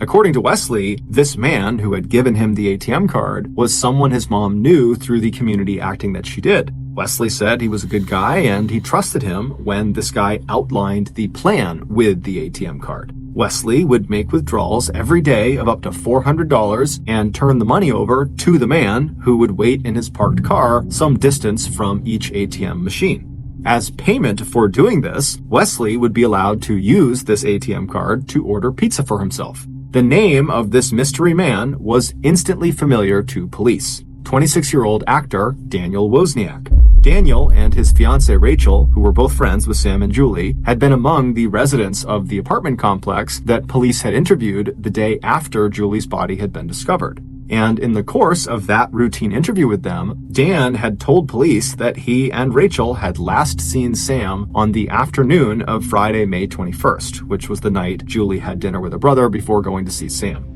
Daniel told police that he, Rachel, and Sam had chatted briefly that night, and then Sam had left the apartment complex with a man in a black hat who Dan did not recognize. After determining that the 16-year-old Wesley had no personal connection to Sam Herr, police decided to turn their attention back to Dan. The bail bondsman's story just sounded like a total fabrication. They now suspected that Daniel might be helping Sam get money, and that Dan might even be hiding or covering for his friend. But tracking down Dan for a second interview turned out to be much more difficult than the police expected. When they finally reached Dan on his cell phone and asked him to come into the Costa Mesa police station for another interview, Dan was evasive. He wanted to help, but he was busy. It was the final week of the play 9, in which he and Rachel had starring roles. They were also just days away from getting married, and when they weren't rehearsing or on stage, they were busy with last-minute wedding plans. Frustrated, detectives decided not to wait any longer. On the evening of May 25th, just 3 days after Julie's murder, detectives crashed Dan's bachelor party. They found Dan, dressed in his trademark khaki pants and Hawaiian shirt, at a suburban Japanese restaurant named Tsunami in Huntington Beach. Guns drawn, police entered through both the front and back doors. That way, no one could get out of the restaurant without being seen. At about 10 p.m., in front of his stunned group of friends, police snapped handcuffs on Dan and charged him with accessory to murder. Dan was completely shocked, and the color in his face just completely drained. But once Dan was inside the police station, his demeanor changed. He suddenly seemed somewhat composed and told police that he wanted to tell them what his real connection to Sam Herr was. Sitting in a plastic chair in the corner of the small interrogation room, Dan took a deep breath and then came clean. He told police that the whole bail bondsman thing that the 16-year-old kid was involved in was indeed a fabrication. It was a cover for a credit card scam that he and Sam were in on together. The way it worked was Wesley, the 16-year-old, would make a series of large cash withdrawals using Sam's bank cards, and then Sam would put in a claim with his bank saying he never authorized the withdrawals. This, of course, allowed Sam and Daniel to keep the cash Wesley had taken out, as well as the reimbursement money they would get from the bank. Wesley did not realize this was going on. He thought this was all legit, and he really was working for Daniel, who was working with a bail bondsman, and Wesley thought he was just getting some free pizza out of it. His mother was also unaware of this scam. The police proceeded to ask Daniel the same questions they had asked before when they spoke to him at the apartment, and Daniel gave the same answers. The last time he saw Sam was on that Friday afternoon, shortly before he saw him walk off with some guy in a black hat, and then that night, Daniel and his fiancée Rachel had been at their theater performing in their musical called 9. But then something odd happened. About 30 minutes into this interrogation, Daniel suddenly completely changed his story. The police were so caught off guard that they really didn't even interrupt. They just let him speak. 1 minute, Daniel was talking about this credit card fraud scam, and then the next minute, without missing a beat, Dan told detectives that, well, in fact, Friday afternoon had not been the last time he had seen Sam. In his new version of events, Dan told police that in the very early hours of Saturday, May 22nd, Sam had knocked on the door of Dan and Rachel's apartment. When Dan got out of bed and walked through his darkened living room and opened the door, he saw his friend standing in the doorway looking totally frantic and disheveled. Sam immediately told Dan that something horrible had just happened and that the two of them were in trouble and they needed to get the F out of there as soon as possible. Dan, who thought this must have something to do with their credit card scam, immediately stepped back into his apartment and, being careful not to wake up Rachel, put on his clothes. A few minutes later, he and Sam were driving Sam's car south to the Long Beach Town Center Mall where Sam had asked to be dropped off. And it was during that drive that Daniel heard exactly what the horrible thing was that had just happened. And it had nothing to do with a credit card scam. Sam went on to tell Dan that Julie was in his apartment and that he had killed her. Dan told police Sam's exact words. "I shot somebody. It was a fit of rage. I was doing some heavy drugs. I'm not happy about it, but she had it coming." The two detectives looked at each other. This was exactly the break in the case that they had been hoping for. Daniel's story had just confirmed their own reconstruction of the crime. Now they hoped that Dan could help them locate their killer, Sam. According to Dan, he had no idea where Sam was or where he was going, and that before they parted ways, before Sam got out at that mall, he had threatened Dan and told him that if he went to police and ratted him out, that Sam would come back and kill him, or he'd come back and he would kill his fiancée Rachel. And so when police had questioned Dan and Rachel the day after the murder had been discovered, Dan had panicked and lied to police in order to protect himself and his fiancée. He told police there was no man in a black hat, that he had made that up. At this point in the interrogation, Daniel was a wreck, and he just repeatedly apologized to police for misleading them.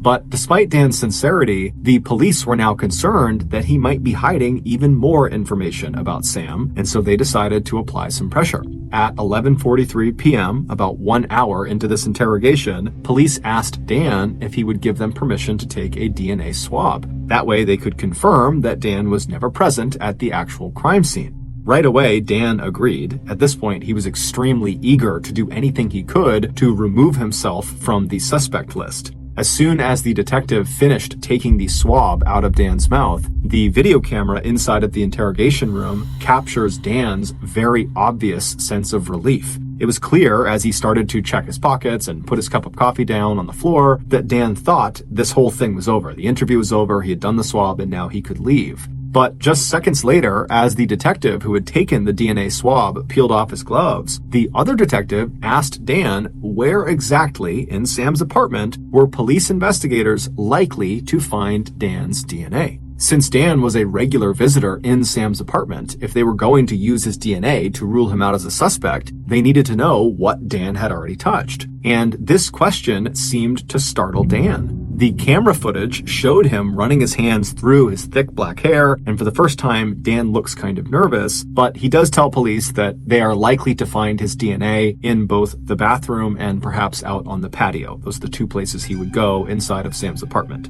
After Dan says this, one of the detectives asks Dan point blank, "Did you see Julie's body inside of Sam's apartment?" Dan practically shouted that he had not. That all he knew about the murder was what Sam had told him in the car on the way to the mall that night. But the detectives, noticing that Daniel was really starting to fall apart and act nervous, they decided to ramp up the pressure by bluffing. Leaning forward towards Dan, who was now leaning back in his chair, one of the detectives asked Dan, "So, if you claim you were only in Sam's bathroom and patio, then why did we find your DNA inside of Sam's bedroom near Julie's body?" Now, keep in mind, they had no way of knowing if his DNA was inside of that apartment. They wouldn't have known for weeks. But Dan didn't know that. He thinks what they're telling him is factual. And as soon as they said this to him, Daniel changed his story again. Looking totally defeated, Dan slumped down in his chair and he said, Okay, I'll tell you. This is what really happened. According to Dan, when Sam arrived at his apartment in the early morning hours of Saturday, May 22nd, and told Dan they needed to get the F out of there, before they got in the car and drove away, Sam had told Daniel what he had done and then took Daniel up to his apartment and actually showed him Julie's body. At this point in the interview, the cameras show Dan back on his feet, pacing across the small windowless room. He's agitated and he's running his fingers through his hair. And for the next 3 hours, the two detectives pressed for more details about exactly what Dan had seen in Sam's bedroom. By 2 a.m. on Thursday, May 27th, Dan had been talking, yelling, and sometimes whispering to police for 4 straight hours. He was exhausted, and since he was getting married in now less than 48 hours, he was desperate to just wrap this up so he could go. So at 2:17 a.m., Daniel, who had been caught completely between a rock and a hard place, between trying to protect his friend or telling the cops everything he knew, seemed to crack. Yes, he finally shouted at detectives.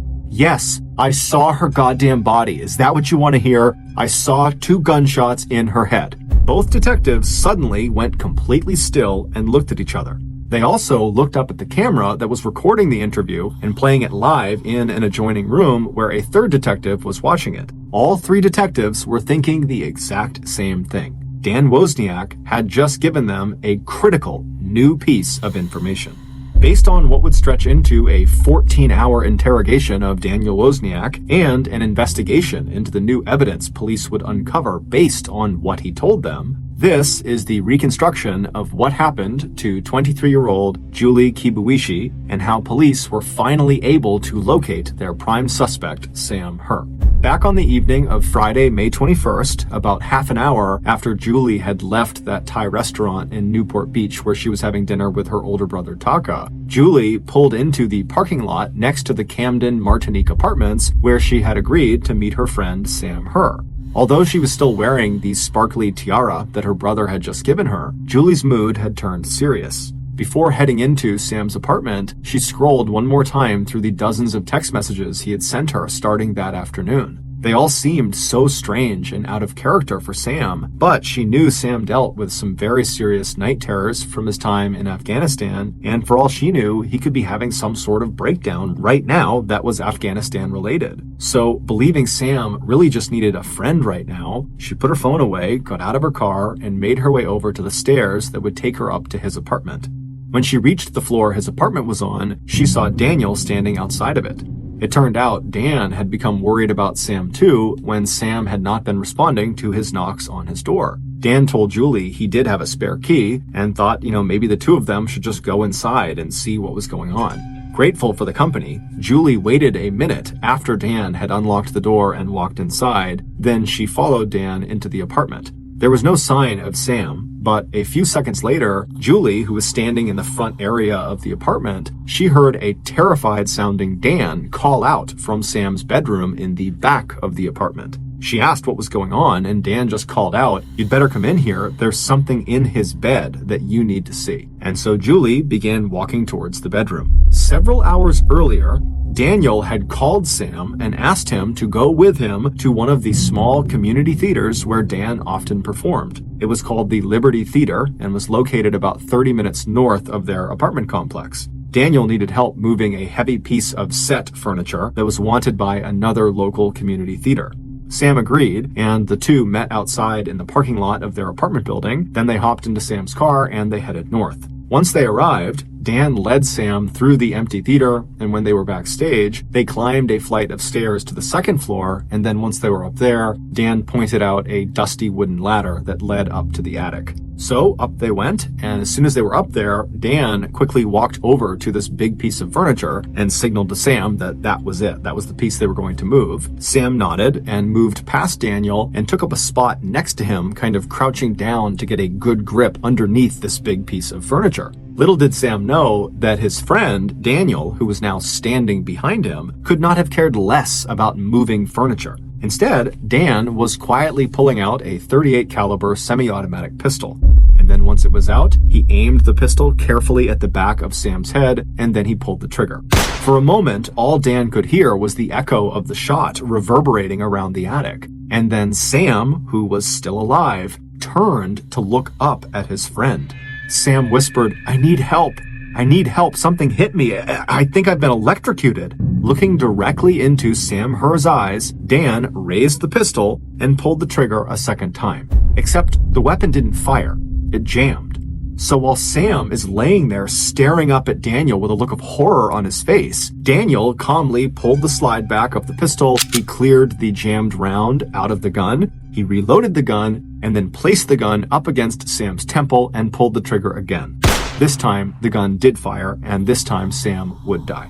Then Dan, stepping carefully to avoid the blood that was spreading out across the floor, bent over Sam's body and removed his phone, and rifling through his friend's wallet, Dan pulled out Sam's passport and Sam's ATM and credit cards. Flipping Sam's phone open, Dan began to send what would be a long string of text messages to Julie. Each one was carefully scripted to draw her to Sam's apartment later that night and to look to an outsider as though Sam was in the midst of a personal crisis and that he and Julie were somehow romantically involved. Leaving Sam's body where it had fallen, Dan climbed back down the wooden ladder, down the flight of stairs to the ground level, left the empty theater, and got into Sam's car. But before going back to his apartment, Dan picked up the 16-year-old Wesley Freilich, and they made their first withdrawal using Sam's ATM card. Once he had returned to the Camden Martinique apartments, Dan had just enough time to shower, change his clothes, and send Julie yet another round of strange text messages from Sam's phone. "I need to talk to you. Can you come here around midnight? Please, come alone, please." A little while later, when Dan arrived at the Hungry Artists Theater for the final showing of the play he was in called 9, this was not the same theater where hours earlier he had killed Sam, his fellow actors would report that Dan showed no sign of any stage jitters. Instead, he gave what some of his colleagues described as the best performance of his life, playing opposite his beautiful bride-to-be, Rachel Buffett. After the performance, Dan stood for a moment backstage by himself and checked Sam's phone. Once he saw that Julie had agreed to meet Sam at midnight, Dan smiled. Then he stepped back into the group of friends who were all congratulating him on his great performance. Then he and Rachel headed home, where Dan would shower yet again. He would have sex with Rachel, and then he would tell her he was stepping outside just to go for a little walk. In reality, he was making his way over to Sam's apartment to wait for Julie. At midnight, Julie arrived, and then when they both went inside and Dan went into the back bedroom and called out for Julie, Dan did, in fact, have something he wanted Julie to look at in the bed, but not because there was anything for her to actually see. Once Julie had walked into the bedroom and put her bag down and stood in front of the bed, not seeing anything on it, Daniel reached around her and pointed at the center of the bed and told her she needed to look closer to see what he was talking about. And so confused, Julie leaned forward, looking at the center of the bed where there was nothing, and as she did that, Dan pulled out the same pistol he'd used to kill Sam earlier in the day, and he aimed it at Julie, and he fired 2 shots into Julie's head, hitting her just below the tiara that was now tangled in her blood-soaked hair. Moving quickly, Dan arranged the scene as he would any other stage set. Using scissors he had brought with him, Dan cut through the waistband of Julie's jeans, pulling them down around her hips to make it look like she had been sexually assaulted. Then he took a black magic marker and wrote, "All yours, F.U." on the back of her sweater.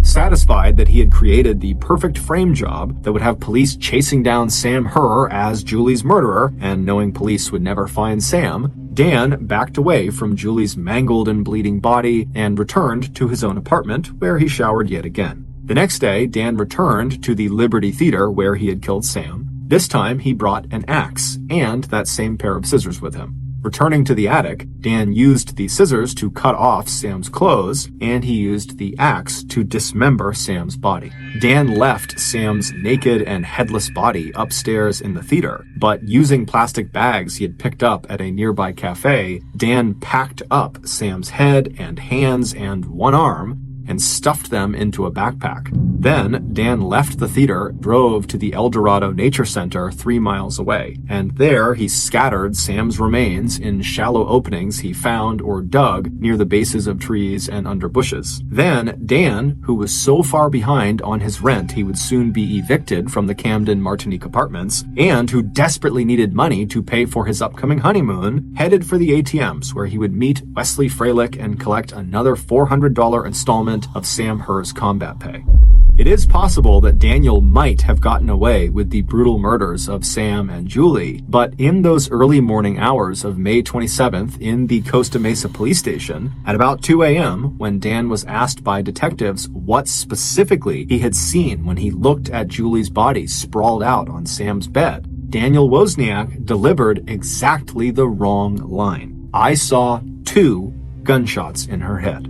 All 3 of the police officers who were listening to that interview knew that anyone who was just looking at Julie's body, like Dan claimed he was doing, they would only have been able to tell there was a single wound. It would not have looked like 2 distinct gunshot wounds. So the only way Daniel could have known that there were 2 gunshots in Julie's head was if he had fired those shots himself. So when he still kept denying any involvement, the police told Dan they knew he was lying and they put him into a jail cell. They reminded him he was under arrest for being an accessory to murder, and the only way he'd be leaving is when he told them everything he really knew about Julie's murder. And then the following afternoon, at about 1:15 p.m., Dan would further implicate himself during a conversation he had from the jail with his fiancée Rachel Buffett. By then, Rachel knew Dan had been arrested. She had also found out from Dan's brother, Tim, that Dan had given Tim a backpack filled with bloody clothes and a .38 caliber pistol, Sam's passport, phone, wallet, and 2 spent shell casings.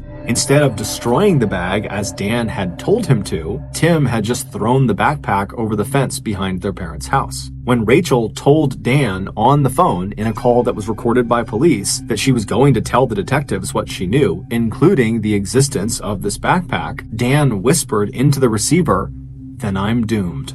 30 minutes after this phone call with Rachel, Daniel would signal to police that he was ready to confess to what he did. The cameras show him sitting at a small table in the interrogation room, elbows on the table, head resting in his hands.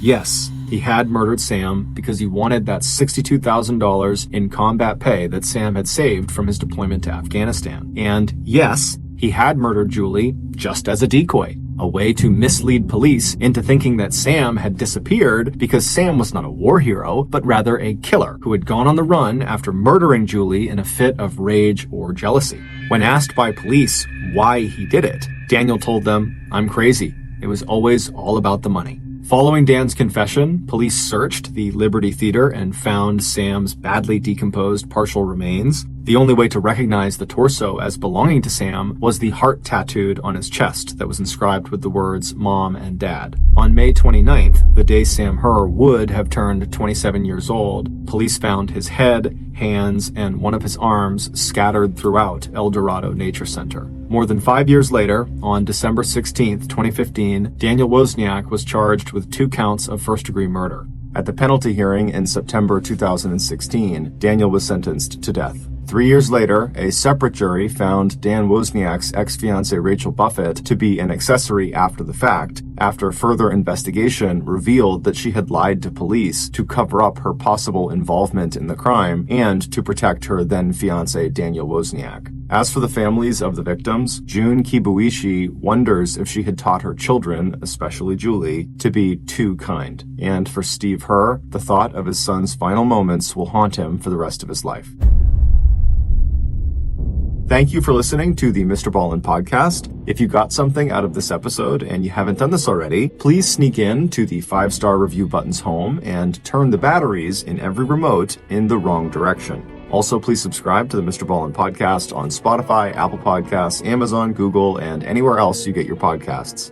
This podcast airs every Monday and Thursday morning, but in the meantime, you can always watch one of the hundreds of stories I have posted on my YouTube channel, which is just called Mr. Ballen. If you want to get in touch with me, please follow me on any major social media platform and then send me a direct message. My username is just @Mr. Ballen, and I really do read the majority of my DMs. Lastly, we have some really cool merchandise, so head on over to shopmrballen.com to have a look. So that's going to do it. I really appreciate your support. Until next time, see ya.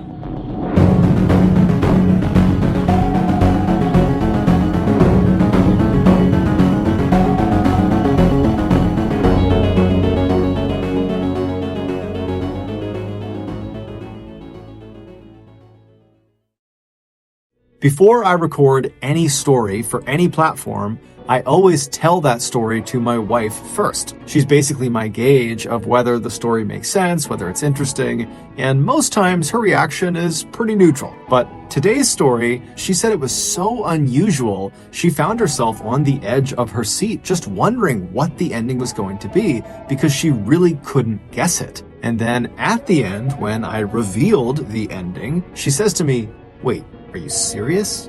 But before we get into today's story, if you're a fan of the strange, dark, and mysterious delivered in story format, then you've come to the right podcast because that's all we do. And we upload twice a week, once on Monday and once on Thursday. So if that's of interest to you, please spend a considerable amount of time out in the freezing cold with no gloves on, then come back inside and warm your hands up by placing them directly on the 5-star review button's neck. Also, please subscribe to the Mr. Ballen podcast wherever you listen to podcasts so you don't miss any of our weekly uploads. Okay, let's get into today's story.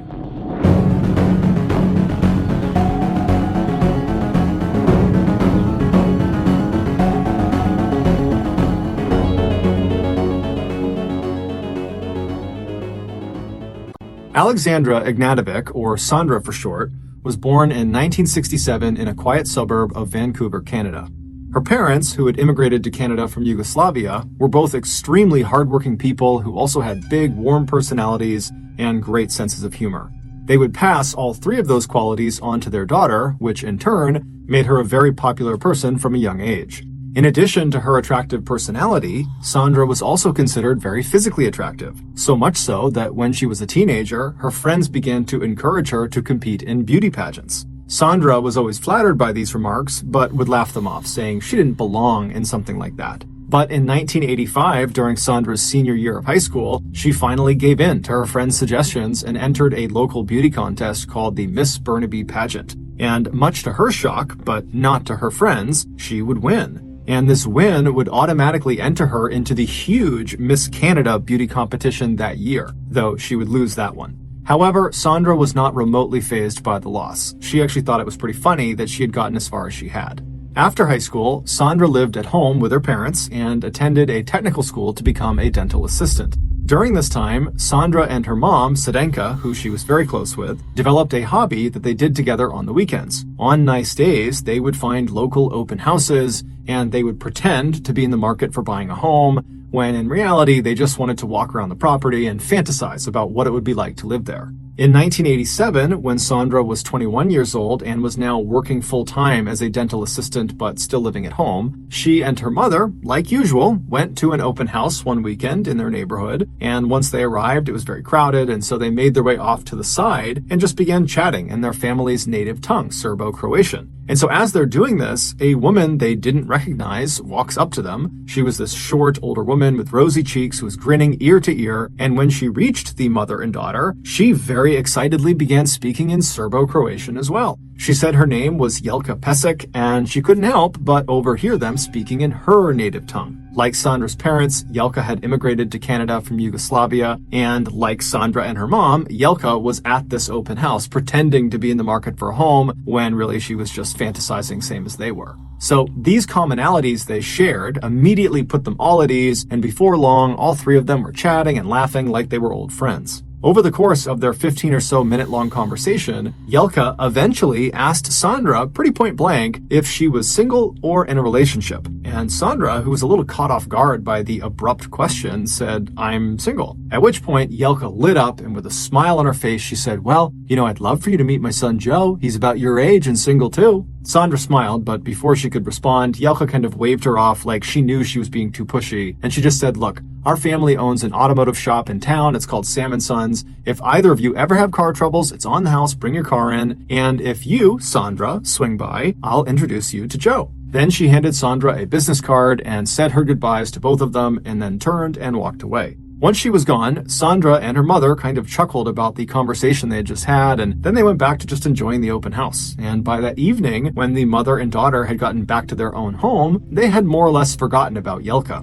However, the following day, while Sandra was out running some errands, her car's engine started making really loud knocking sounds. While she didn't know what they meant, she knew that she really needed to have someone look at her car, and so as she began to look around, wondering if an auto body shop just happened to be close to her, she remembered Yelka from the day before giving her that business card for her auto body shop, and so Sandra pulled over to the side of the road, she fished inside of her purse, and she pulled out that card, the business card, and she saw the address of the auto body shop was only a couple of blocks away, and so she merged back onto the road and she began driving over. When she arrived outside of Sam & Sons auto body shop, she parked in their front lot, and then she got out and she made her way into the front office, and then as soon as she stepped inside, she saw right ahead of her was this big desk, and behind the desk was Yelka. And as soon as Yelka saw Sandra coming in, Yelka lit up and she said, "Oh my goodness, you're here. Come here.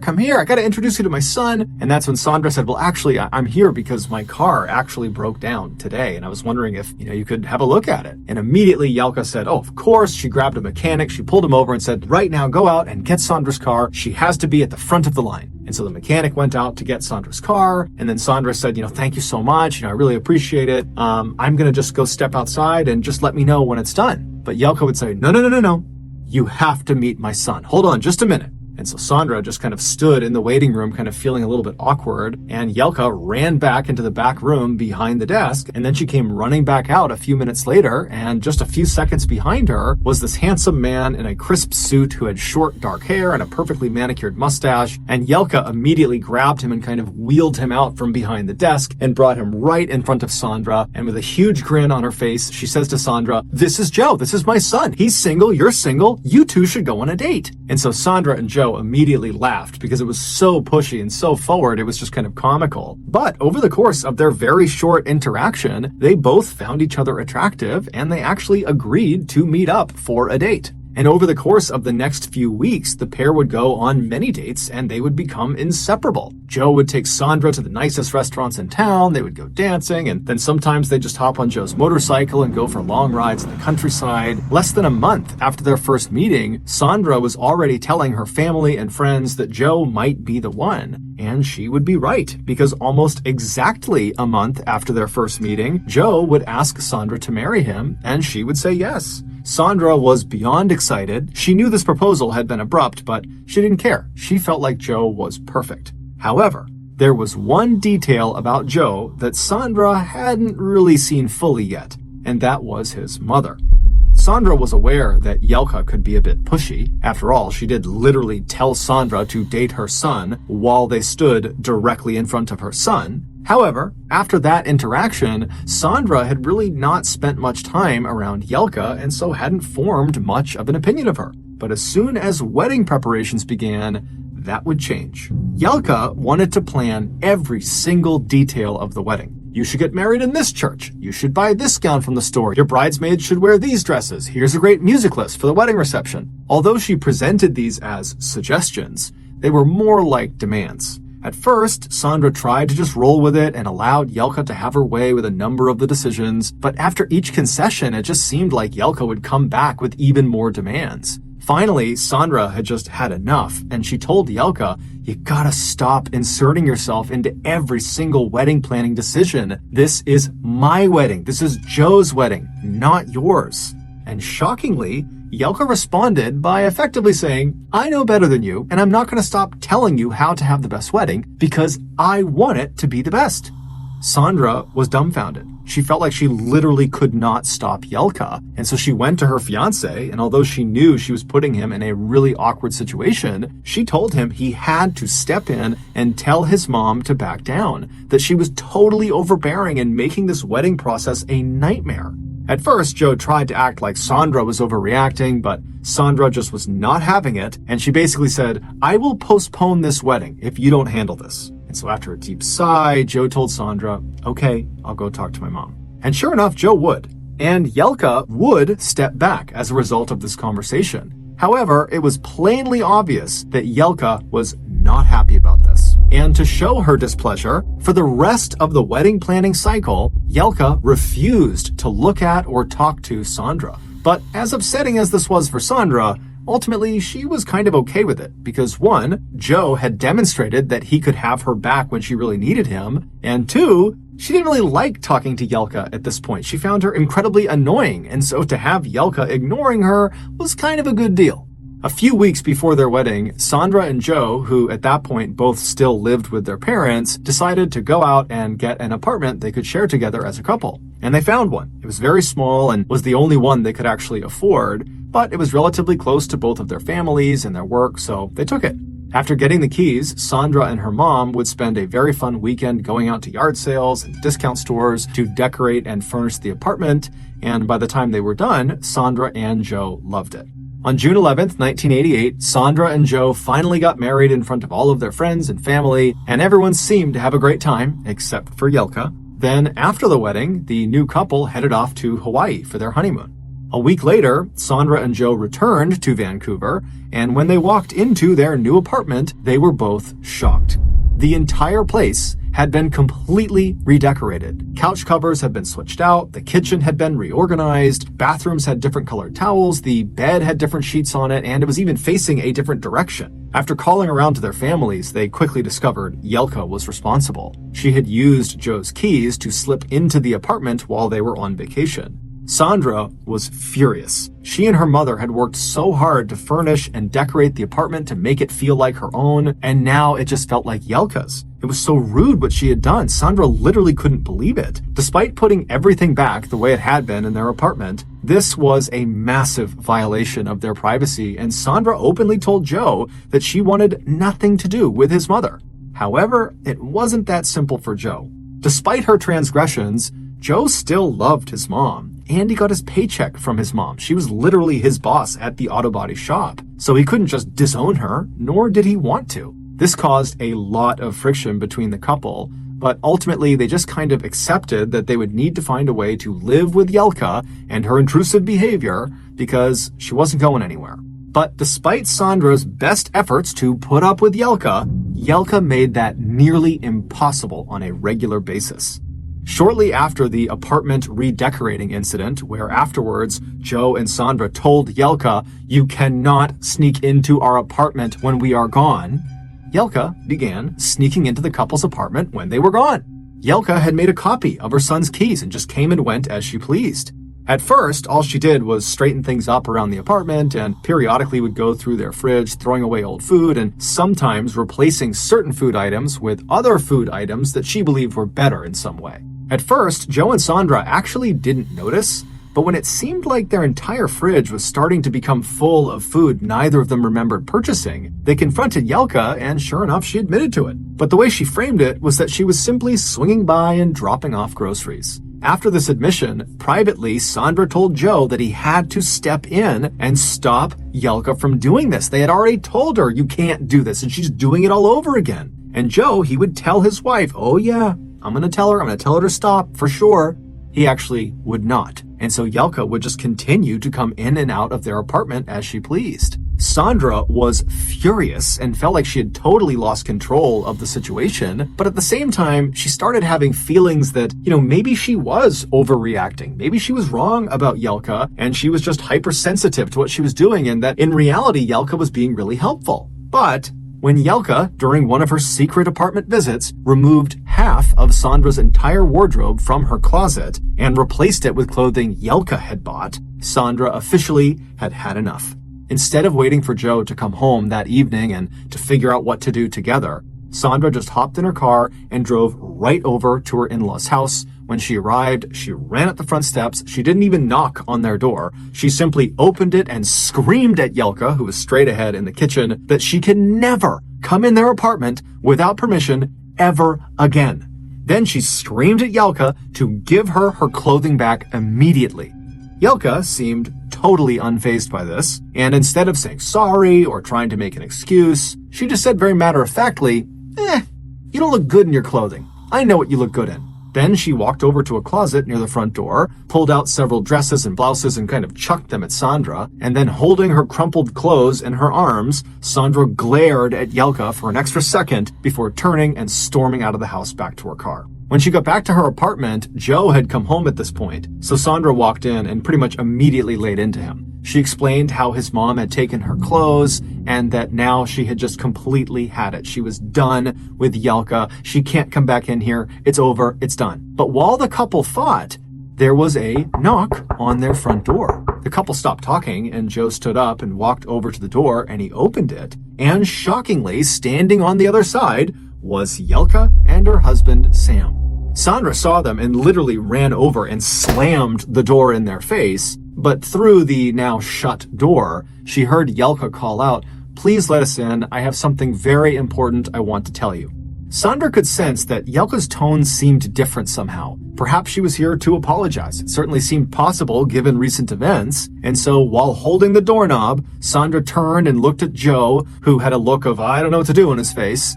And then with a very frustrated sigh, Sandra turned the doorknob and opened the front door again, and immediately Yelka smiled at the couple and walked in like she owned the place. Sam followed behind her, but seemed wholly uninvested in whatever it was they were there for.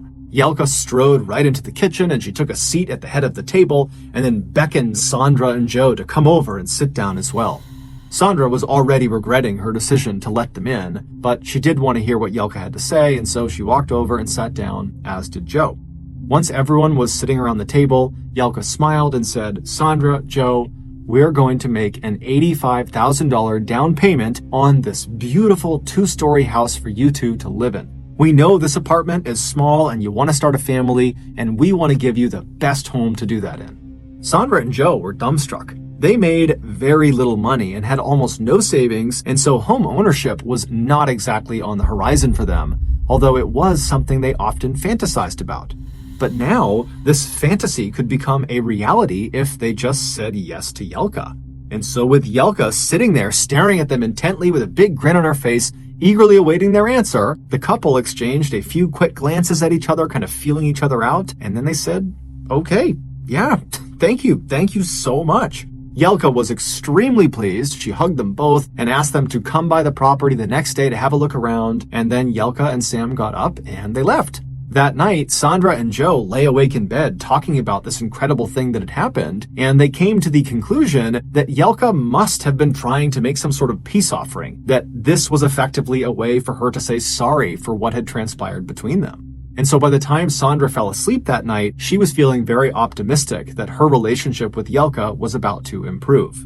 The following day, Sandra and Joe drove over to the house that they had just agreed to let Yelka and Sam put the down payment on, and right away, what stood out to Sandra was the home's proximity to Yelka's house. It was only about 5 minutes drive away, much closer than their current apartment was to Yelka's house. Also, as soon as Yelka arrived in her car and got out to talk to them on the sidewalk, she was absolutely brimming with excitement, talking about how she couldn't wait to start decorating the inside of the house. It was like she was moving into the house. Alarm bells were going off in Sandra's head. This arrangement clearly was a mistake. But at the same time, Sandra felt like they were in too deep. They had already agreed to do this. How could they possibly back out now? So against her better judgment, a few weeks later, the sale of this new house was finalized and Sandra and Joe moved in. But within a week of living there, everything fell apart. Sandra had mentioned to Joe that she wanted to put in a simple red accent tile along the back of the kitchen wall. Joe had apparently relayed this information to his mother, who promptly arrived at the house specifically to tell Sandra she wasn't allowed to do that Yelka already had plans for the kitchen. A massive fight broke out between the two women that ended with Sandra saying, "You know what? I'm done. I'm leaving. I'm moving in with my mom." Then Sandra did just that. She grabbed her things, put them in the car, and she left. Joe, who by now seemed to have just given up trying to keep the peace between his wife and his mother, didn't even try to stop her. It looked like Joe and Sandra's marriage was destined to fail. Yelka was just too much to overcome. But only a week after moving back in with her mother, Sandra started to feel nauseous. She took a pregnancy test and it revealed that she was pregnant. She was going to have Joe's baby. Sandra had a decision to make: return to Joe and by extension return to Yelka, or raise the child on her own. She called Joe to break the pregnancy news and talk about the way ahead for them, and he was extremely excited and begged her to come back and live in the house together again, and he promised he would keep his mother under control.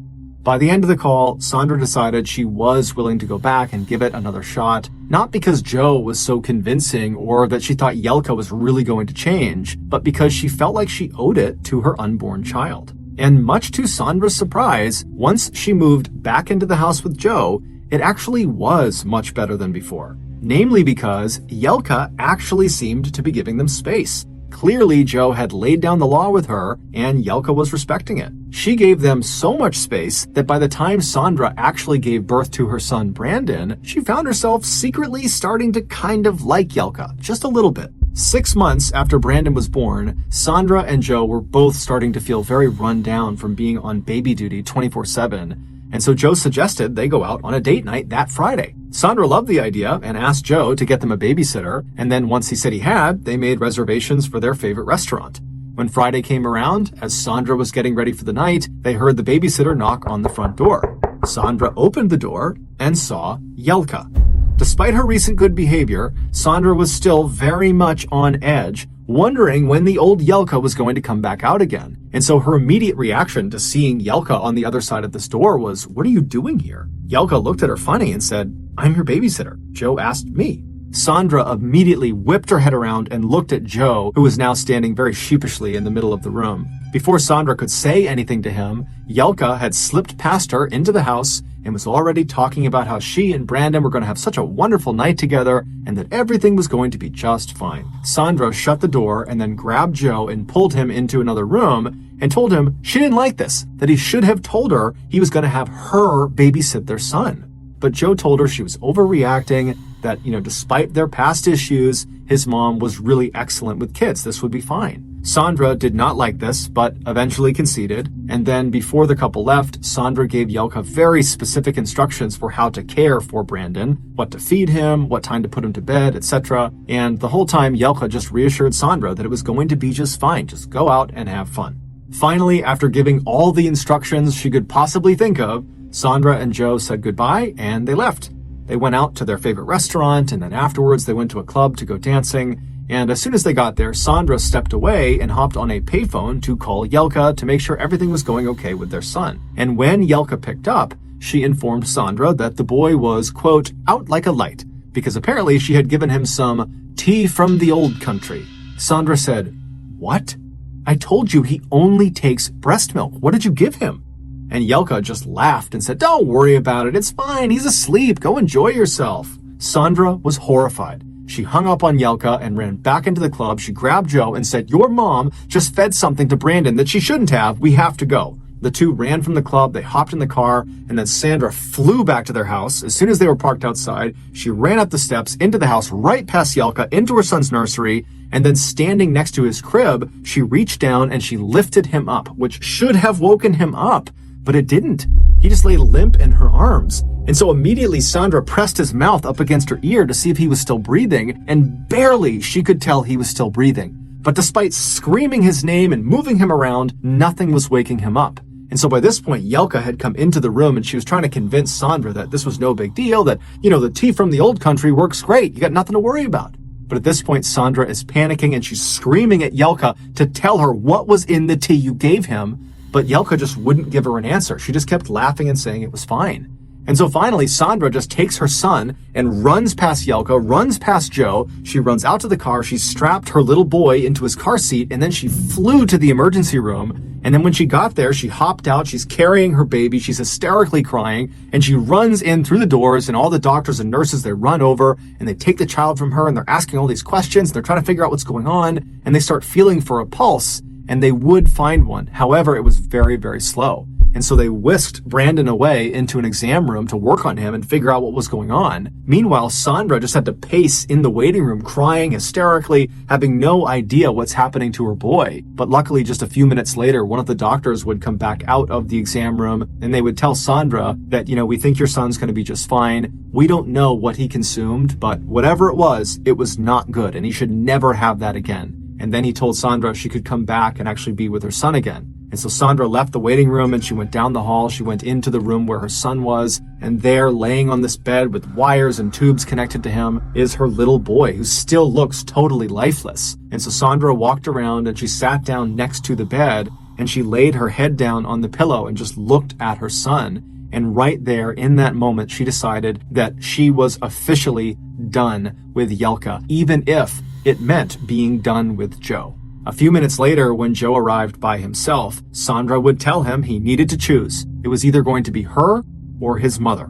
Unlike other times, Joe was not quick to come to his wife's side. In his mind, Sandra had become as much to blame for the drama as his mother was. And so after getting very frustrated with Sandra, he said, "You know what? You keep yelling at my mom and I don't like it. She only wants to help and be supportive and you just can't accept that. So I'm sorry, but I'm choosing my mom, not you."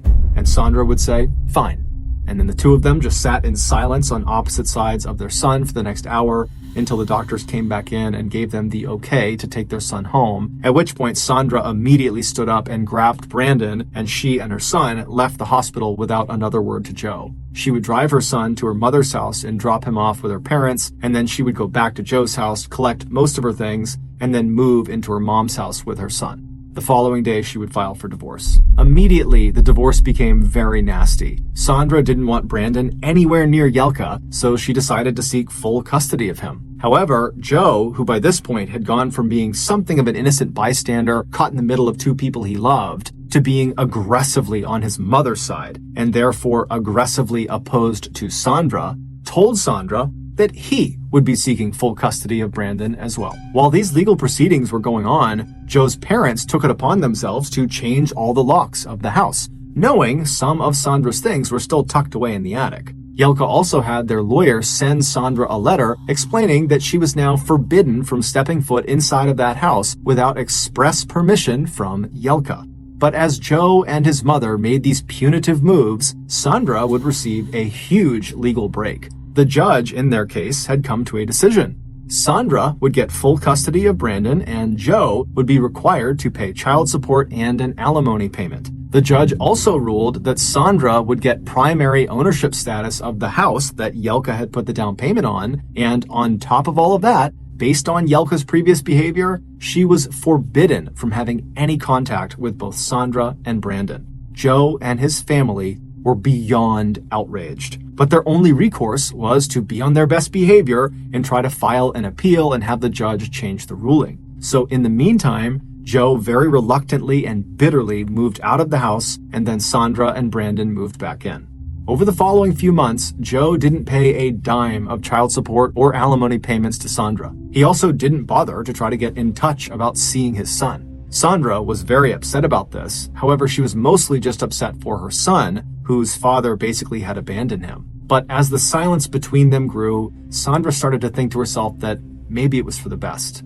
Fast forward about a year and a half to the summer of 1992, Joe was still not paying any support money to Sandra, and he and Sandra were still not talking, minus during court appearances for the appeals that had been filed. And during those short interactions, Joe would be openly cold and hateful toward his ex-wife, which Sandra could clearly tell made Yelka very happy. But Sandra didn't care. She had her son, she had the house, and she felt like no matter what they said or they did, they weren't going to stop her from trying to have the best life she could have. But Sandra's life was about to take a drastic and unexpected turn. In June of that year, Sandra walked out to her mailbox in the morning and found a small package with no return address on it. She brought the package inside, opened it up, and saw that it contained a paperback novel called The Deaths of Cindy James. It was a non-fiction account of a woman named Cindy James, who for years had been harassed by some unknown person who ultimately killed her and got away with it. Sandra's first thought when she saw this book was that, maybe she had accidentally signed up for a book club or something. And so she just put the book on the table and went about her day. That evening, after work, she saw the book on the table and just picked it up and sat down and began flipping through the pages for the first time. And right away, she noticed someone had underlined several passages in the book. When Sandra began reading these highlighted sections in the book, she started to feel very uncomfortable. All the highlighted sections were descriptions of the specific awful things that had happened to Cindy. Namely, her tree in her front yard had been lit on fire. She started getting threatening phone calls at all hours of the night. Strangers would lurk on her property. Cars followed her around when she was out in town. And then the last underlined passage was about Cindy's death, and only 2 words were underlined. You're dead. Sandra didn't know what to make of this book, but it definitely felt threatening. She assumed Joe had sent it just to be cruel. 2 days later, Sandra was sitting in her living room with a friend when they both suddenly heard a strange sound coming from the outside of the front of her house. All of the windows that looked into the front yard had the curtains drawn, and so Sandra and her friend stood up and walked over and pulled one of the curtains aside, and right in the middle of the front of her property on her front lawn, her tree was on fire, just like the Cindy James book. In fact, as soon as Sandra saw this, she handed Brandon to her friend and she ran into the kitchen and she grabbed the book, the Cindy James book, and she ran back and she flipped through the pages and she found the passage about the tree and she showed it to her friend and she said, "Look, someone sent me this 2 days ago and now they're doing what's happening in the book to me." Sandra would call the fire department and the police department and they would all show up and they would put the fire out. And then afterwards, Sandra would speak to the officers and she would explain the situation about her divorce and how she'd received this book. But the police didn't have much they could do. Even if Joe had done this, there was no proof. So they just told her to, be vigilant and report anything strange you see. And if you call us, we'll come out immediately. Over the following weeks, a man started calling Sandra's house in the middle of the night. He never said anything. He just breathed into the phone. The calls became so frequent that Sandra had to disconnect her phone at night just so she and Brandon could sleep. She would tell the police about the calls, but again, there was just nothing they could do. About a month after the calls had begun, Sandra was giving her son a bath in their house, and after he was all clean, she scooped him up in a towel and she carried him across the hall into his room, which was on the first floor in the back of the house. And when she walked into his room, the light was off, so it's totally dark, and the curtains that cover the back window were actually pulled to the side, revealing a clear view into the backyard. And standing right on the outside of her house, looking into her son's window, is this large man with a ski mask on. And he can clearly see that Sandra is looking at him, but he's totally unfazed. In fact, when he can tell that Sandra has made eye contact with him, he leans forward into the glass before turning and walking out of sight. Sandra immediately runs all over her house, making sure all the doors are locked, and then as she's reconnecting her phone to call 911, she hears banging on windows and she hears banging on the walls, and then by the time the police show up, there's no sign that anybody was there. And so once again, the police had to say to her, "Sorry, you're on your own." The next day, when Sandra noticed a car was now clearly following her in town, she realized all of the underlined sections of the Cindy James book had now happened to her in real life, except for one, the last underlined section, the one where Cindy dies. Scared for her life, Sandra hired a private investigator to both watch her home and try to figure out who was behind this, but after a couple of weeks, the nightly calls and occasional footsteps outside of her windows at night continued, and the private detective had gotten no closer to figuring out who was behind this. However, he did tell Sandra that he had been following Joe around and watching him and his family, and they all appeared to just be living a normal life. On the afternoon of August 5th of that year, so 2 months after receiving the Cindy James book in the mail, Sandra walked out of her dental office with her coworker Bernice. That day, Sandra was supposed to give Bernice a ride home. So the pair walked across the parking lot to the road where Sandra's car was parked. Sandra hopped in the driver's seat and fired up the engine, while Bernice hopped in the passenger seat and bent down to shove her bag underneath the seat below her. As Bernice was bent down, she suddenly heard gunfire on her left. She screamed and stayed bent forward, gripping the back of her head to protect herself, and then when the shooting stopped, Bernice sat up and looked out the front window and she saw a red car speeding away from them. Then she turned to look at Sandra and she saw her coworker was slumped forward. 2 of the 6 shots that had been fired from that red car had struck Sandra in the head. Bernice ran out of the car and she got help, and before long the police and paramedics were there, but by the time they reached Sandra, it was too late. She was already deceased. After her death, the police immediately turned their attention to Joe as their primary suspect. However, despite showing no emotion when he was told the mother of his child had just been murdered, he did have a rock-solid alibi. He had been at a public swimming pool during the shooting and even had a receipt to prove it. But the police just weren't buying it. Something seemed off about him. So they began staking out Joe's parents' house, which is where he was living at the time, watching to see what Joe did and who he talked to. And for the first 4 days, nothing unusual happened. But on the 5th day, the police were watching the house from a distance when Yelka suddenly came out the front door and hopped in her car and started to back down her driveway. But before she reached the end of the driveway, she came to a stop. Then a man came running out of her house who was neither Joe nor her husband, and he climbed into the back seat of her car and then laid down on the floorboards so no one could see him. The police thought this was very odd, so they decided to trail Yelka. They would follow her to a nearby mall parking garage where she and this man would climb out of the vehicle and go into the mall at different times, as if they were trying to make it seem like they didn't know each other. One of the officers would stay in the parking garage watching Yelka's car, while the other officer went into the mall to see what these two were up to. But very quickly, that officer lost sight of both Yelka and this man, and so he had to return back to the parking garage with his partner. A little while later, the two officers watched as Yelka returned to her car, and then a few moments later, so too did this man, who promptly climbed back into her car and got down on the floorboards out of sight again. The police would trail Yelka back to her house, where as soon as she parked in the driveway, the man in the back climbed out and walked to the front of the property, hopped in a parked car, and drove off. The police followed this man and pulled him over less than a mile away, and when he got out of the car, something fell out of his pocket that blew the case wide open. It would turn out Joe really hadn't been involved in what happened to Sandra. However, his mother Yelka had. She had grown to hate Sandra so much she had decided she wanted to get rid of her, and she had just the plan in mind.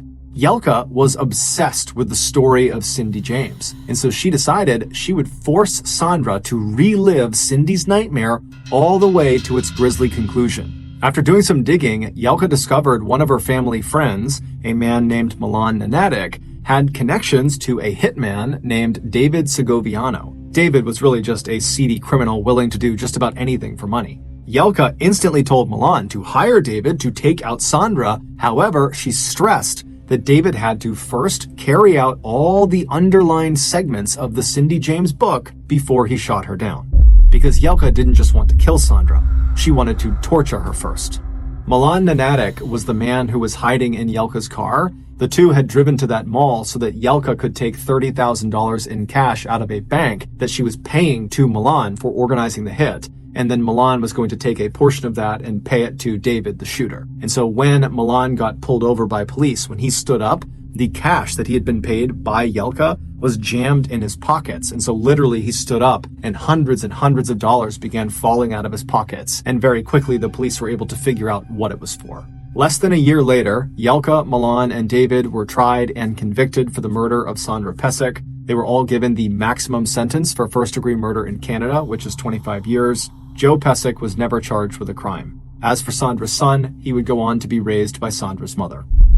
Thank you for listening to the Mr. Ballen podcast. If you enjoyed this episode and you haven't done this already, please spend a considerable amount of time out in the freezing cold with no gloves on, then come back inside and warm your hands by placing them directly on the 5-star review button's neck. Also, please subscribe to the Mr. Ballen podcast on Spotify, Apple Podcasts, Amazon, Google, and everywhere else you get your podcasts. This podcast airs every Monday and Thursday morning, but in the meantime, you can always watch one of the hundreds of stories I have posted on my YouTube channel, which is just called Mr. Ballen. If you want to get in touch with me, please follow me on any major social media platform and then send me a direct message. My username for all platforms is just Mr. Ballen, and yes, I really do read most of my direct messages. Lastly, we have some really cool merchandise, so head on over to shopmrballen.com to have a look. So, that's gonna do it. I really appreciate your support. Until next time, see you.